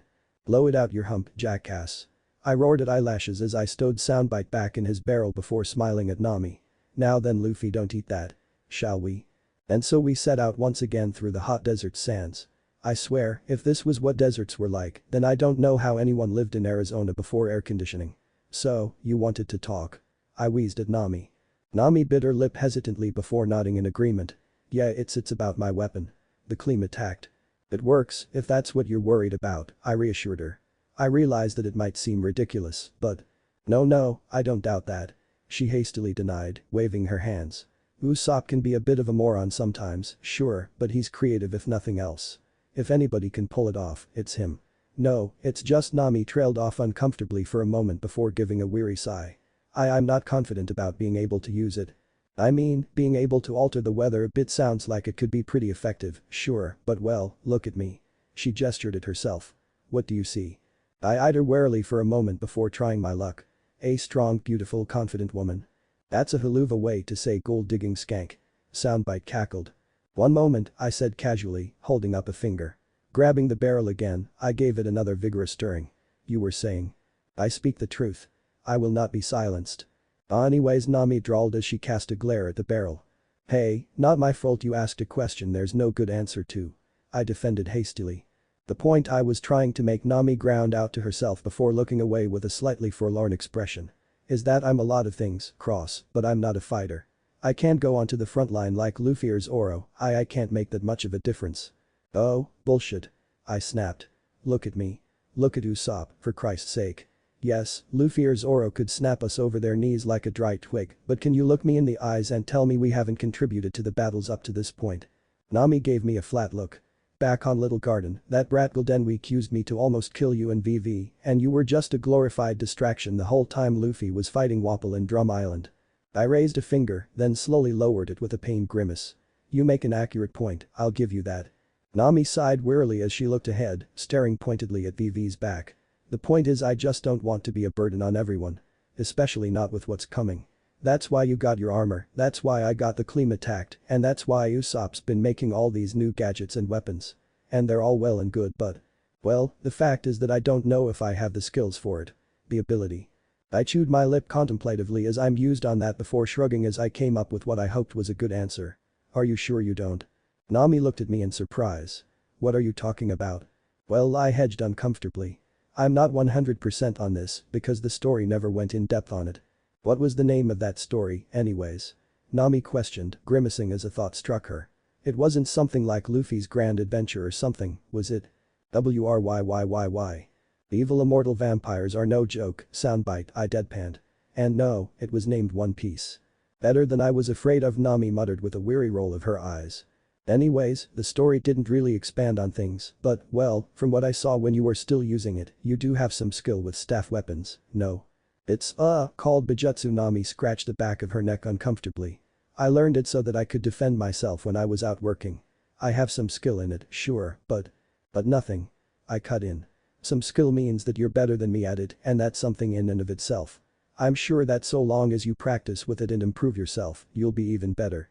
You don't need to be a master of the staff, just adept enough to defend yourself, no? Nami looked down thoughtfully. I think so. And furthermore, well, you might not like it, that work you were doing gave you some useful skills as well. Nami demanded incredulously. Well, I uncomfortably rolled my hand.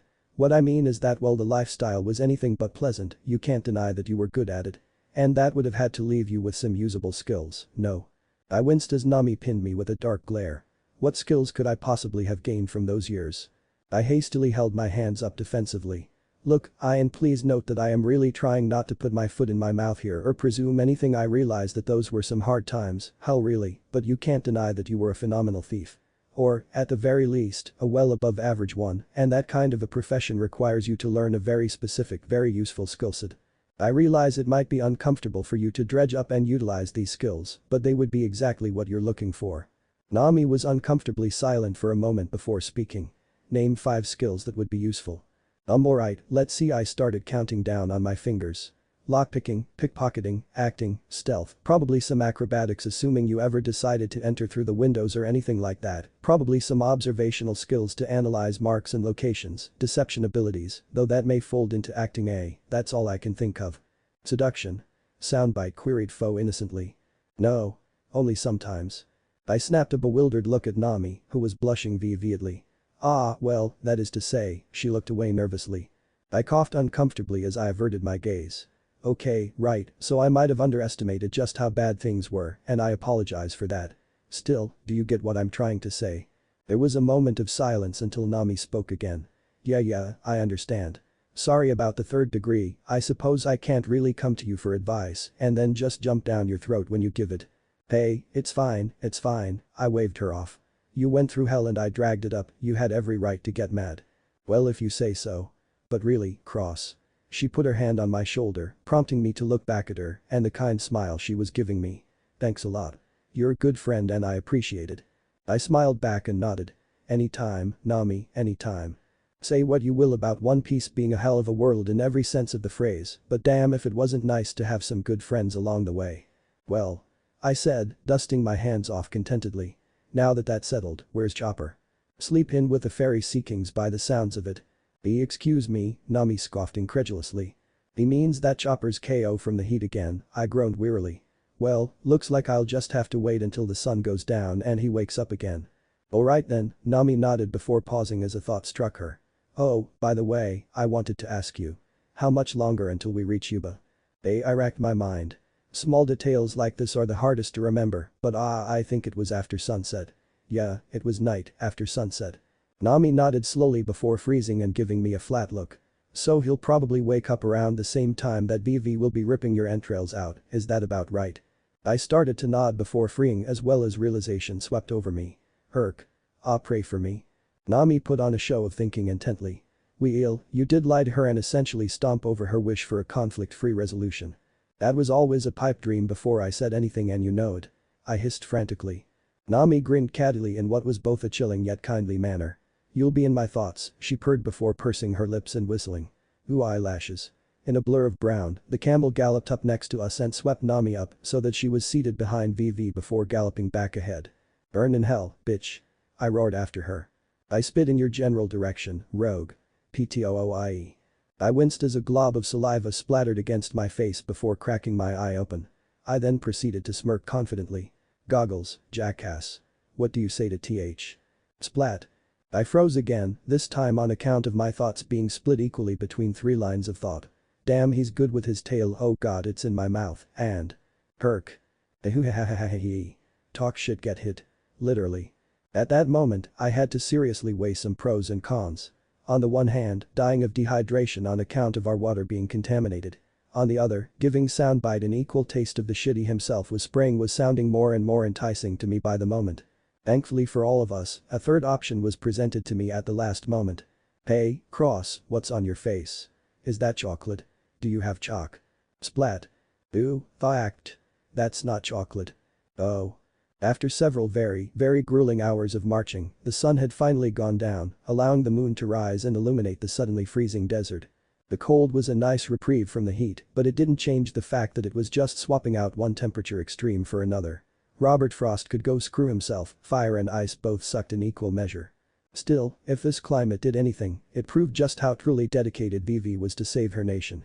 Only someone well and truly enamored with it would be able to live their whole lives in this crucible and come out still wanting to save it. At least there was one upside to the cold. Chopper finally came around from his heat coma and was trotting alongside us in his walk point. I'd been waiting for him to talk with me of his own accord on account of how the way he kept glancing at me indicated he wanted to talk with me about something, but he was apparently too skittish to initiate the conversation. Finally, after a few more hours of marching, he managed to gather the courage to match my pace. Cross. He mumbled hesitantly. Can we talk now? I really want your help. I smiled kindly at the reindeer. Yeah, sure thing, Chopper. Tell me what's on your mind. The human reindeer opened his mouth to speak, then tilted his head to the side curiously. Is it just me or is the ground shaking? I blinked in confusion for a moment as I processed the statement before paling, as I noticed the fact that the wind was carrying a lot of sand with it. Oh, I breathed nervously. What's wrong? Chopper asked. Before I could answer, VV did so in my place. Sandstorm. Yuba's being hit by a sandstorm. And indeed it was. Holy shit, it was really something. I mean, I'd seen water funnels and vortexes before on the Grand Line, Nami being the only reason that we hadn't been smashed to pieces, but those had all been water for the most part. Seeing a storm of sand and wind of such a magnitude was another thing entirely. And Crocodile had been hammering Yuba with these things for how long now? I didn't know what had me more impressed. Toto's sheer determination in the face of adversity or Crocodile's ability to overcompensate. I shuddered uncomfortably as I spied the city that was being actively sanded off the face of Alabasta. As horrible as the situation was already, Yuba heralded something even worse for me. Topper, I will gladly talk with you and help you with whatever you need later, I swallowed nervously. But only if you'll agree to do something for me in return. Topper shot me a confused look. What's that? I grit my teeth as the crew started to run towards Yuba, forcing me to match their pace. Pray for me. A few hours of jogging later, we reached the edge of Yuba. The sight that met us was disheartening, to say the least. The worst part of it was I could see how it had once been a great city. It was an old place, a dignified and noble one, but it was hurt. It was decrepit, abandoned. Even if it wasn't actively rotting, then at the least it was dying. And it was not pretty to watch. And Toto was probably even worse off. He was old, dirty, frail, but damn if he didn't have an air of strength to him. He wasn't just some old sack of skin and bones. He was tough. Leathery. He was worn down, sure, but it was more a sign of experience than actual injury. And that was something I could appreciate. What I didn't appreciate was what he said when we asked him about the rebels, though that wasn't all that fair on account of how it was more the final nail than the actual coffin. Those fools have left Yuba. I winced in guilt as the words pierced through me, hitting me dead on. I turned away from the rest of the crew and bowed my head, refusing to meet anyone's eyes, even as I felt their gazes on me. Not accusatory, per se, just questioning. Curious. All save one. Cross. I out and out flinched as VV's voice cracked over me like a whip. I slowly raised my eyes to meet her gaze and, well, it was a once-in-a-lifetime experience. VV was furious. Not peeved, not annoyed, not even outraged. Furious. If VV's passion for defending Alabasta was like the kingdom's sun, then this side of her was like its moon, cold, vicious, lethal. I just felt so puny. It was hard to tell what was making me feel worse. VV's royal presence or the fact that I was her friend and that I'd lied to her. VV, I started hesitantly. Slap. Before cutting myself off with a wince. It was at the same time the least yet most painful slap I'd ever received in my life. I don't want to hear it, she hissed softly. Now you listen to me. We are going to stay here tonight, we are going to go to Katoria tomorrow, we are going to stop this rebellion, and then I never want to see you again. Do I make myself clear? I nodded solemnly. Yes, bye. That's Princess Nefertari VV of Alabasta to you, Mr. Jeremiah, she spat viciously before wheeling around and marching towards the buildings. I watched her go in shame and silence. After all I'd done, what could I possibly say that wouldn't make things worse? Silence reigned as we all watched VV leave, nobody quite sure what to make of recent events. Finally, I looked at Toto. Do you have any other shovels? I asked him quietly. The old man jumped in shock. Ah, why yes, over there, he said, pointing at a nearby shed. But why? Everyone, go and get some sleep, I interrupted as I started to walk towards the shed. I don't feel like sleeping at the moment. I'll just work until I get tired. Nami started softly. Just get some sleep, I sighed heavily, unslinging the water barrel from my shoulder and handing it to her, soundbite and all. Tomorrow's going to be a long day. Nami stared at me in silence for a moment before nodding solemnly and following VV. I refused to meet anyone's eyes as I continued walking forwards, and none of them said anything as I went. However, as I was passing by Zoro, he placed his hand on my shoulder. I froze, waiting for him to say whatever he had to say, but he just gave a firm pat and moved on. The next time I was stopped was when Luffy caught my elbow, prompting me to look up and meet his gaze. I didn't say anything, but I did shake my head ever so slightly. Luffy frowned unhappily, but sighed and followed everyone else nonetheless. But that over and done with, I wordlessly retrieved the shovel, dug it into the sand next to Toto's pit and got to work. I dug for I'm not even really sure how long, to be honest. Hours, most likely. I wasn't really paying attention to anything else. I didn't want to think about anything else. All I thought about was, well, digging. Deeper and deeper, foot by foot, the sand slowly but steadily piling up around me as I dug myself deeper for the second time that day. In all honesty, I didn't really stop digging. I just suddenly woke up leaning against the wall of my hole, being shaken awake by someone calling my name. Kid. Hey, kid, wake up. Are you alright? Toto asked me. MRGH, I groaned tiredly as I shook my head in an effort to wake myself, a bit of the post-vacuum fugue still clouding my thoughts. What time is it? It's still night, if that's what you're asking, Toto huffed. My god, kid, you worked yourself straight to sleep. I know I might be a stubborn old man, but not even I'm that bullheaded. MMN, I mumbled slightly in agreement. Yeah, I'm dedicated like that. I looked around blearily. Now where's that shovel? I have it right here. Toto held it up before me, but yanked it out of my reach when I tried to take hold of it. But I'm not letting you use it until you get some rest. I fixed a tired glare on the old man.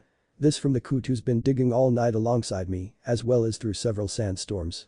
Wait until you're my age, then you can be as hypocritically stubborn as you want to be, Toto sniffed before doubling over, clutching his joints with a groan. Around the time your joints start aching, I'd say.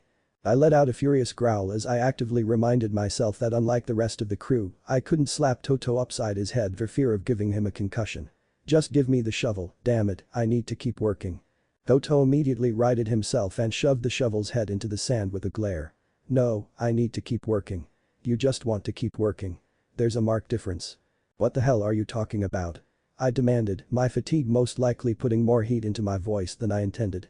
Toto crossed his arms and gave me the kind of glare only a well-experienced elder could give. I need to keep working so that I can draw the life and water back out of Yuba's earth. You want to keep working for the sole sake of not having to confront what happened between you and Princess Vivi, and I won't let you poison Yuba's water with your misguided misery. Am I clear? I opened my mouth to say something, but in the end I heaved a weary sigh, collapsing on my ass as I leaned my back against the wall of the pit. Crystal, sir, I moaned miserably. Good. Now then, Toto crossed his arms and sat down across from me, giving me a searching look. Why don't you tell me just what it is that's got you down, I gave the old man a weary look. I was slapped by Vi. I winced self-consciously. Princess Nefertari Vivi, why do you think I'm down? Toto snorted. What I think is that there are a lot of details about this situation I don't understand, period. I stared at him impassively, not saying anything. Well, if you're not going to tell me, I'm gonna have to start guessing. The old man hummed thoughtfully, rubbing his chin. Are you a suitor? My expression became as flat as a plate. Thank you, no. I'd rather live long and prosper than commit suicide by Koza. Ha! Toto barked uproariously. I don't know how you know my son, but that does sound like the likely outcome, doesn't it? He shot a cheeky smirk at me. Now then, shall I continue guessing or? Alright, I'll tell you. I snapped. And so I told him the whole story. Lying to Vivi about Yuba and Katoria, how talking down the rebels wouldn't actually solve anything, my firm belief that only by clobbering Crocodile, not that I actually named him, could the rebellion be ended, and how much of an utter heel I felt for doing so. Toto's eyes widened in shock as he listened to me before bowing his head with a solemn hum. Well, now that sounds quite serious indeed. Deadly, I confirmed morosely. If you ask me, it sounds like you didn't have much of a choice in the matter, Toto summarized matter-of-factly. What I chose doesn't matter, I emphasized firmly. What does matter is that Vivi is the closest thing to a saint we'll ever see in our lifetimes, and more importantly, she was my friend and I had to lie to her. What matters is that I've probably made her hate me, and that's worse than anything I can imagine. And then Toto did the absolute last thing I expected. He threw his head back and laughed. What's so funny? I stammered in confusion. Boy, he wheezed, clutching his gut. That might just be the funniest thing I've heard in years. He held up a hand to stop the indignant reply just on my lips. First of all, Princess Vivi doesn't have a hateful bone in her body, so you don't need to worry about that. But as she slapped me and… Oh, yes, I've only seen her that angry once before, Toto replied, staring fondly up into the sky. Koza had stolen her favorite doll, a recent birthday gift from her father, for whatever childish reason he had at the time, and had hidden it somewhere. Try as she might, Vivi couldn't get him to tell her where he hid it. At least, until she got mad and then he folded like wet paper. The old man chuckled, lost in his memories. And you know what? Once she got it back she calmed down and went right back to being his best friend.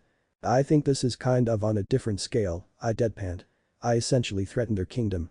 Her people. That's as bad a berserk button for her as debating justice is for most Marines. Ah, you'll see, Toto scoffed dismissively. I know that girl, give her a day or two to cool off and things'll be back to normal, especially if what you've told me is the truth. As for the other matter, he turned around and rapped me on the forehead before I could react. Ow. What was that for? I demanded, rubbing my forehead. For being silly, Toto harumphed. You're putting entirely too much stock in one lie. Don't make a habit of it and your friendships will be just fine even with the occasional lie. Now, you get out of this hole. I need to get back to work. And with that, he shoved me up and out with surprising strength. I didn't protest, I had a feeling he'd break that shovel over my head if he needed to. Still, though his words had helped, I couldn't shake the rock in the pit of my stomach. He didn't know about the massive lie I'd told the crew for weeks, the one about my origins. After this one, coming so soon on the heels of that one, how could they ever trust sand in my face? Gah. Ack. PHPHT. I hacked and spit miserably as I tried to clear the grains from my face. What the he? Oh, hey Cross. Luffy, I blinked at my captain in shock, trying to process the fact that he was in a hole next to my own. What the hell, how long have you been digging there? Luffy shrugged indifferently. The whole time. Oh, and I'm not alone either. I started to ask what Luffy meant when I was interrupted by a pink top hat poking up and over the lip of the hole. Hey Cross, Chopper smiled weakly as he waved at me. Ah, hey Chopper, I waved back uncomfortably. So, Cross, are you free to talk now, or? Chopper scratched the back of his head with a sheepish grin. I worked my jaw wordlessly for a moment before settling on a smile and extending a hand to the zone user. Yeah, I'm free. Chopper smiled back from ear to ear as he took my hand and hauled himself out. Thanks. It's not anything too important, I just, well, need some help is all. I nodded in agreement and waved for him to follow me. Sure thing, Chopper. Come on, walk and talk. Chopper trotted to keep up with me. Well, I've been thinking about how to use your advice. You know, on manipulating my devil fruit. Well, I've been having some trouble with it. I mean, he shrugged helplessly. My powers are rigid enough as is due to me being his own, and in my opinion, my particular fruit is even worse than usual on account of how it doesn't give me much to work with. I'd appreciate any suggestions you have to share with me. I hummed as I contemplated his statement. That's true enough, yes, I nodded in agreement before holding up a finger. But you underestimate just what your powers have to offer. As I've already stated, you've exploited your powers quite a bit with the invention of the Rumble Ball. I believe, without giving away too much and thus pissing off Luffy, that there might be a way for you to push what you've already done even further. Really? Chopper asked eagerly. What is it? Well, I scratched my chin thoughtfully, mentally thanking the great resources of the tropes all the while. Have you ever heard of something called biofeedback? Oh. The next morning, we all gathered in the town square as we prepared to say our goodbyes to Toto. The old man was quite chipper as he saw us off. I could practically see the satisfaction bursting out of him as he handed Luffy the small barrel of water he'd managed to extract from the sand. I'm sorry there isn't any more of it, but it's still genuine Yuba water either way. I assure you that it will do you much good, he said, outright beaming. Don't worry, old man. I'll keep a close hold of it and drink it really slowly, I promise. Luffy assured him as he eagerly grabbed the barrel. Make sure you're really careful with that water, Luffy, I promptly warned him. That water's more important than any of us can imagine. Luffy blinked in surprise before nodding firmly. You got it. I chanced to glance over my shoulder at Vivi and was rewarded with her looking away with a scowl. I winced and bowed my head guiltily but was prompted to look up by a hand on my shoulder. Toto gave me a reassuring look. The princess might be as stubborn as she is kind, but she can't deny her own nature. She'll forgive you, son. Just give it time. I pursed my lips sadly for a moment but I nodded solemnly nonetheless. I then held a hand out to him. You're a good man, Toto. I can't thank you enough. Toto snorted as he grabbed my hand and gave it a strong shake. Protect Princess Vivi and save this kingdom. That will be thanks enough. I nodded confidently. I promise. And with that, we were off into the desert, braving the heat and sand once again. We got pretty far, a mile, maybe two, until we were well out of sight of Yuba. Vivi was leading our party, while the rest of us trailed behind her. Hence, nobody immediately noticed when Luffy suddenly stopped dead in his tracks and Zoro, Nami and I imitated him. Nami gave the captain a wary look. Is everything alright, Luffy? Luffy was silent, uncharacteristically so. For the longest time, he just stood there. If I didn't know any better, I'd say he was thinking. Finally, Luffy turned his head and shot an unreadable look at me. Where is he? He asked calmly. Rain Base, a city to the north of Yuba. He runs a local casino as though it were his castle, I promptly answered. Luffy turned his expectant gaze on Nami. The navigator pursed her lips uncomfortably for a moment but she ultimately subsided with a heavy sigh. That way, she pointed dutifully. And with that, Luffy started marching single-mindedly in the direction indicated, with Zoro following behind him. Nami hesitated as she watched the pair march off, glancing at the rest of the crew. Shouldn't we? I shrugged indifferently. They'll notice sooner or later. For now, captain's orders. And with that, I followed the crew's top two officers and moments later I heard Nami doing the same. We didn't get far, however, when the sound of someone chazzing after us broke the desert silence. Mr. Jeremiah, what do you think your VV began as she trotted eyelashes in front of us before I interrupted her. Captain's orders. Talk to Luffy. I felt a brief twinge of guilt for passing the buck like that, a twinge that died a quick death as I watched VV slide off of eyelashes and stomp up to Luffy. I would weather VV's wrath in my own time, make no mistake, but first I was going to let the tide break on Luffy's head. Sorry, Captain, but better you than me. Luffy, where are you going? The Sandora River is this way, to the east. We need to cross it if we want to reach Katoria. VV pressed him. Yeah, but I'm going north, Luffy blandly informed her. What? VV sputtered incredulously. North? Why would you want to go north? Luffy shrugged. Cause that's where Rain Base is. It took VV all of 10 seconds to process that statement, mouthing the words to herself before she spun around and shot a searing hot glare at me. Nami was quick to step in front of me. Don't get mad across, VV, Luffy asked him. He had to tell him. VV continued to stare daggers at me a moment longer before directing her rage back at Luffy, grabbing his sleeve and forcing him to a halt. Luffy, I already told you, we don't need to fight Crocodile. If I can get to Katoria, I can talk to Koza and… VV, Luffy interrupted her, tilting his head and giving her a flat look. That's dumb. Excuse me? VV squawked incredulously. In all honesty, though, hers was the least volatile reaction of the crew. How dare you shitty Sanji shrieked as he started to march towards Luffy until I managed to grab his collar and haul him back. This needs to be said, Sanji, I told him, doing my best to stand firm in the face of his rage. Thankfully, Nami had my back. Leave him alone, Sanji, she muttered half-heartedly, more focused on the shitshow unfolding before us. What are you talking about, Luffy? VV demanded. VV, I know that I haven't been in this country long and I don't know a lot, but I do know this. Stopping the rebels won't stop Crocodile even a bit. Going to Katoria won't do a thing, the rubber man explained in blandly, as if talking about the weather or his next meal after 3 weeks at sea. Trust me, not even Luffy gets excited about lime juice, salt beef, and hardtack. Damn near gave me a heart attack the first time he didn't react like a maniac to Sanji calling us in for dinner, but there you have it. Anyway, silence reigned over the crew as they processed Luffy's words. Came Usopp's intelligent response. Wow, Chopper breathed. Even a dumbass can have a point. Soundbite provided. IVV stammered uncomfortably. You actually think that we can stop the rebels without anyone dying? That nobody, us or your people, are going to get hurt? VV twitched furiously, obviously fighting against herself. We're going up against one of the warlords of the sea and half your kingdom is ready to kill itself. You really think that everyone's going to come out of this alive? Luffy stared at VV for a moment before sighing and bowing his head. That's dumb, VV. Nami herself visibly reacted to the statement, but I hastily grabbed her shoulder and shook my head. What's so wrong with not wanting anyone to die, huh? VV demanded, her voice shaking with emotion. What's the problem with wanting everyone to come out of this alive? I could see that Luffy was ready to answer VV's question, but in all honesty, I just couldn't stay quiet on this. It's beyond unrealistic, I stated flatly, with just a hint of anger. And from someone in your position, it's downright dangerous.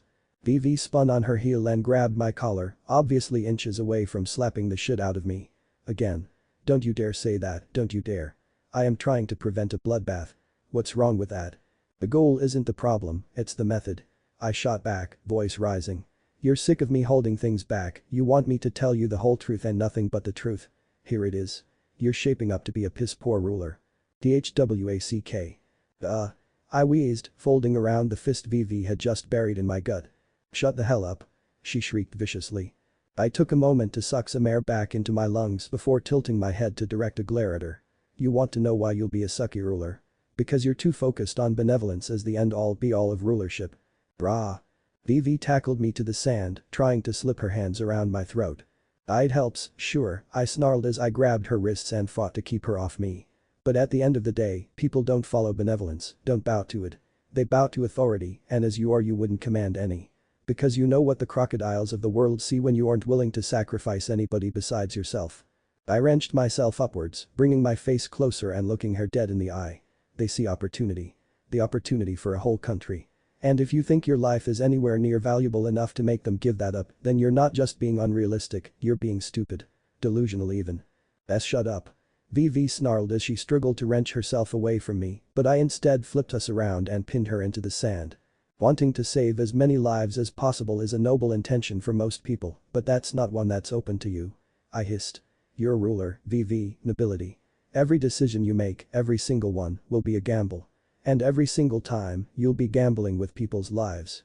Your job isn't to save as many lives as possible, it's to make sure that the least amount of people possible die and that their deaths mean something. That's VV struggled in my grip, though her motions were starting to slow down. That's not true. But I started to growl before taking a deep breath. That's bullshit, VV. That's bullshit and you know it. You're a smart girl, VV, you've lived with your dad long enough to learn that fact and your time with Baroque Works should have hammered it home. It's noble that you don't want things to be like that, above and beyond the norm even, but you just don't have that luxury. I let go of VV's arms and stood off of her, allowing her to flip onto her back and stare up at me. If you want to get anywhere in life, VV, then you need to be willing to risk something. To risk everything. Even I clenched my fists. Even us. A shudder ran through VV's body, but it wasn't from anger. I VV Luffy said, angling his hat upward. We're your friends. But VV hiccupped, shaking her head furiously. I can't ask that. You don't have to ask, we're doing it anyways, Zoro snorted. Usopp shuddered heavily for a moment before he sucked it up and shot a thumbs up at her. The great Captain Usopp fears no man. Or reptile for that matter. I pointedly chose to avoid mentioning his choice of self-address. Or the fact that he was still shaking like a leaf, for that matter. Topper started to glance towards everyone else, but promptly caught himself. Instead, he crossed his arms, looked VV dead in the eye and nodded firmly. I'm in all the way. VV's head was on a swivel as she looked between us all, her mouth open as she tried and failed to pour something out. Sanji took a tug from his cigarette before flicking it into the sand and stomping it out with his heel. I would delve into the depths of hell for any woman. For you, my love, I intend to conquer them.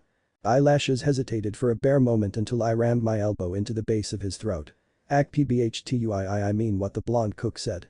All for one, all for all. Soundbite roared. VV was actively shaking now, tears brimming in her eyes. But. Nami knelt down next to the princess and clutched her shoulders. VV. We know that there's every chance of us dying. We know that we could die.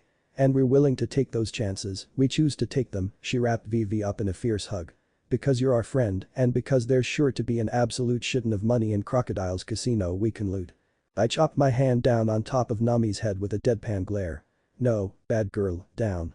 I will snap you over my knee cross, I swear to. Nami's death threats were cut off by a sob tearing its way out of VV's throat, followed by the princess grabbing onto Nami for dear life and burying her tear-stained face in the navigator's shoulder. Nami shot a final glare at me before patting VV's back and comforting her. Thank you, VV sobbed. Thank you all of you, thank you so much. Oh my love. Sanji started to spin himself into a hurricane of love until Zoro slapped the back of his head. Hey, what the hell? Ahem, Zoro grunted as he jabbed his thumb towards me. VV sniffed heavily for a moment as she glanced up at Zoro before jerking in realization. Right, she looked at me tearfully. Cross, I'm so sorry. Everything I said. I cut her off with a raised hand. Save it, for 2 reasons. First and foremost, I more than earned that smackdown I got in Yuba and I'm man enough to admit it. And second. I held my hand out to her and pulled her to her feet. This isn't the time or the place for waterworks. You can tell me how much you're sorry later. For now I grinned viciously and jabbed my finger due north. What do you say we start the process of straight up slapping the smug out of Crocodile? VV hiccuped for a moment longer. Then she steeled her back, wiped the tears and snot off of her face and gave me a shaky grin. Okay. Thank you for watching, hope you enjoyed.